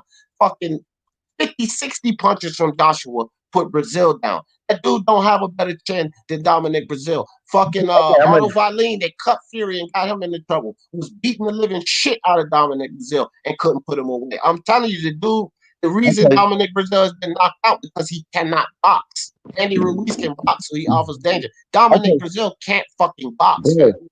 Well, okay, now let me step in because now we're talking about Dominic Brazil, right? Dominic Brazil, who's been knocked out by Anthony Joshua, and Andy Ruiz been in there with Anthony Joshua for about 20 rounds, and the man never was knocked out by Anthony Joshua. I'll let you cook. Let me cook because Andy Ruiz wasn't knocked out by Anthony Joshua, and Dominic Brazil was. And Andy Ruiz been in there for more rounds than Dominic Brazil with AJ, and AJ couldn't knock him out. Andy Ruiz got back up when AJ dropped him. He took AJ's best shot and got back up, bro. Andy Ruiz got an iron chin, bro. He is one of the best chins in boxing. Now, Dominic Brazil ain't shit compared to Andy Ruiz. You know what I mean? Dominic Brazil is a punching bag. Dominic Brazil been knocked out, bro, by Anthony Joshua. Why Joshua couldn't knock out Andy Ruiz? Andy Ruiz went 12 rounds with him in a rematch, and Joshua couldn't even drop him. You know what I mean? But we seen what Joshua did to Brazil. And in the first fight, Joshua dropped him. He took his best punch, got back up, and then he stopped AJ, bro. So that's not even a comparison, D Jefferson. Okay, What it I is. do It respect. is H. It is, and because you cannot say he knocked him out and he didn't. You got to look at the complexion of the fight. And also I just mentioned the fact that Dominic Brazil can't box. Now we know Carlos Negron was piecing him up. Carlos Negron is slow and can't box himself. He was piecing Dominic Brazil up. The thing is this: when you Andy Ruiz in that first fight offered way too many problems for Joshua to be able to implement the type of punishment that he put on Dominic Brazil. In the second fight, Joshua was on the move, stick and move, stick and move. If it still wasn't the type of punishment that he put on Dominic Brazil. His game plan has a lot to do with it. We can't just look at the chin. I mean, just because he didn't knock him out. His game plan was to go in there and outbox Ruiz. It wasn't to go in there and get into a dogfight, get inside the pocket, and put punishment on him, which is what his game plan was with Dominic Brazil, because Dominic Brazil's too slow and he had no danger to really offer Anthony Joshua, which Andy Ruiz did. So the complexion of the fights was the reason he did not put Andy Ruiz out. Was hitting Andy Ruiz with overhand rights primarily in that second fight. That's it. In the fight with Dominic Brazil, he was hitting this dude with uppercuts, hooks, body shots, like fucking. Did you see Dominic Brazil's face after that fight? He looked like fucking Martin Lawrence on that episode with Tommy Hearns, bro. His face, he looked like the fucking Elephant Man, dude. That nigga was taking all kind of punishment from Garbage. Anthony Joshua. Dominic Brazil is a bum, bro. He's Yeah, garbage. he is, but we talk about Chen here. He's not a better fighter than Ruiz. That's not the argument. It's Chen. That dude has a Yo, fucking diamond he's a better fucking Chen, team, fam. I'm telling you. He's never been knocked out, bro. He's been in there with champions, bro. And he been in there twice with AJ, and AJ couldn't stop him. AJ was 1-for-1 with Brazil. Stop. It's not even a comparison. I mean, I Who has respect Ruiz been him. in there with that has power besides AJ? Who? He's been in there with Joseph Parker. Nobody. Too. Nobody. It's a He ain't heavyweight been in there division. with Everybody nobody can with punch. power. It's H. a Come on. heavyweight division, D Jefferson. Everybody can punch, bro. In the heavyweight No, division. come on now. Who has he been? The two biggest punches in the heavyweight division, Dominic Brazil has been in there with both of them. Anthony Joshua and Deontay Wilder. With Anthony Joshua, he had to beat this man down before he got him out of there. With Deontay Wilder, he's the hardest puncher. People, that's why has that eliminator. But with Andy Ruiz, again, soon as Joshua clipped him, soon as he did touch that chin, he put him down. The thing with Andy Ruiz is he wasn't no fucking bobblehead like fucking Dominic Brazil because he can box. He wasn't going to allow Anthony Joshua to just fire off on him like Brazil did. But if he had, just imagine if Joshua was planting punches on Ruiz like he was planting on Brazil, he would have knocked Ruiz out, fam. He knocked him down with one punch. He wasn't It's not hitting true. Ruiz like that. That's not true. If that was the case, he would have knocked him out, bro. He had 12 rounds in the second fight to knock him out. He hit Andy Ruiz with some hard ass shots. Besides that knockdown, he hit Andy Ruiz with everything, and he couldn't knock him out, bro. Mexican fighters, they got tremendous chins, bro. Andy Ruiz got a way better chin than Dominic Brazil, bro. I mean, think so. I don't. I mean, I hope they I want fight. you to do a poll. Do a poll on your channel, and we see what the fans say.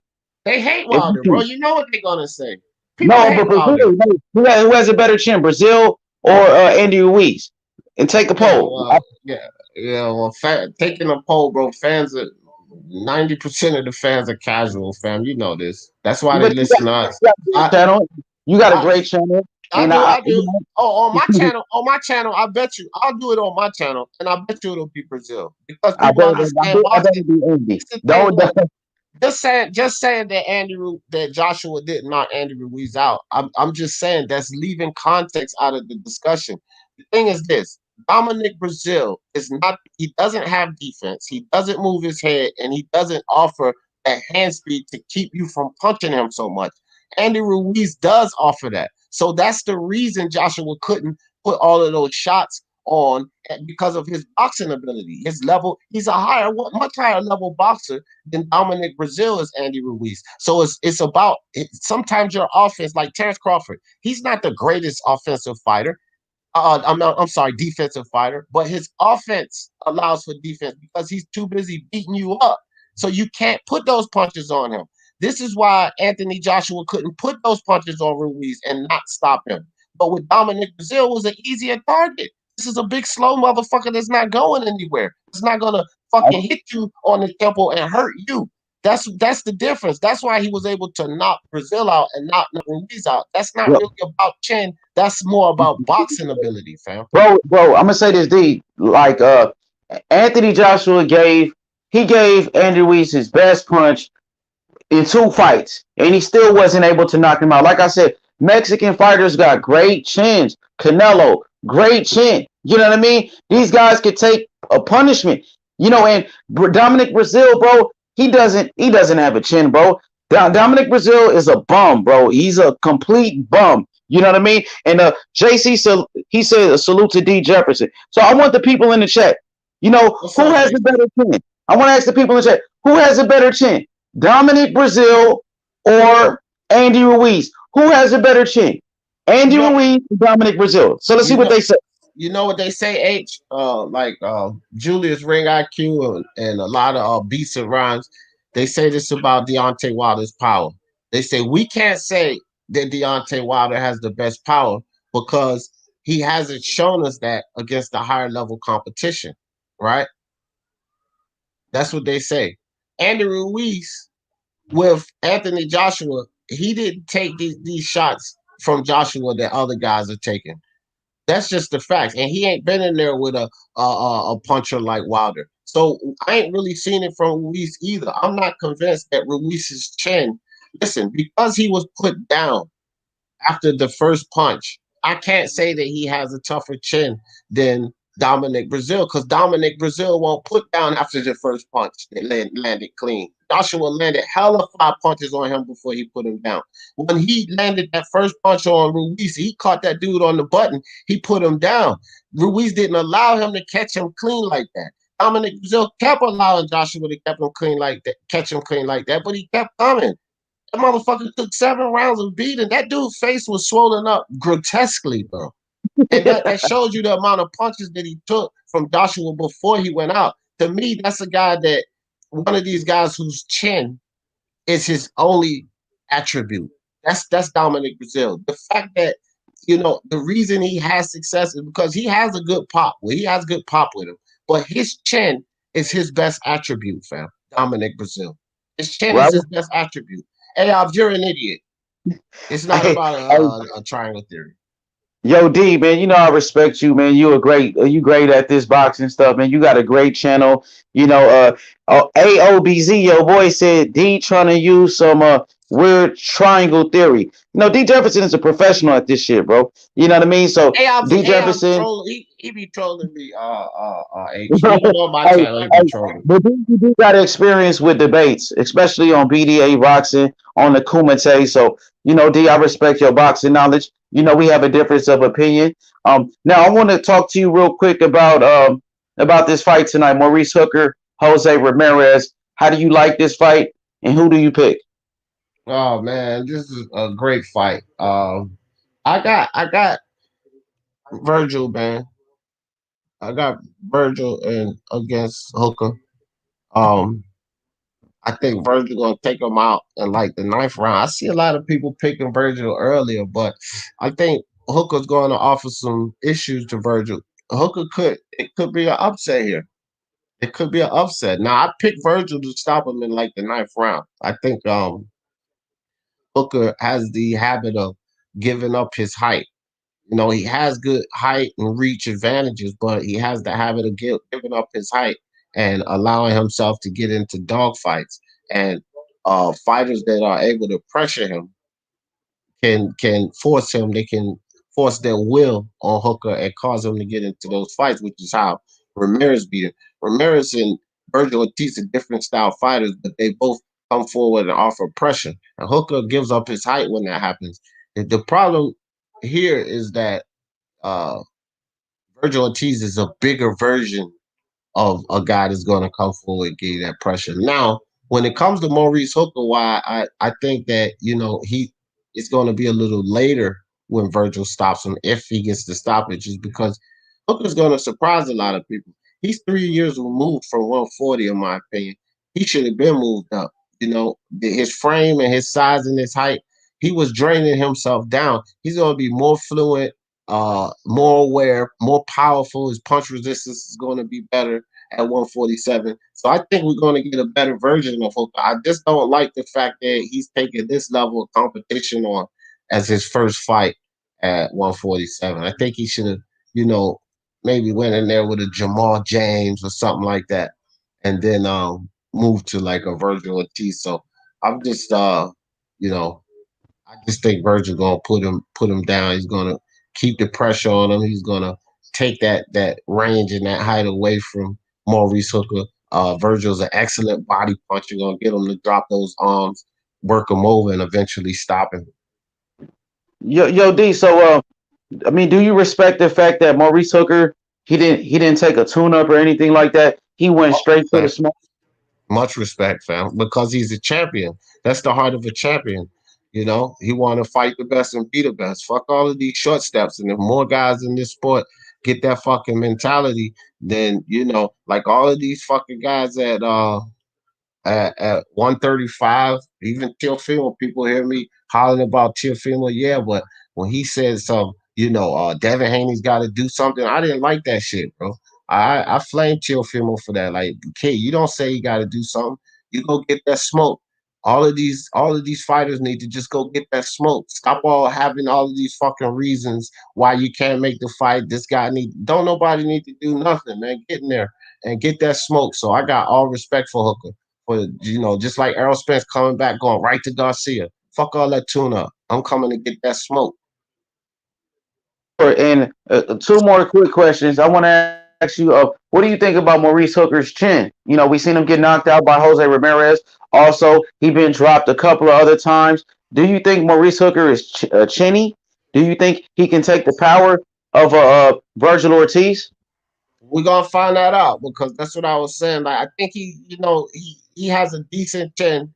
I think he takes too much punishment when he gives up his height. That's the thing. Like in any fighter, even if you have a decent chin, you ain't gonna take but so many hits, right? But again, I go to that punch resistance and draining down and shit like that. I think he'll have a little more punch resistance. So we'll have to see. I mean, I'm looking for Virgil to stop him because he stopped everybody. He stopped guys that hadn't been stopped before. I don't believe Brad Solomon or Vargas was stopped before he got in there with those guys. So I'm looking for the stoppage here. I think that the plan is for the stoppage. We'll just have to see how Hooker can weather the storm. Like he's around a good camp too. Camps matter as well. The Robert Garcia gym is an excellent gym, no doubt. But Maurice has been around Ward and Boback and Crawford and those guys. So he's been around guys that know how to remain disciplined throughout a fight and keep that distance. That's going to be the key game plan here, bro. If Maurice Hooker can keep the distance, because he does very well when he keeps the distance, come forward with that 1-2-1 or that good 1-2. He's got a lot of power with that straight right. So if he can implement that game plan and not allow Virgil Ortiz to impose his will, we can have a very interesting fight here. Sure. And another question, D. Jefferson.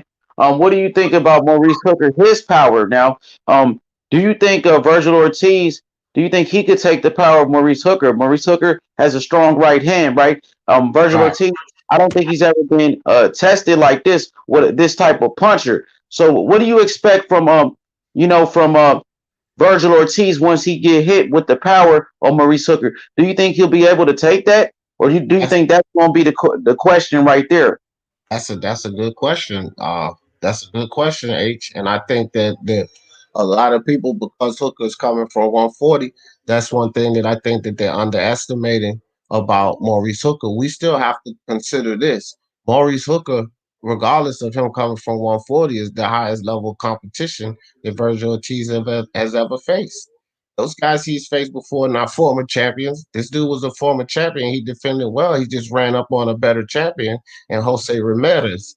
So this is his highest level of competition, and those are going to be questions that we're going to have to get answered from Virgil Ortiz because he's a contender. Yeah, he's still a young fighter. He only has 15 fights, and he's in contendership because of the guys he's been beating. However, again, this is a very valid test. This is a guy who was moving up from 140, but like I said earlier, should have moved up a couple of years minimum. He should have moved up a couple of years ago.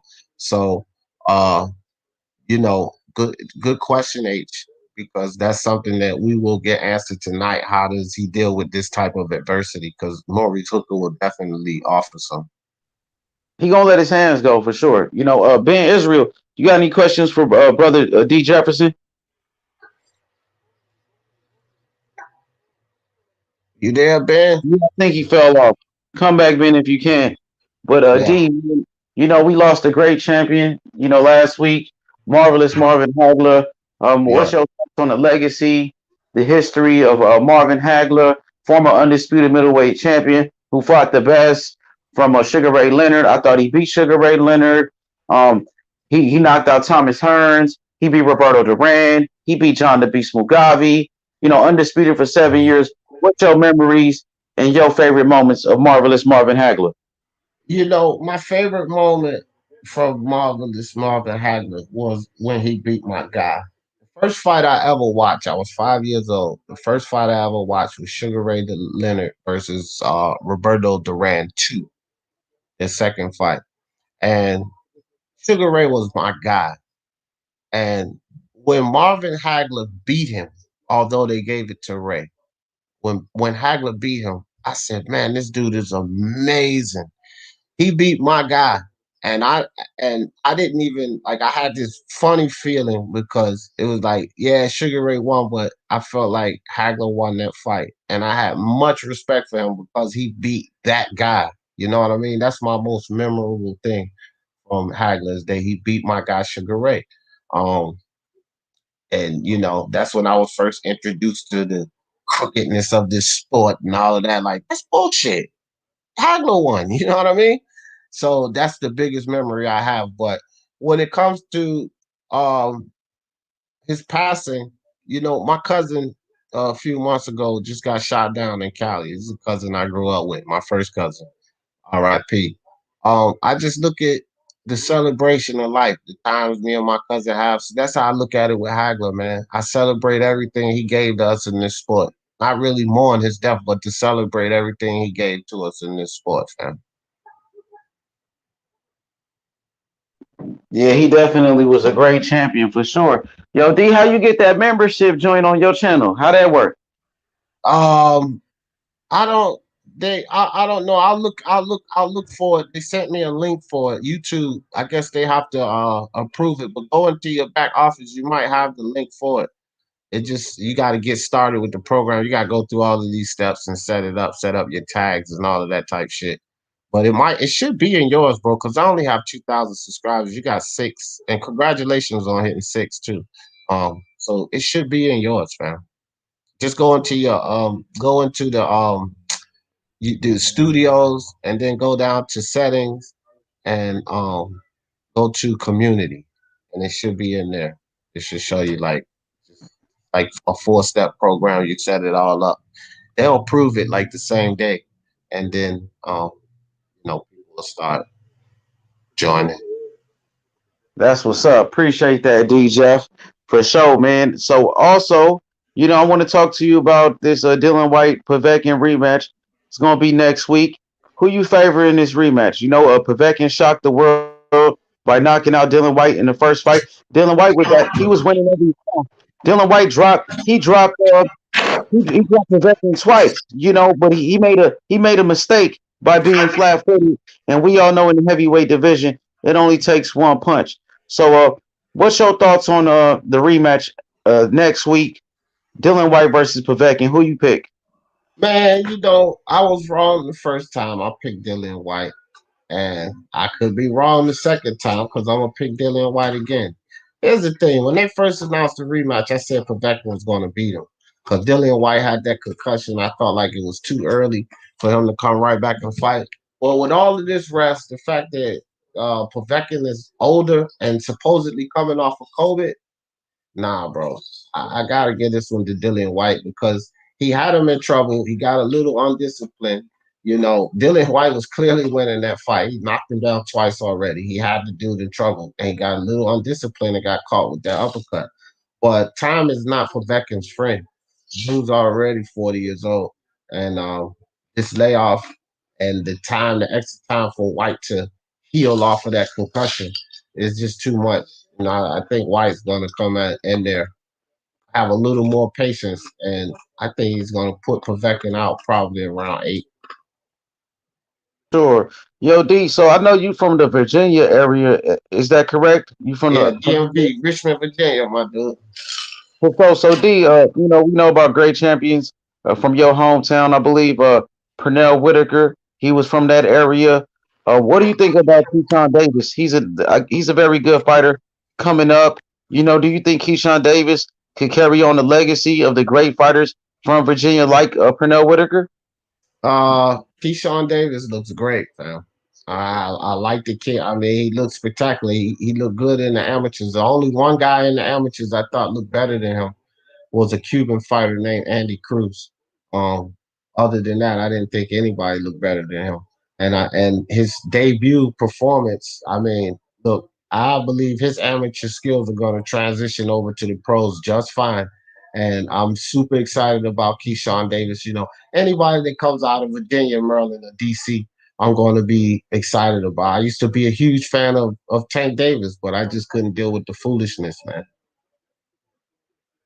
Yeah, Keyshawn did look good in his last fight, man. So, I'm looking forward to see how his career goes.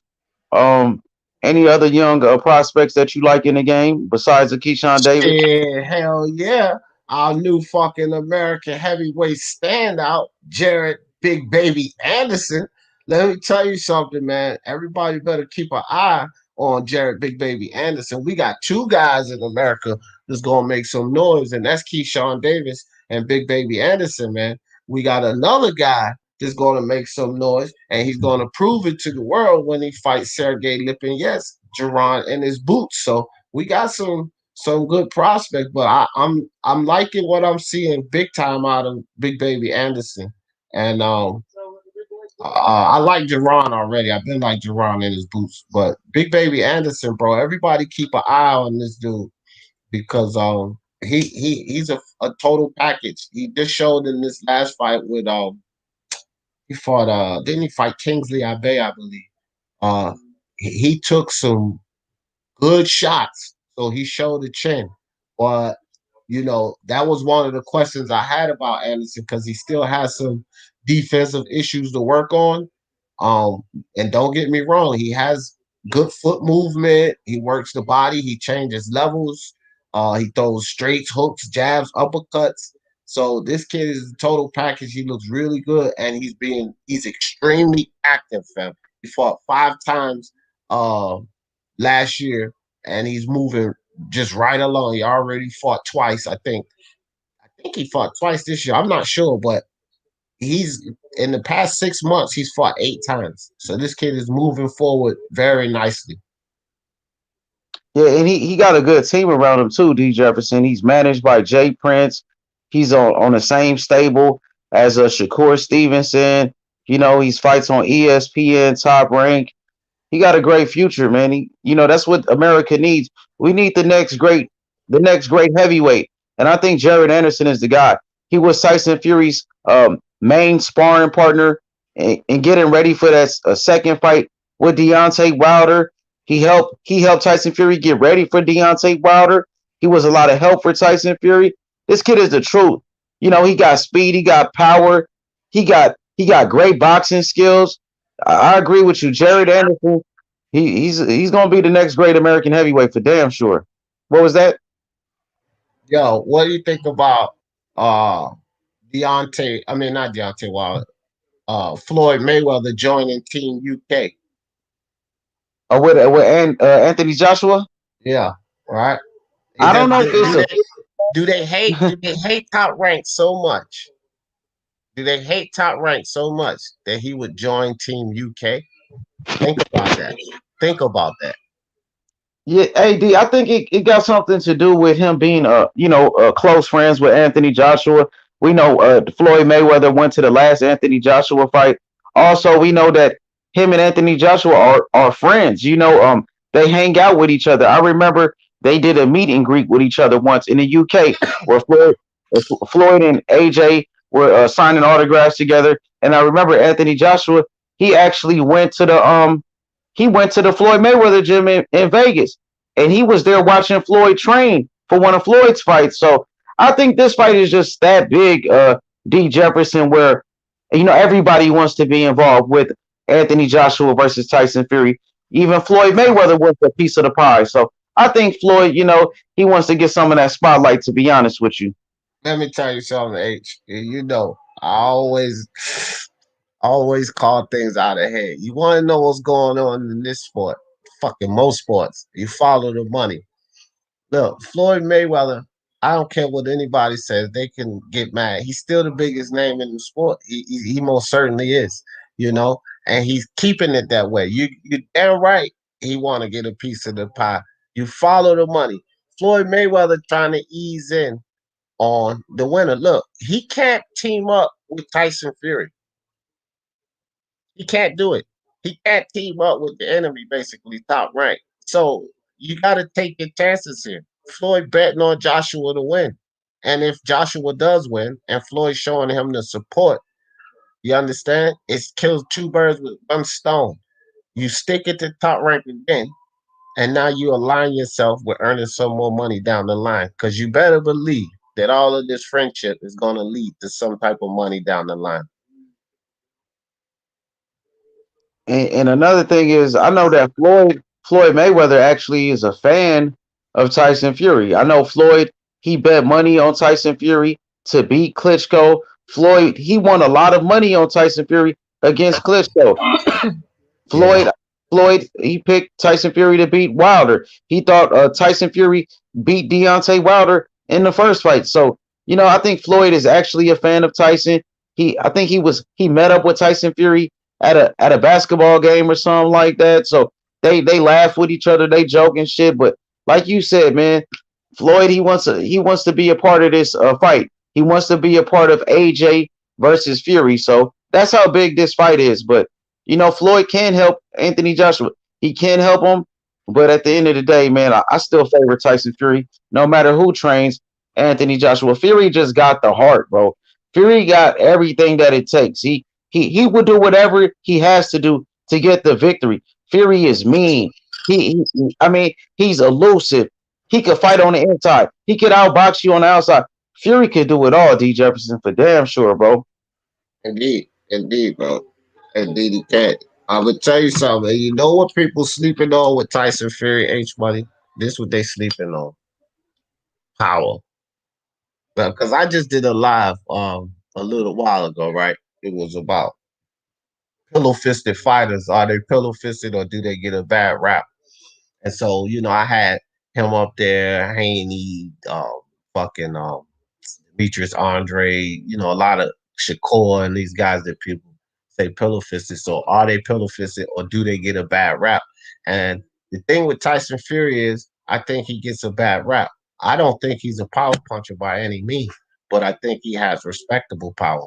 But with respectable power, not just knockout lightning power, but with respectable power, when you add technique to that, then it becomes more effective. And that's what the Crunk Gym does. They add technique to guys because Sugar Hill Davis, he was on Lion King podcast. I was on there with them and I asked him a question. I asked him, you know, if you're telling me that your idea for all of your fighters is to stop the opponent, you telling me that y'all plan is for Tyson Fury to go in there and stop Joshua. And Sugar Hill told me, hell yeah.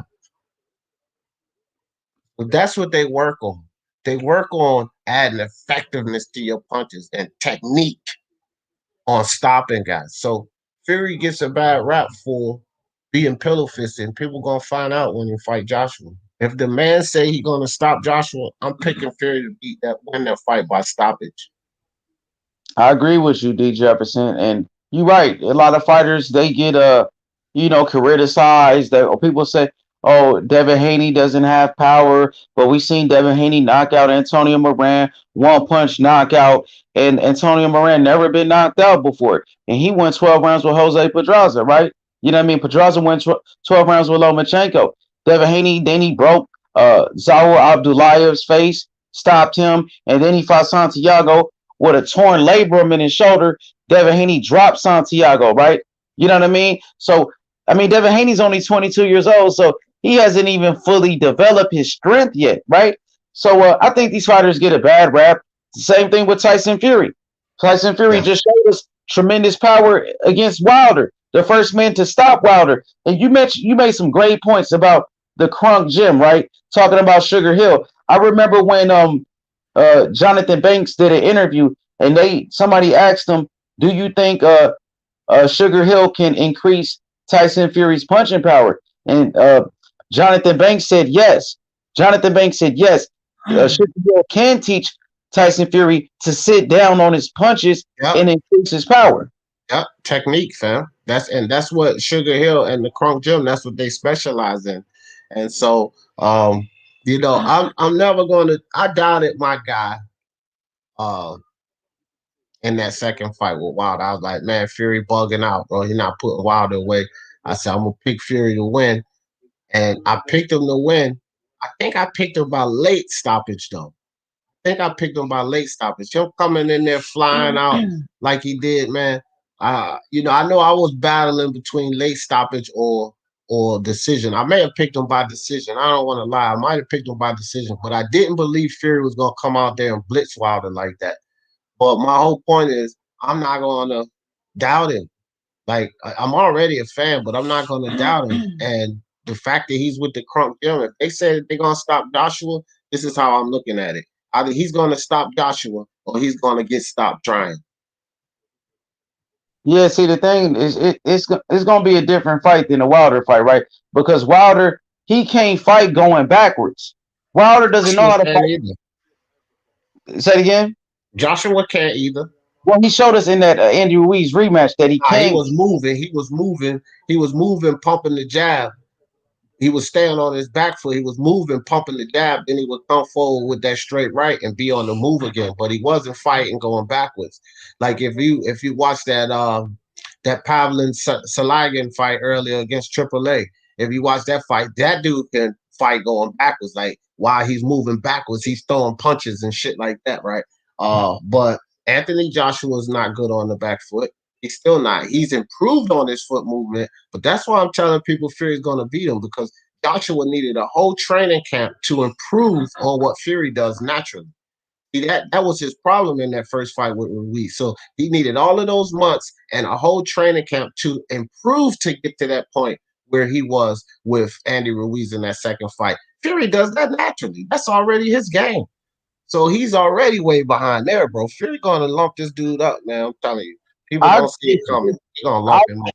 Yeah, I agree with you, though, D. Of course, Tyson Fury is levels above him as a boxer, but he did make those adjustments in that second fight. So Anthony Joshua showed us, that he can make adjustments. And for me, he showed me that he could fight on the back foot because he was moving around. He was boxing, using the Tyson Fury type of style in that second fight with Andy Ruiz, to be honest with you. But, I don't think it's going to work against Tyson Fury. But we got to wait and see. And that's what makes this fight so. He's not going to fight Fury like that. He's going to fight Fury. He's going to play from the mid-range. He's going to put damage on Fury. He's going to try to get to that body. Work. Joshua's strength is from the mid-range. But he doesn't really want to get up inside with Tyson Fury. One, because Tyson Fury's clinch game is phenomenal and Joshua's is not good at all. He was getting out clinched by Pulev. So he's going to play Tyson Fury from the mid-range, where he's extremely dangerous and where that's Tyson Fury's weakness. Guys that can fight well from their mid-range and cause him problems, which is why this is going to be an interesting fight. Tyson Fury is going to try to push him to keep him on the to stay on the outside and then come forward. And from my understanding, I guess that what I can imagine, I don't know, but what I guess the game plan would be is for Tyson Fury to keep him on the outside from that mid-range and then come forward and pressure Joshua and work him on the inside to get damage off. Because Tyson can box on the inside, where Joshua's not the greatest on the inside. His mid-range game is his strength, because he hurts a lot of guys. That mid-range uppercut Joshua got is dangerous, and his hook, his mid-range hook. So it's going to be a great fight, man. 50-50 fight. I think my guy Fury is going to get it done. So what's your thoughts on certain channels saying Deontay Wilder he's gonna try to stop the third fight from happening, and we know that the fight has been signed. What's your thoughts on people saying Wilder he's gonna stop the third fight, and Wilder is still in arbitration? And do you think that's all bullshit at this point? Nah. It's actually well. Here's the thing. I'm not sure. Here's the thing with this third fight. I don't think that even if the judge awarded on the side of Deontay Wilder, I'm not sure that that can stop the fight because Fury and his side could just say F it and pay whatever fines. And there's so much money involved in this fight that could be what would potentially happen. I think that that's just rumors that Fury, the first rumor was that Fury could not sign because of the court issue, but he signed, right? So now I don't like it's just rumors, bro. If they it's not in court yet. It went from mediation, and I'm not even sure if it went to arbitration. Arbitration is the next step after mediation, so it hasn't gone to a judge, an actual judge yet. Um, I don't even think they have time to get because any judgment that would be made if they don't settle it in mediation and arbitration would have to be established by a judge, which means it would have to through some type of trial. It hasn't even gotten to that point yet. Mediation and arbitration is the step that you take before it goes to trial, before it goes to court. So um, I just think that those are all rumors, fam. Like I don't think that they even have the means or the time to get in the way of this fight. Yeah, I think it's a whole lot of bullshit to be honest with you, man. I just can't wait for this undisputed fight. So another question is, what do you think about how the way Deontay Wilder handled his first loss? The excuses, talking about the costume was too heavy, knowing that he tried the actual costume out before he wore it. He knew he tried it on. So what do you think about Wilder blaming Mark Breland for throwing in the towel? Wilder accusing Mark Breland of spiking his water. Now, what do you think about the glove gate situation? People going around calling Tyson Fury a cheater. Do you think Wilder and his team are being sore losers? Do you like the way Wilder handled his first loss, or were you disappointed in him? I think it's despicable, sir. I think it's absolutely despicable because, like, here's the thing with Wilder. It's before he came out and did the things that he did and said the things he said. I was actually in defense of him. I was like, bro, a lot of y'all people are just holding a lot of shit against Wilder because of what his fans are saying. But then when he came out and he started pointing the finger at Breland and he started threatening Fury and saying these things, now you put it to the level where we can blame you. And I think it's despicable because as a champion, the Wilder fans say as a champion, if Fury, if he mad that Wilder said he cheated, then go in there and beat the man up again. Okay, well, with that logic, hold your champion accountable. If you feel like this guy cheated you, don't make no fucking excuses. Don't come out accusing people. Go in there and beat his ass. You're a champion. If you lose, you lose. Damn the excuses, fam. We expect this from all of the champions.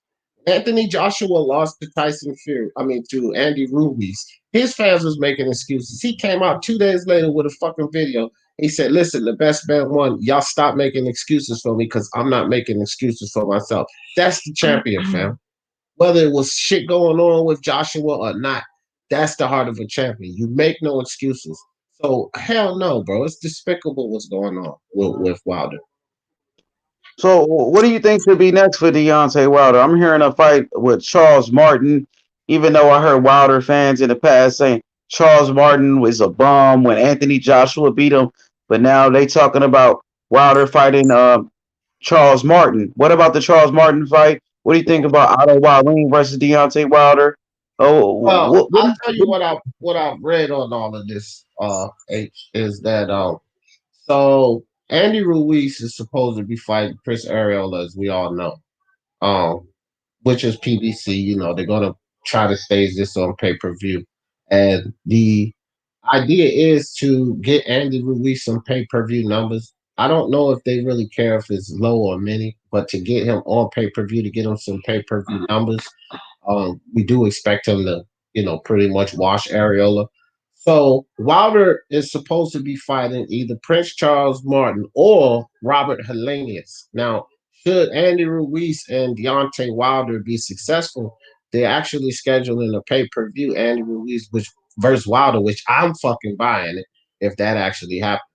But it's Andy Ruiz versus Deontay Wilder in November or December. Should both of them be successful in their next match? Now Wilder is supposed to be fighting Prince Charles or Robert Helenius. Um, I think, but the both of those guys are underrated and underestimated. Prince Charles and Robert Helenius. No, they're not top 10 fighters. No, they're not. But these are, decent step tune-up opponents to get ready for a fight like Andy Ruiz, and they're no worse than Chris Areola. You know what I'm saying? So I think it's a good idea if everything plays out the way it should, and both of those guys, beat their opponents and then meet up in December or November. Man, this shit is looking good for boxing, bro. Boxing is looking good this year. Yeah, I'm gonna be honest with you, my brother D Jefferson. I don't like those fights, right? Especially when Wilder, Wilder and his fans have been saying Charles Martin has been a bum for years. So now you want to, take another former Anthony Joshua opponent. Wilder had been taking former Anthony Joshua opponents his whole career. It took Eric Molina, he took Dominic Brazil, and now he wants to fight Charles Martin, right? Keep taking Yeah. Anthony Joshua former opponents, and also he's taking Anthony Joshua leftovers, and now Robert Helenius. Come on, bro. These fans are gonna they're gonna eat him alive for coming back. Taking an easy touch like Charles Martin or Robert Helenius. Why not fight against Otto Wallin though? I think Otto Wallin is a better fight than both of those. Otto Wallin just beat Dominic Brazil. I Otto, agree. I he had, agree. yeah, he had a good performance against Tyson Fury. Some people felt like he should have won that fight with Tyson Fury because of the cut. Now, also, I talked to Otto Wallin's promoter, Salita Promotions, who promotes Duran Ennis, and he also promotes Clarissa Shields. I was talking to him about Otto Wallin versus Deontay Wilder, and his promoter said that he said Otto Wallin beats Deontay Wilder. I mean, they believe that Otto Wallin could beat Deontay Wilder. But what about you? You think Wallin has a chance against Wilder? Yeah, I think he has a chance against Wilder. Do I think he beats him? No, I think he has a chance to beat him. Yeah, I don't count Otto Wallin out. He put it on Dominic Brazil, but um, yeah, I think he has a chance to beat Wilder. But look, let me say this though. Me personally, I don't mind Prince Charles or Robert Helenius if the path that they're talking about is actual.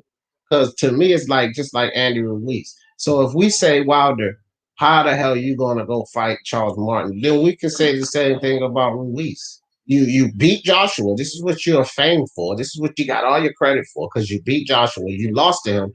So your next fight shouldn't be no damn Chris Areola.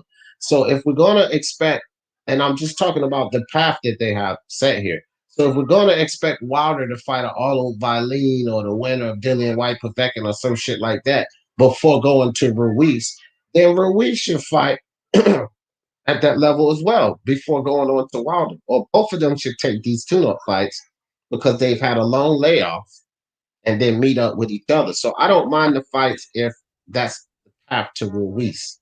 You understand what I'm saying? If the path is to Andy Ruiz, then to me the fight is fine because Ruiz is fighting Chris Areola. It's not like he's fighting some tough competition and then he and Wilder mix it up. To me, that would kind of be unfair because Ruiz had an easy fight where Wilder has a tough fight before Ruiz. I don't think that's cool. I think, to be honest, I think right now I'm a favor Andy Ruiz over Deontay Wilder at this point. Andy Ruiz, he's beat a better opposition. Andy Ruiz is rededicated himself to the sport of boxing. I like the way Andy Ruiz he took his first loss. He didn't make it excuses.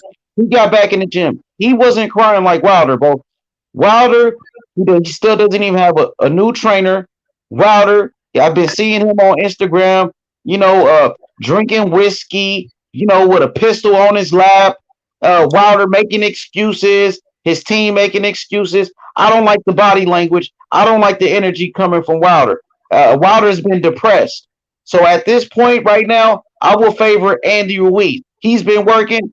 He's younger. Wilder is 36 years old now. Andy Ruiz, I think he just turned 30 years old. Andy Ruiz is still very young. I think right now I'm a favorite Andy Ruiz. I think he stops Wilder. I'm not favoring nobody over Wilder, not named Anthony Joshua or Tyson Fury. Nobody. Nobody in the heavyweight division will I favor over Wilder, not named Anthony Joshua or Tyson Fury. That's just how I have it. I can respect what you're saying about Ruiz though. But we're gonna make a friendly little bet on that fight. If they fight, we're gonna make a friendly little bet. If Ruiz wins, I got you. then D Def gotta put up a video saying H Money's the motherfucking don of this thing. I gotta give you all praise. If Wilder win, you gotta do the same, dog. I got you. That's the deal. Make that friendly Okay, that's the deal. I think Wilder gonna sleep, fat boy. I'm sorry, bro. Yeah, I agree. We can make that happen, my brother. So D Jefferson, we got a comment in the chat. My boy Courtney. Courtney said, you guys know that AJ beat up Fury in sparring for a gold Rolex. Did you hear about that story, D Jefferson? I heard about that rumor, Courtney. I heard about that rumor, Courtney. I'll say it again, but let me tell you something, Courtney. And this don't really have anything to do with AJ and Fury when it comes to tank sparring wars, Devins, Demetrius Andres, Errol Spence's with Floyd. I don't listen to no sparring wars, fam. And I'm a Spence fan. So if I ain't taking no damn sparring wars from Errol Spence when it gives him favor, I'm not taking no sparring wars from nobody, fam. Sparring is sparring. Amateurs is amateurs. When you get in the pros and you put them smaller gloves on and you take that fucking headgear off and all of that shit, it's a different party. So I don't associate all of that stuff. It means something like, sparring wars, if you have good sparring sessions, that's cool. And with the amateurs, it gives you pedigree and knowledge and ring generalship and such. But it's not the end all be all, because when you get to the pro level, it's a total different game. It's a total different game. So I don't really go put a lot of stock into sparring wars and amateurs, because one thing that a lot of people that's been around boxing, and I've been around this shit my whole damn life, a lot of those sparring wars, bro, they get personal, and all boxers will tell you that shit. Guys abandon all technique and everything, and they start throwing fucking blows. And when that happens, people can get dropped. They wouldn't usually get dropped because they're not going to be that irresponsible in the ring when those lights are on. So you cannot put too much into sparring or amateurs. That's just how I feel about that. I don't give much value in that when I assess fights in the pros. Hell yeah. Hell yeah. Well, D Jefferson, he just explained it. I didn't. I mean, I heard they sparred each other, but sparring is different than an actual fight, bro. There's no headgear. It's different, bro. You know what I mean? We don't know what exactly happened in that sparring session. We need to see the footage to be real with you. But we seen Floyd Mayweather, get outboxed and sparring against Paul Spadafora, and we all know Floyd way better than Paul Spadafora. So we don't know if Tyson Fury was in shape at that time. But I just know that in the actual fight, I'm going to favor Tyson Fury because, Fury got the skill set, bro. Fury got the heart. Fury got what it takes. Fury's a true fighter, bro. He was born to do it. Fury was named after Mike Tyson. He comes from a family of fighters. Tyson Fury started boxing at 7 years old, bro.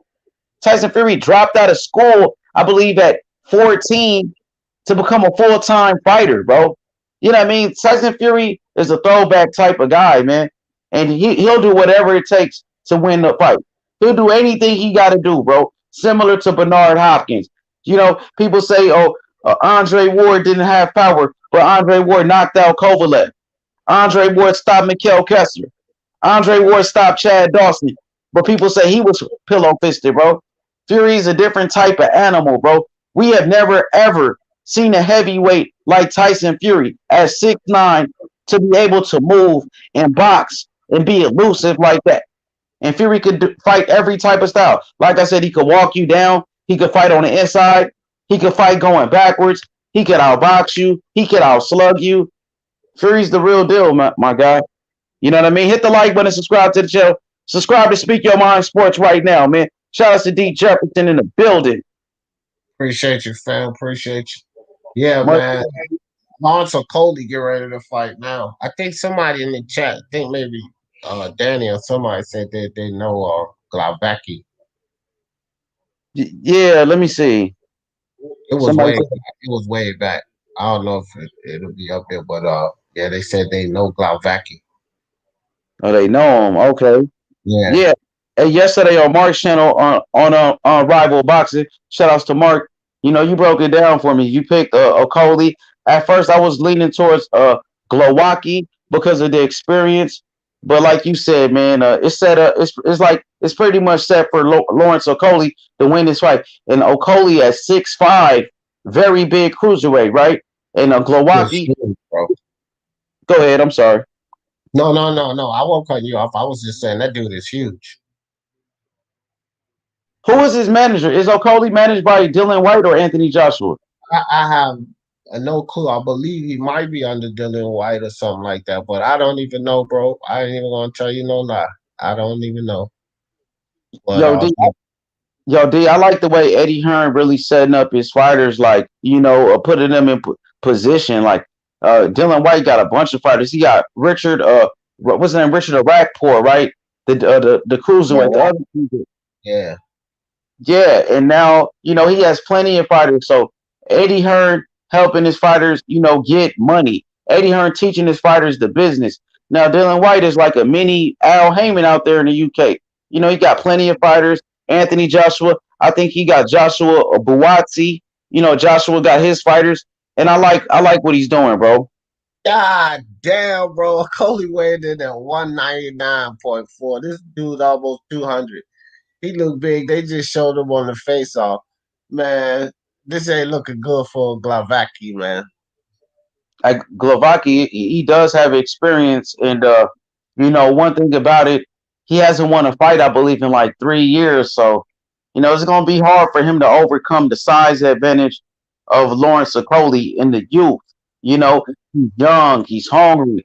His first time having a shot at a world title. You know, Okolie, this is what he's been dreaming of his whole career.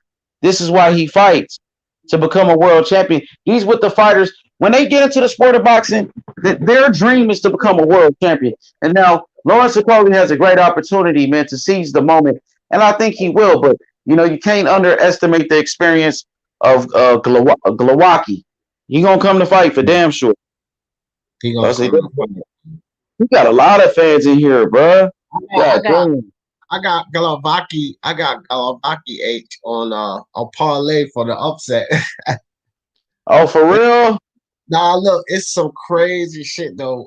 H, look. So I got the parlay set up, right? I'm on Bovada, right? So I put Glowacki in there for the upset, right? But I put it in with a couple of group betting for like 2 rounds of group betting with different fights. So I parlayed 3 teamers, right? It's a 50 cent, only 50 cent I paid for the ticket, right? But the shit pay out like $552.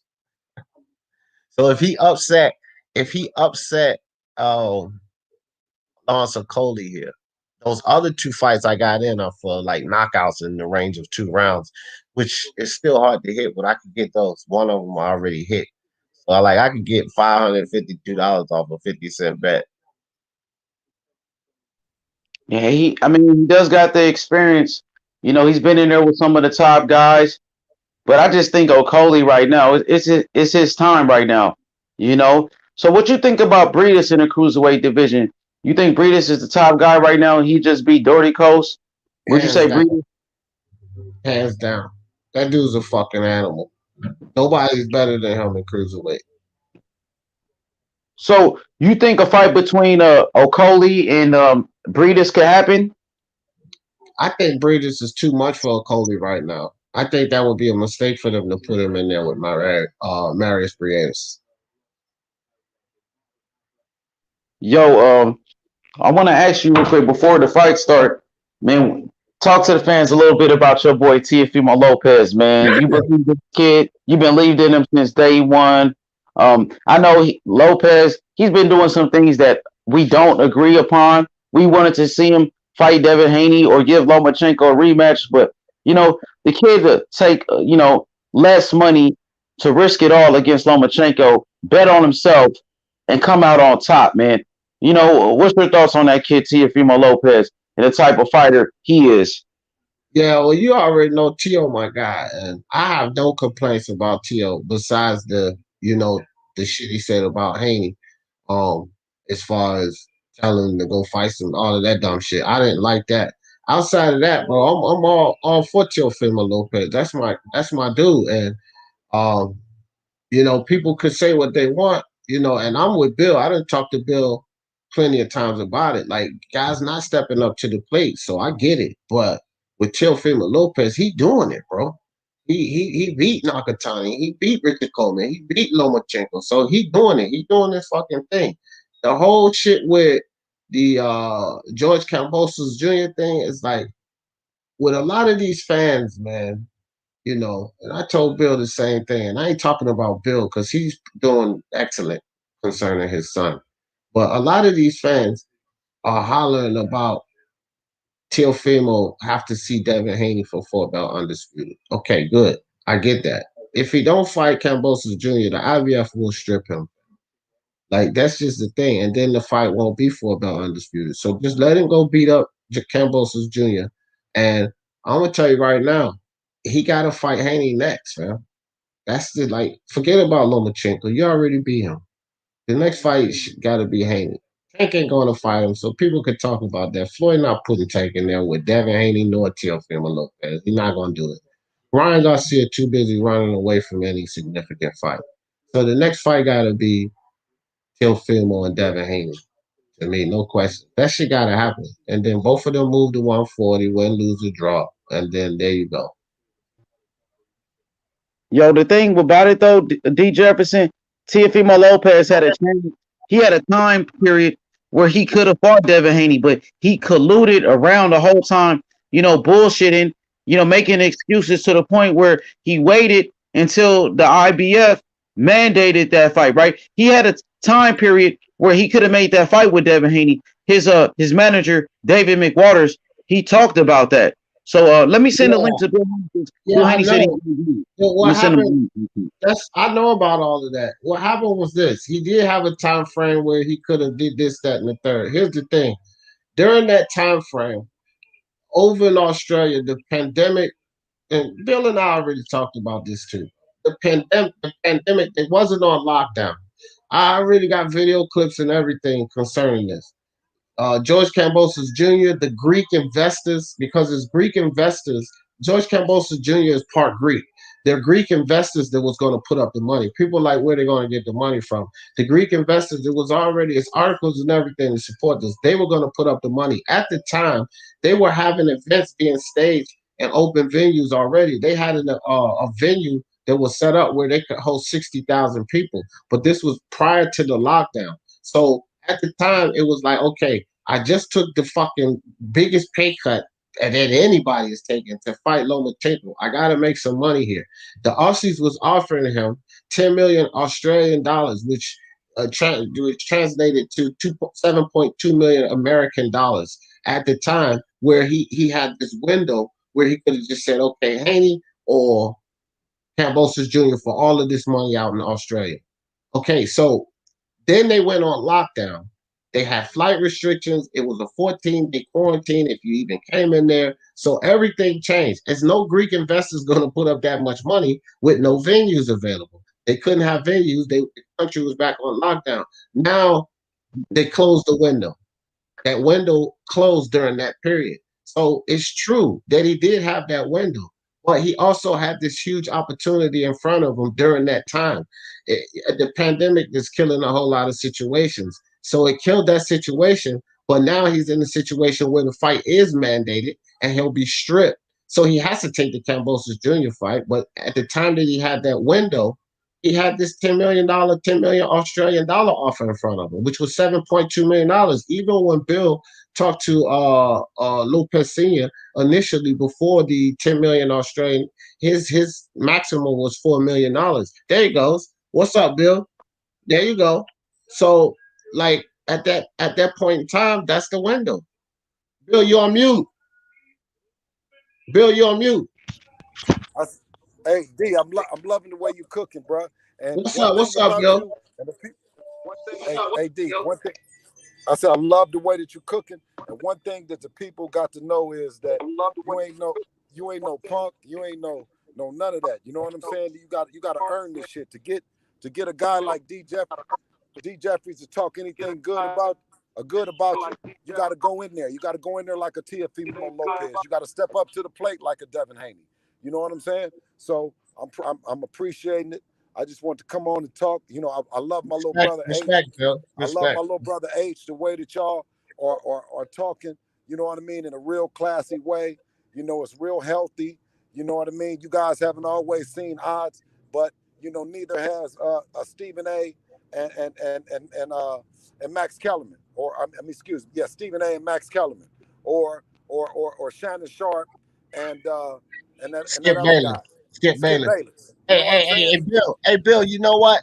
You know how they give that award out for most improved player or most improved fighter. You know, most improved athlete. Hey, Yes, bro. sir. That award by far in the YTBC goes to H Money. Like, Oh, you oh know, H listen. Money, bro. This dude has turned himself around to a reputable guy. I don't give a fuck what nobody say. I always be having his back out there and everything. So Yeah. most improved go to H Money all day long. Oh, That ain't no dude doubt. is Ain't no. I believed in him from day one. You know what I'm saying? I was there. You know, and when he was taking a lot of tough criticism. You know what I mean? Um, you know, that's just the way it is. You know, respect is earned and not given. You know what I mean? I'm just happy that he's in a great position. You know, to whereas he has a lot of good people. You know, great conversation, healthy conversations. You know what I mean? Coming on. You know. Yeah. Now, when we talk about receipts, you know, and actually proving shit to you guys, you know what I'm saying? Because although I like for of course, take our word for it, take the fighter's word for it, but at some point in time, when it becomes questioned, then we owe it to the people to come out and show the receipts and show these things. You know what I mean? A lot of people Yeah. in the boxing business, the old timers, don't necessarily like to do that, but it's kind of a different age and a different time. You know what I'm saying? So Yeah. I just say that to say I understand that, and I know that you believe in your heart of hearts that Teofimo and them are doing the right thing, and and you get behind them and you support them. But the $10 million offer with the Aussies, you know what I mean? No one that wasn't on the plate. That wasn't on the table. I mean, the only thing that we ever heard about that, you know what I'm saying, and from that is them. You know what I mean? They said that they never, no Aussies came up and said that. Bob Arum said that he was waiting to hear from the people. You know what I'm saying? And at the time when they were saying that they were gonna go get the money, the Australia was on lockdown. You see what I'm saying? So No, it was we before when the offer first happened, Bill. It was before they went on lockdown. Yes, it no was, fam. I'm no telling you, no yes, it was. listen. They went on Okay, well lockdown. listen to this. Listen to this though. Lomachenko, before he even got the belt, we was on lockdown. I mean, they had a small audience. They couldn't even have an audience. The great Lomachenko and the great Teofimo Lopez weren't able to rumble in front of a crowd because of the pandemic. So we talking about actually, it's already going on. You see what I mean? This pandemic thing was already going on. What they said was that they had an offer from them, and believe it or not, Australia been tighter than America. They was tighter than we were in terms of letting in people.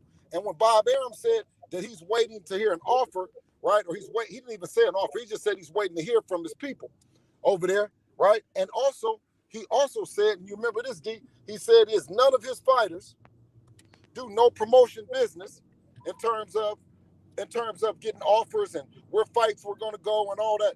That was before the actual even purse bid happened. So he let them know that they don't do that. You know what I'm saying? No matter how much they was colluding and no matter how much they were actually talking to the opponents, right? You're talking to the opponent's team, right? And Right. you're the undisputed champion, right? You're the undisputed champion, quote unquote, right? And you're talking to the opponent's team, right? And the opponent has never had no sold out arena in Australia. Nothing to back up those numbers. You see what I'm saying? So, like I said, a lot of things have come to the light, and that one happens to be one of them.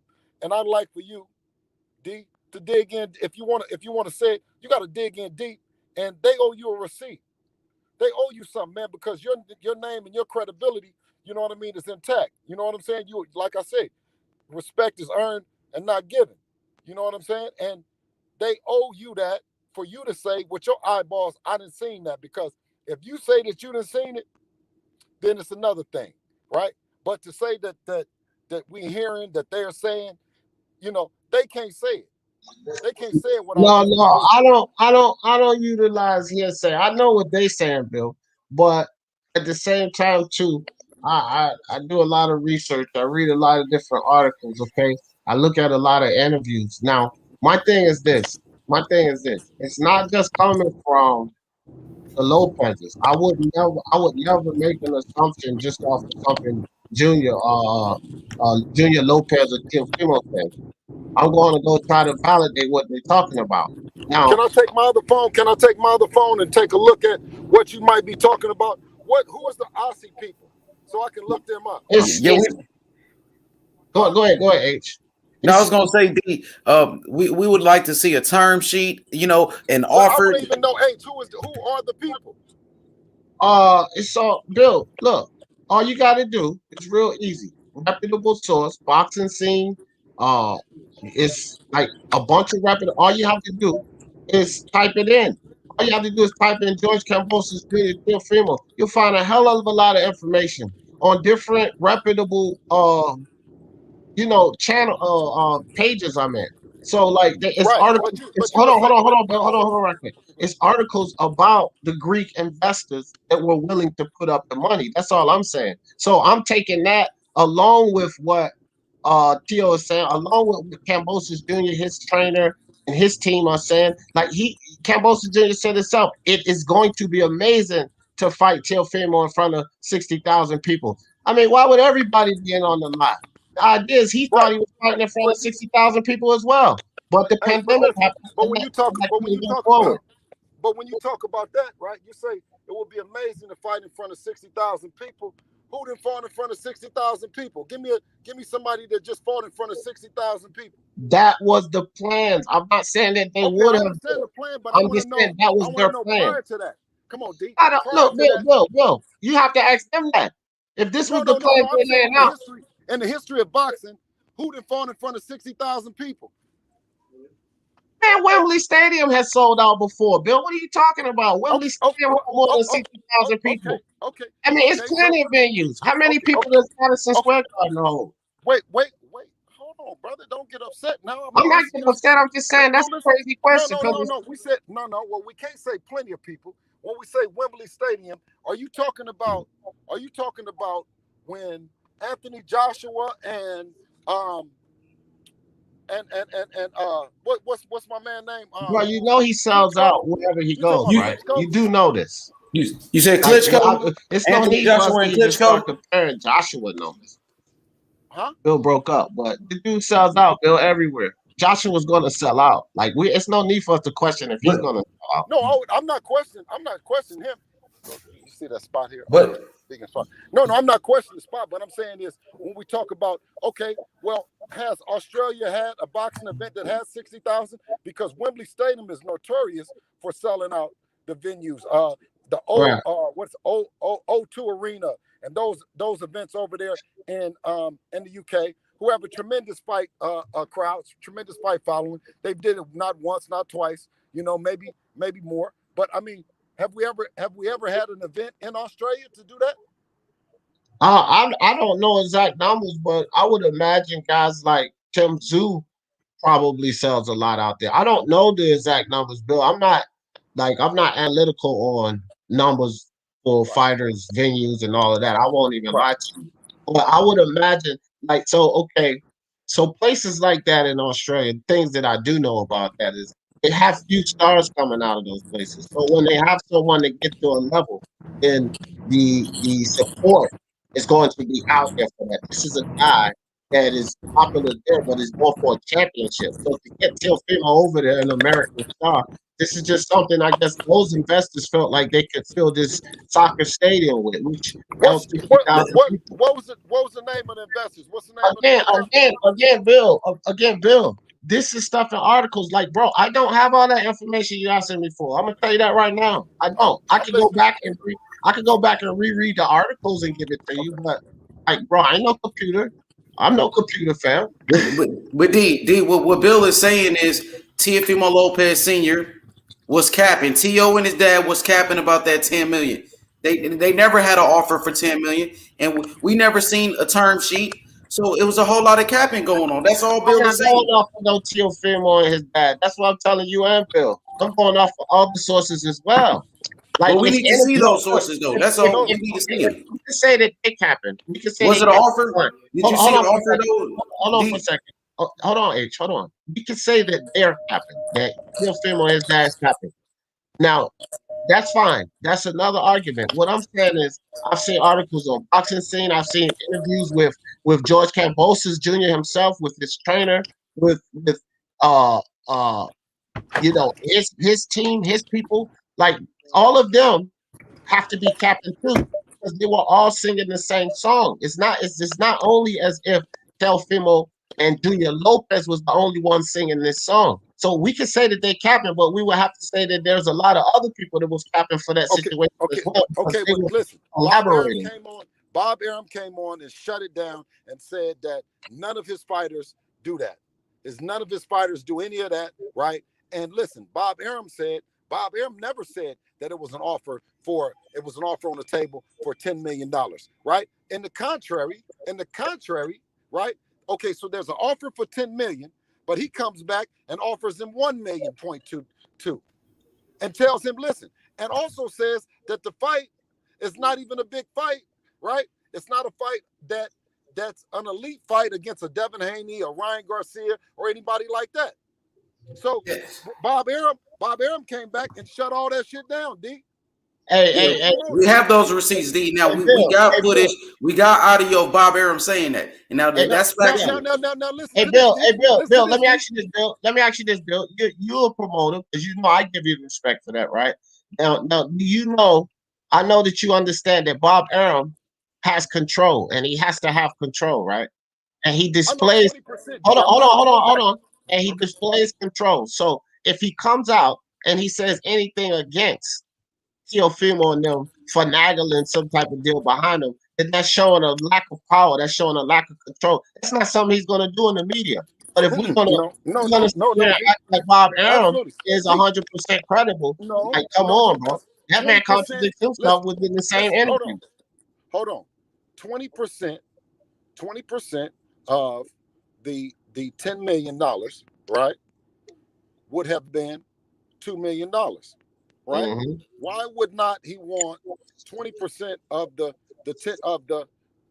because now it would be, 10 million, it would have been 20% of that would have been 2 million versus getting 700,000, right? If he's not in it, right? He what he said was oh man, shit, I'm gonna make this and not do nothing.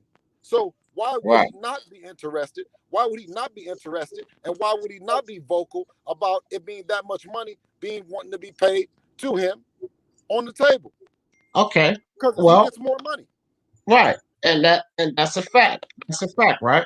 So if that was the case and Bob felt like it wasn't anything there and it was nothing there to entertain, then why didn't he just say in turn, look, man, I don't know what T.O. and those guys are talking about. Mr. Haney, let's make a fight. Let's sit down and negotiate a fight with Devin. Well, why didn't he do that? Why didn't Bob do that? If Bob thought it was a hoax, why didn't he come to Bill and say, hey, Bill, let's make this fight happen because that's bullshit. Let's make this real fight happen. Why didn't Bob do that? Because you know what he said? He said, I'm waiting to see what the people from Australia is talking about. I'm waiting on something from Australia. Listen, he said, I'm waiting on something from Australia, and then offered him 1.2 million. All right, he offered him 1.2 million for what? To fight Kambosos. Right. So my question to you was, if that fight with Kambosos was bullshit, the 10 million in general, and Bob was waiting to hear what they was talking about, 1.2 million is all he could offer for Kambosos. If that fight was bullshit, why didn't he come to Bill Haney and say, "Hey, Mr. Haney, let's make this bigger fight with Devin"? Because that 20% still applies. That bigger fight with Devin. Because he's never had confidence in putting Teofimo Lopez or Lomachenko, any of his fighters in there with Devin Haney, and us beating the shit out of him and going back to the network of, you know what I mean, that we're on. With the belts, yeah.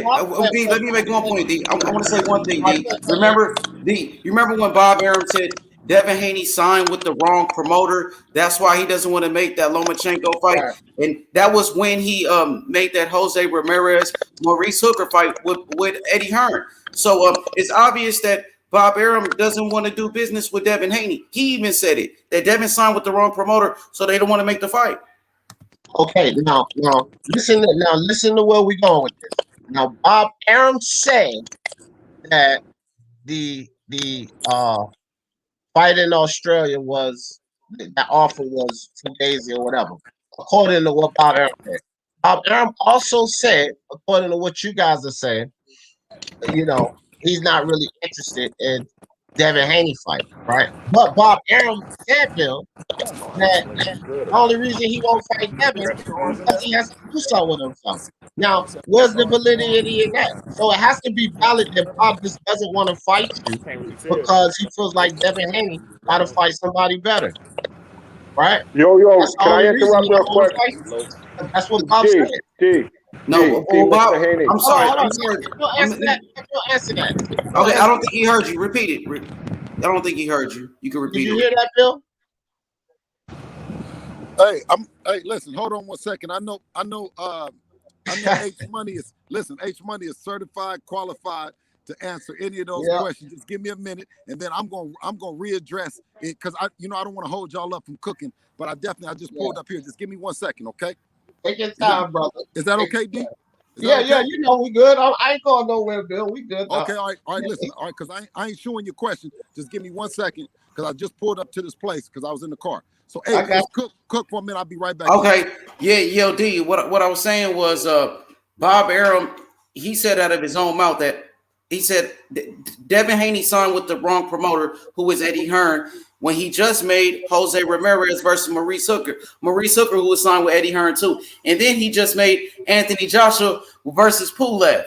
Pulev, who signed with Bob Arum, he's let Pulev come to the zone and go fight against Anthony Joshua, but he doesn't want to do business with Devin Haney, D. Jefferson. That's exactly what it is. Come back, Matt, Chad. Chad, come back. Go ahead. But Bob Arum said, because y'all going on what Bob Arum said, he said that he doesn't want to do business with Devin Haney because he hasn't fought anyone, which makes sense for Bob Arum's side. It makes sense for Bob Arum to say that because Bob Arum is looking at the financials. He wants to make sure that the fight can make money, and he doesn't feel Devin Haney will make money for him. So he wants, hold on. So yeah, well, that's what I'm saying. So we can call that BS. But if we're gonna call that BS, then we can't go sitting there and saying what he said about the Aussies wasn't BS. That's what I'm telling you. We can't hold Bob credible 1 point and then turn around.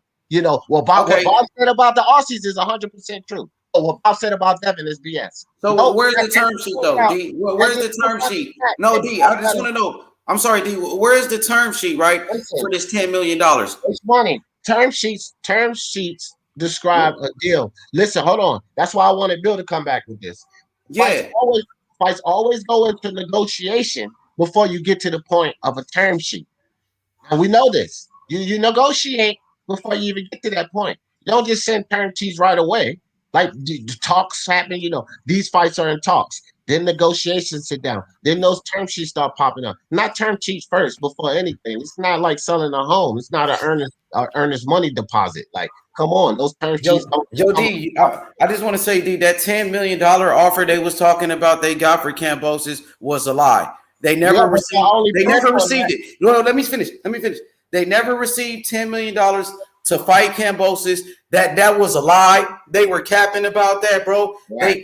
They lied about it, bro. You know what I mean? But Because T.O. Senior was on punch drunk, and Bill asked him, "Where is this 10 million? Show us the offer. Show us the term sheet that you got."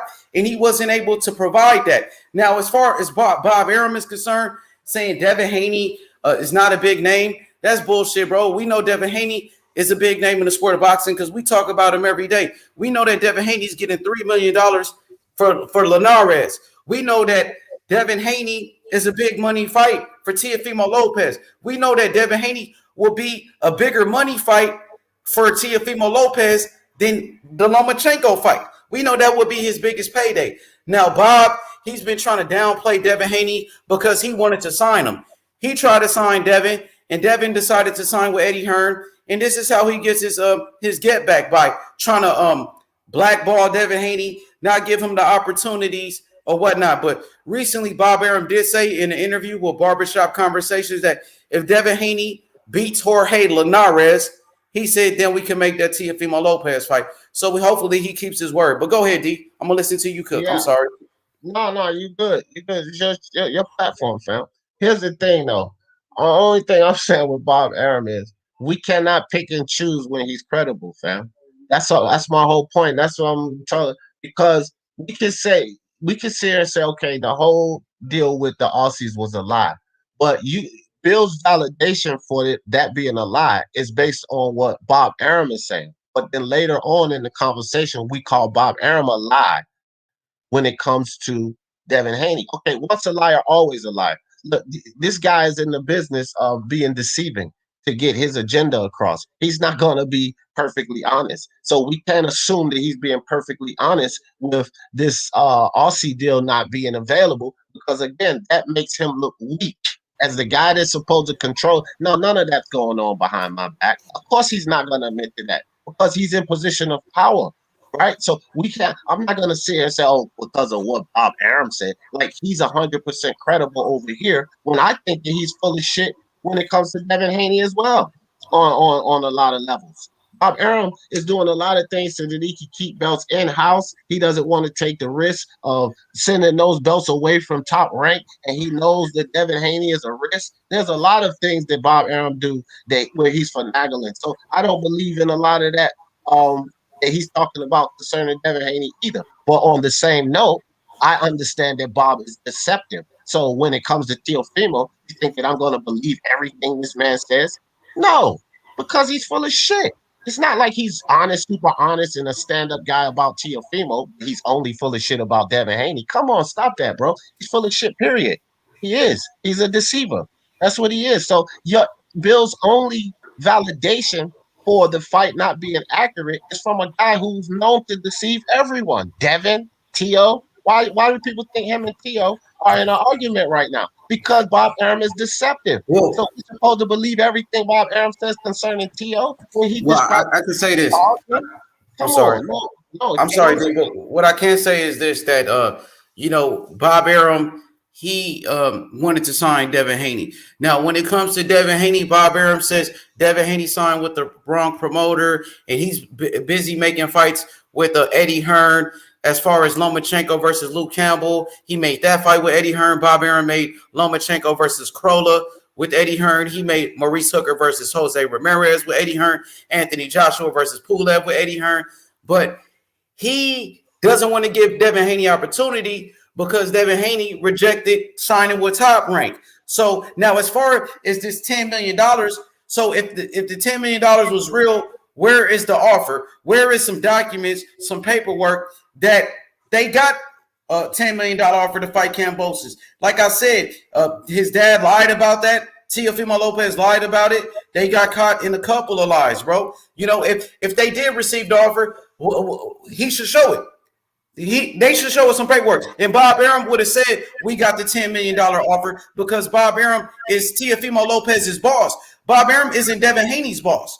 You know what I mean? So Bob Arum that's ain't his gonna boss. say that. Bob Arum ain't gonna say that, H, because if Bob Arum said that he's doing it without his knowledge, then again, that makes look, this guy is in position of power. He is top ranked. He can't have fighters going out there putting deals together without his knowledge. And he can't act like he even knows about fighters out there running around trying to put deals together without his knowledge. So Bob Arum cannot come out to the public and admit to that, is what I'm saying. He has every reason to be dishonest about that.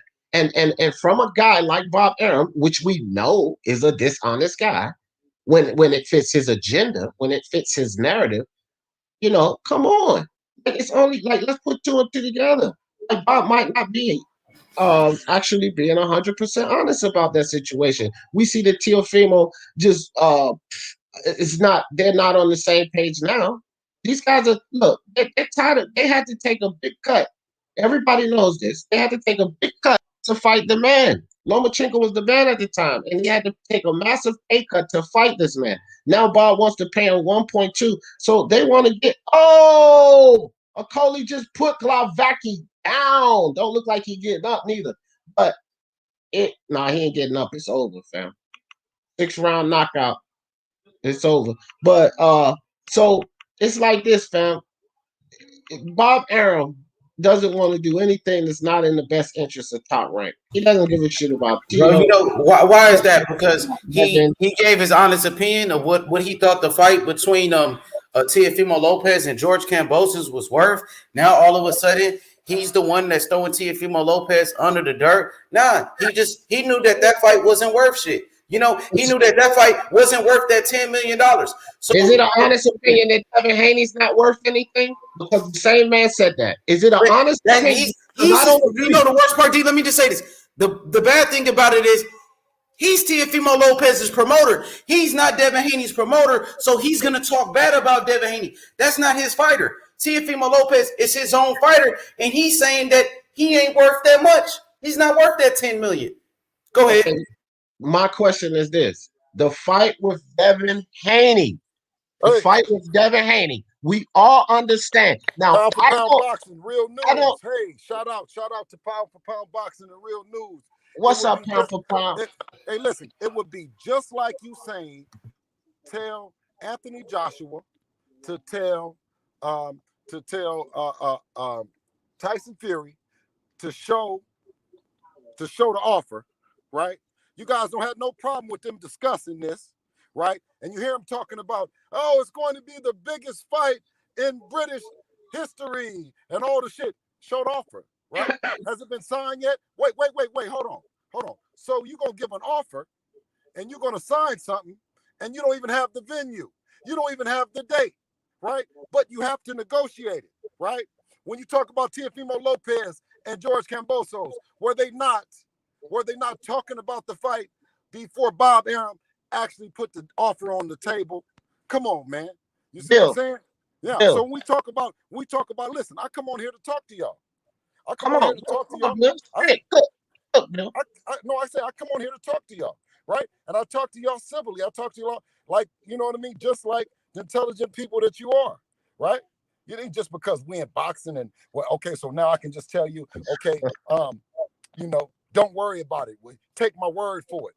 No, when I say show the offer, I'm saying that first, before you do any offer, you have to agree that you're going to fight. You're going to agree that this makes sense, right? You talk about Michael Williams Jr., right? Because he wants to fight Devin. He sends Devin an offer, right? And well, if that's the case, anybody can send an offer, right? You know what I mean? But when you talk about being really about this business and being civil on both sides of the fence, right? Not just Devin because he got a belt, or not because T.O. because he got 3 belts, right? We're talking about serious business, sitting down and being, intelligent, classy gentlemen, right? I've never told the people that none of these fighters are bad fighters. I don't say that, right? every time that you hear me, I'm on here defending our position, right? And I didn't defend this position wholeheartedly 2 years ago, 3 years ago, right? I defended this position when we got in the position, right? And that's it. Yeah. Now, Bill, let me ask you this, Bill. Let me ask you this. Is it fair? Is it fair when Bob Arum says that Devin Haney is not worth it to fight Teofimo right now? Is that a fair statement? No. What he said No. was, No, it's no, not. that's not a fair statement. No, It's not. that's not a fair statement. And it's not, listen, and it's not accurate. And because guess why? Because we have thousands and thousands, if not millions of people, right? Right. They want to see the fight. So when millions of people want to see it, I mean, it's no different than when Floyd just said it's millions of people that Logan Paul has, and they want to see Logan Paul fight, right? So when you talk about Ryan Garcia, you say millions of people want to see him fight, right? I see that the narrative tends to change, right? When we talk about money, we says, oh, well, he was a legacy fighter, and while fighting for legacy, now he's no longer a legacy fighter, he's fighting for money, right?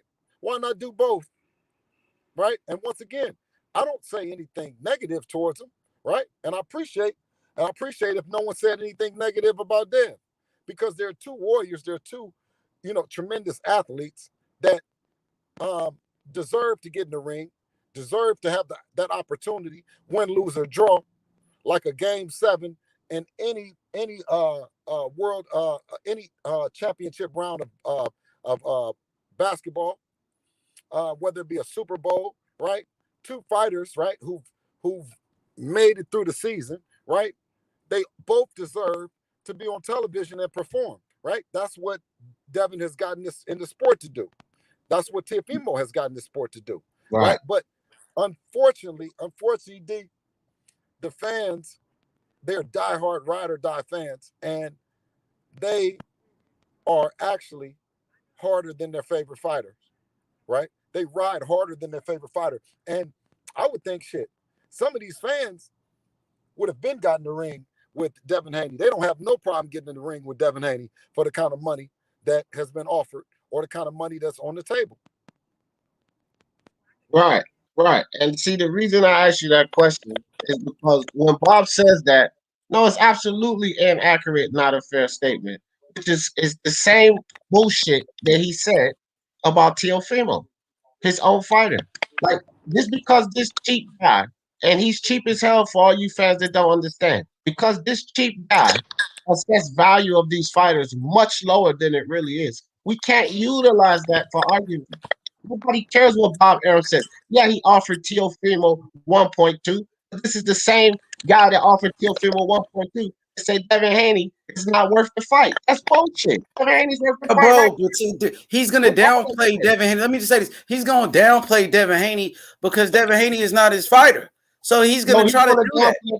But I'm saying when it comes, he said though, but he said that the George Kambosos is not an elite fight like a Devin Haney, like a Ryan Garcia, like a Tank Davis. He did say that. Right, and why didn't he take the Devin Haney fight then? Because that's what I'm saying. This is what I'm saying, Bill. This is what I'm saying. Let me tell you why. I know why, Bill. let him tell you why, D. Let him tell you. But D, you have to put yourself in that position. Would you take a chance to lose something, right, that you value, right, something that you have money tied in? Would you in life, you just think about your life and you say, damn, when I take a chance to lose something, right? When I take a chance to lose something that I've invested in, that I put in, right? Am I going to take a chance to lose it, right? Am I going to really take that chance, right? Are you going to do it? So when you talk about, oh, Bob, this and that, the reason why we're in that position, the reason why Eddie is in that position, because we're willing to take that chance. And that's all that is, right? So when I say about Bob Arum, when I say about Bob Arum, I say, well, when you talk about fighters making up excuses, when you talk about Bob Arum making up excuses and or trying to justify not putting them in, is a different level of respect that you guys haven't seen fighters get, right? Devin Haney is getting a respect, right? When you like D, when D, listen to this. When you know, and young, when we used to walk home from school, both me and you, we walk home from school, right? And we crossed the street. We crossed the street from them guys over there, right? Were we ducking them guys, or did we respect the fact that it might be some drama that we ain't ready for? Now we went back. Listen, as we got older, we started walking right through that motherfucking street, walking right through that crowd. But we was young tykes then. We was little guys then, and we had to pick our battles. You see what I'm saying? Devin has been a little guy, and I've had to carefully pick the battles and do all the stuff. Don't get me wrong, right? We wasn't always strong as we are now, and we weren't always as confident as we are now. You know what I'm saying? But when you get that kind of respect, right? When you see the guy and he done crossed the street and he done went down over there and he, you know what I mean? When he's supposed to meet you after school, right? Everybody go out the front door, and he stayed back, you know what I mean, to do some extra homework, you know, up in the library, right? You say, okay, well, he's a good guy. He's doing his extra homework and all that stuff. He's not getting messing around with them knuckleheads, right? He's showing respect. He's showing respect for it. You know what I mean? Period. And we know that these fighters show Devin that respect, right? So we come back and we say, we tell the truth. We don't talk about them like they ain't shit, right? We give them the same respect, but we also tell the truth and say, nah, they ain't with it. They not ready. They not with it. That's it. That's all we say. Yo, Ice with the super chat. Real quick, brother, real quick. Bill, you know that you just explained to the people right here in your own words, and you know how I do, Bill. You just explained to the people what the whole problem is. It's Bob Arum. You just explained it. The whole problem is Bob Arum. You just broke it down for the people. But D, hold on. But if you would go against, listen, and you got to tell the people this: Teofimo Lopez went against Bob Arum. Right, he did. Indeed. He went against, wait a minute. He went against Bob Arum for a fight that a fight that he came back and told the people he had to make when he really didn't have to make it, D, right? And the manager, his manager said it, right? Bob Arum said that he was looking for another opponent, right? And he took his time, and the people want to see it, but he did not go against Bob Arum. He did not go against what no one said. He actually ducked Devin and went for Kambosos, and then tried to fool the people. As if he did something else. D. No. Bill, listen. I feel you on all of that, right? And that's an understanding that you can take. But I'm going to tell you the understanding that I'm taking on this. We agreed up all the way to the point where you say he went against Bob Arum. Everything you said up to that point, we agreed on it. And actually, at this point, he went against Bob Arum twice. But here's my understanding, and it's perfectly clear. He went against Bob Arum because he's tired of getting peanuts. He wants to get money like Bill and Devin, right? He went against Bob Arum because whether it was true or not, these people said to him, look, we can offer you this much money. When Bob was talking 1.2, he went against Bob Arum again and said, no, it's going to purse big. Because you're talking Did he say more money. So he went against Bob for more money. More money. Did he say, I'm asking you a question. Did he say that if he doesn't fight in Australia, he wants to fight Devin Haney in America because he doesn't want to fight Kambosos in America? Didn't he say that? Yeah, he did. Okay, so that's a direct contradiction, D. It's a contradiction, but he said that before what, Bill? Before he had to give that belt up. When he said it, it was before Kambosos was mandated. Now again, no. Yes, it was. And if he doesn't have the belt, then what's the point of further Undisputed? He said it before he got mandated. You're right. That's what he said. But then after he got mandated, the belt would be lost. No, he didn't say it after. He said I'm saying after the belt, after the George Kambosos got mandated, it's going to change because he would lose the belt then. No. Just like you said, play it back if we need to play it back. He said it. He did. He said it before it got mandated. He said that if it doesn't happen. Now, see, wait a minute. Now, what you got to realize is that once it doesn't happen, then that's when you call that's when you call. You can call them in one night. It just takes one email. It doesn't have to be. As soon as you find out, just like you found out that it wasn't happening there, right? Then you call them and you say, I want an exception because I want to fight Devin Haney. Timeline, Bill. Timeline, brother. Timeline. I'm talking about 12 hours, 18 hours, Yeah, 6 but hours, okay. 4 hours. I'm not talking about hours. I'm talking about days, weeks, and months. Hold on. Listen, 30 minutes before it gets mandated. Bill, calm down, breathe, brother. Hear me out. Listen, if he said before the guy was mandated, it makes perfect sense. But then once Kambosos Jr. gets mandated, the problem is that now the loss of the belt is on the line. So of course the story is going to change because now I'll lose my belt if I just say I won't fight Kambosos Jr. So I'm still going to have to fight this guy, right? And then he goes against Bob Arum again. Hell yes, Bill. Listen, hell no. Listen, perfectly. If you know that the fight is going to get, so wait a minute. You saying that they surprised? You don't know the date that it's going to get mandated? No, I'm not saying that, Bill. I'm just saying on the table was a big money fight. I'm not saying that there was no surprise. They knew what the date, the time frame was. No, I said I'm not saying that it was a surprise. They knew what the time frame was. But if money is on the table, then this freaking pandemic situation happened, and now you're past the point of where it's not optional. Okay. Then of course the story's going to change. So it's on the table. So it was on the table for him to fight Tank Davis. It was on the table for him to fight Ryan Garcia. No, was it? No, was it? No, it wasn't. What do you mean? Because Bob Arum went on barbershop conversations and said that he's looking to make the fight happen with Ryan Garcia. Did Floyd ever say it? Did Floyd ever say it? Because if Floyd don't say it, it don't make a damn what Bob said. And Floyd ain't never said nothing about Tank fighting, so that was never on the table. It don't matter what Bob says. It doesn't matter what Bob says. So it doesn't. So now it doesn't matter what Bob is saying. Not when it comes to Tank. Not when it comes to Tank. No, come on, be real about it. When it comes to Tank, look at tell the whole world. Nobody makes no fucking offers. We make the offers. And what did Floyd say about Tank Davis and Teofimo? No, he's not going to go in there with Teo yet. We need a fight. So no matter what Bob Arum say, when it comes to Tank Davis, that was never on the table. Never. Absolutely.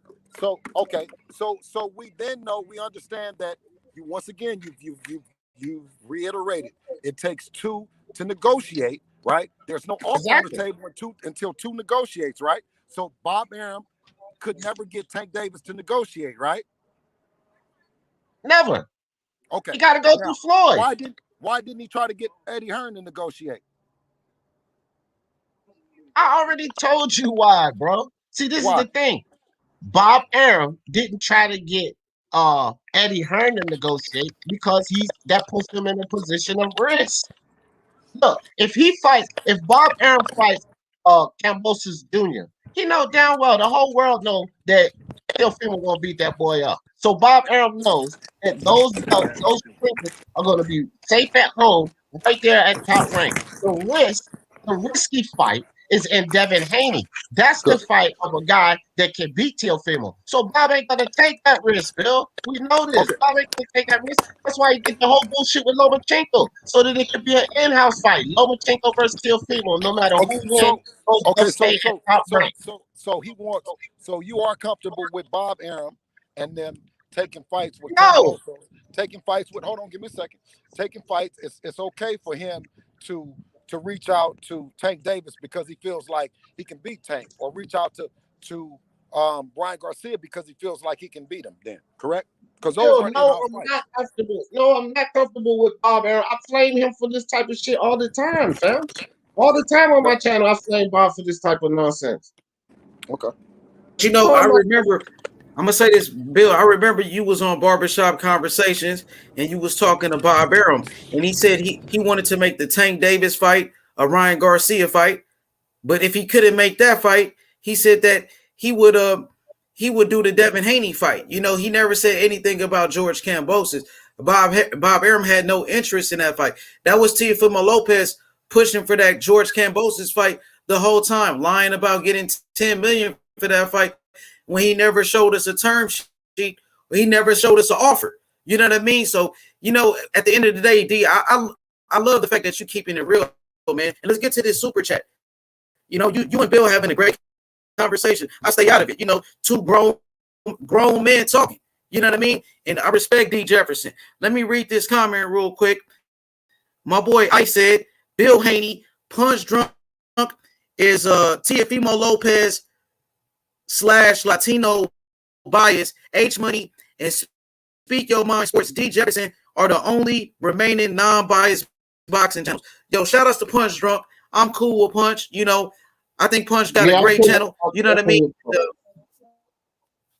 What you say, D? No, I said, yeah, I'm cool with Punch too. But shout out to you, Ice and Ice. I appreciate that, brother. Yeah, thank you for the donation and shout outs to everybody in the chat. Look, we got the Virgil Ortiz fight about to jump off. So this was a great debate between D Jefferson and Bill Haney. It was a great conversation. It wasn't really a debate. It was a great conversation between. No, man, bro. We just talk, man. Like me and Bill top it up all the time. I love Bill Haney, bro. Much respect to that brother, and I appreciate him always giving me time, bro, because he will come and kick it with me. But you know, Bill Haney is the truth out here, fam. But one thing I say about Bill Haney, and everybody out here, all of the fans of boxing, all of these channels that may talk shit about this guy, y'all should appreciate Bill Haney, because Bill Haney comes out here and he talks to us. That's more than you can say for all of these. A lot of these other guys, they pick and choose who they're gonna talk to. They probably come by how many subscribers they have on their channel, how many viewers they have. Bill comes and talks to all of us, and that's something that should be appreciated, fam, and respected by that guy, because he's a promoter in this game. Like Eddie Hearn respected him, but Eddie Hearn don't come talk to the little guys. He's not on our channels. Bill is right there with these guys. He's coming, he's spreading the love, and he's talking about what's really going on out there in boxing. We don't have to fucking agree on everything, but we agree on a lot. Was surprisingly enough to people like Bob Arum. You know, that was the end of the conversation. It's not because it was a debate, because we agree on Bob Arum. He's full of shit. Man, that's love. That's love right there, D Jefferson. And hopefully one day we can all go to a Devin Haney fight together. Everybody come out, have a good time. You know, with Bill Haney. That'd be love with Devin Haney. That'd be fun right there. I'm breaking up, D. My audio's fucked up.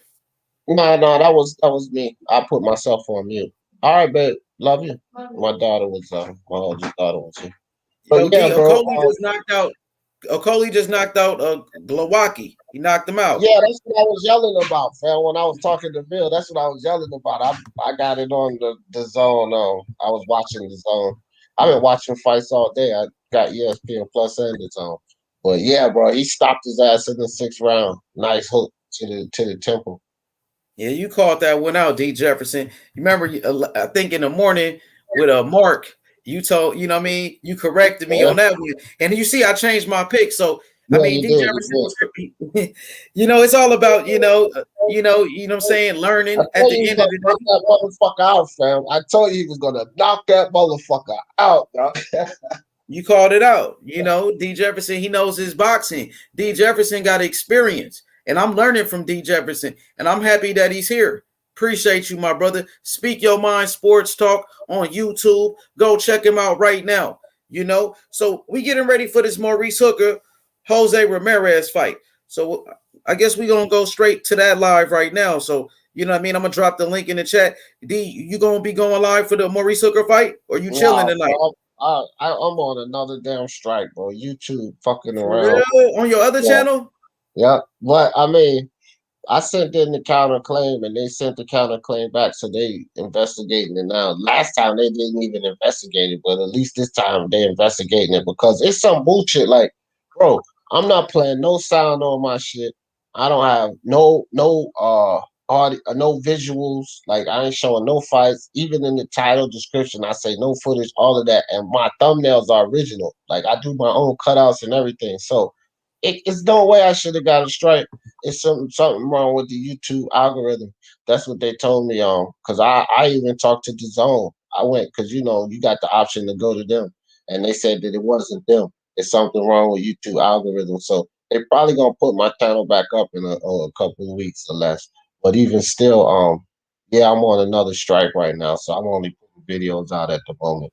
Yo, so we gonna go live for this Maurice Hooker, right? Maurice Hooker, Maurice Hooker, Virgil Ortiz. So we gonna get Bill back on there so we can continue the conversation with D Jefferson and Bill Haney. I'll stay out of it. You know, I just let y'all two do your thing, and I respect everybody. And yo, D. So I'm gonna drop the link in the chat for the Maurice Hooker fight, and let's get Bill Haney back on there with D Jefferson. Wait, I gotta make a run, fam. So I'm gonna be listening in when Bill come back on or whatever. No matter where I'm at, I'm gonna be listening on my phone. I definitely jump back on and kick it with Bill. I just wanted to come kick it with you for a minute, dog. You know what I mean? That's love, D. Thank you for coming through, man. Thank you. All right, bro. No doubt. So I just dropped the link right here. Jose Ramirez. Virgil Ortiz versus Maurice Hooker. Virgil Ortiz Jr. versus Maurice Hooker. Look, everybody hit the link. Hit the link right there. I just dropped it in the chat. So we coming back to back right now. Back to back like Kobe and Shaq, man. You know, shout outs to Lawrence Okolie winning by knockout. Congratulations. He's a world champion and the new cruiserweight world champion of the world. Lawrence Okolie. Congratulations, bro. We got Mad Chad up in here. What up, Chad? What's good? Hey, what's great going on? You know, rooting for the underdog all day, having a little hard time with it. I'll tell you, the Lawrence Okolie kid, he's very long. He looked crafty in there, being that long. You know, I was impressed with him.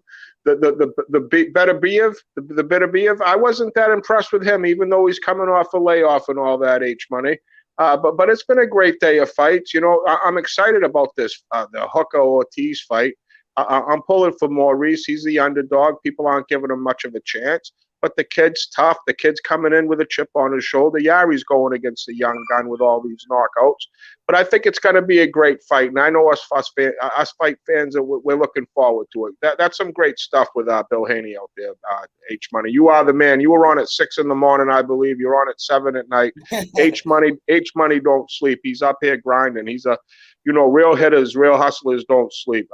Good shit, H Money. Keep the energy. Keep pushing this shit. Great fucking shit. We're going live right now, so go hit that link right here in the chat, everybody. You know what I mean? Join the video. We're going live. Virgil Ortiz, Maurice Hooker right now. This is a great fight.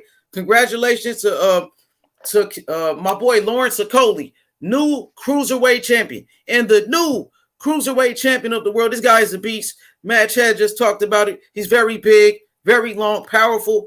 You know what I mean? So congratulations, you know, and let's go live right now. You know what I mean? Let's do it. Maurice Hooker versus Virgil Ortiz Jr. We're going live right now. I want everybody to go hit that link.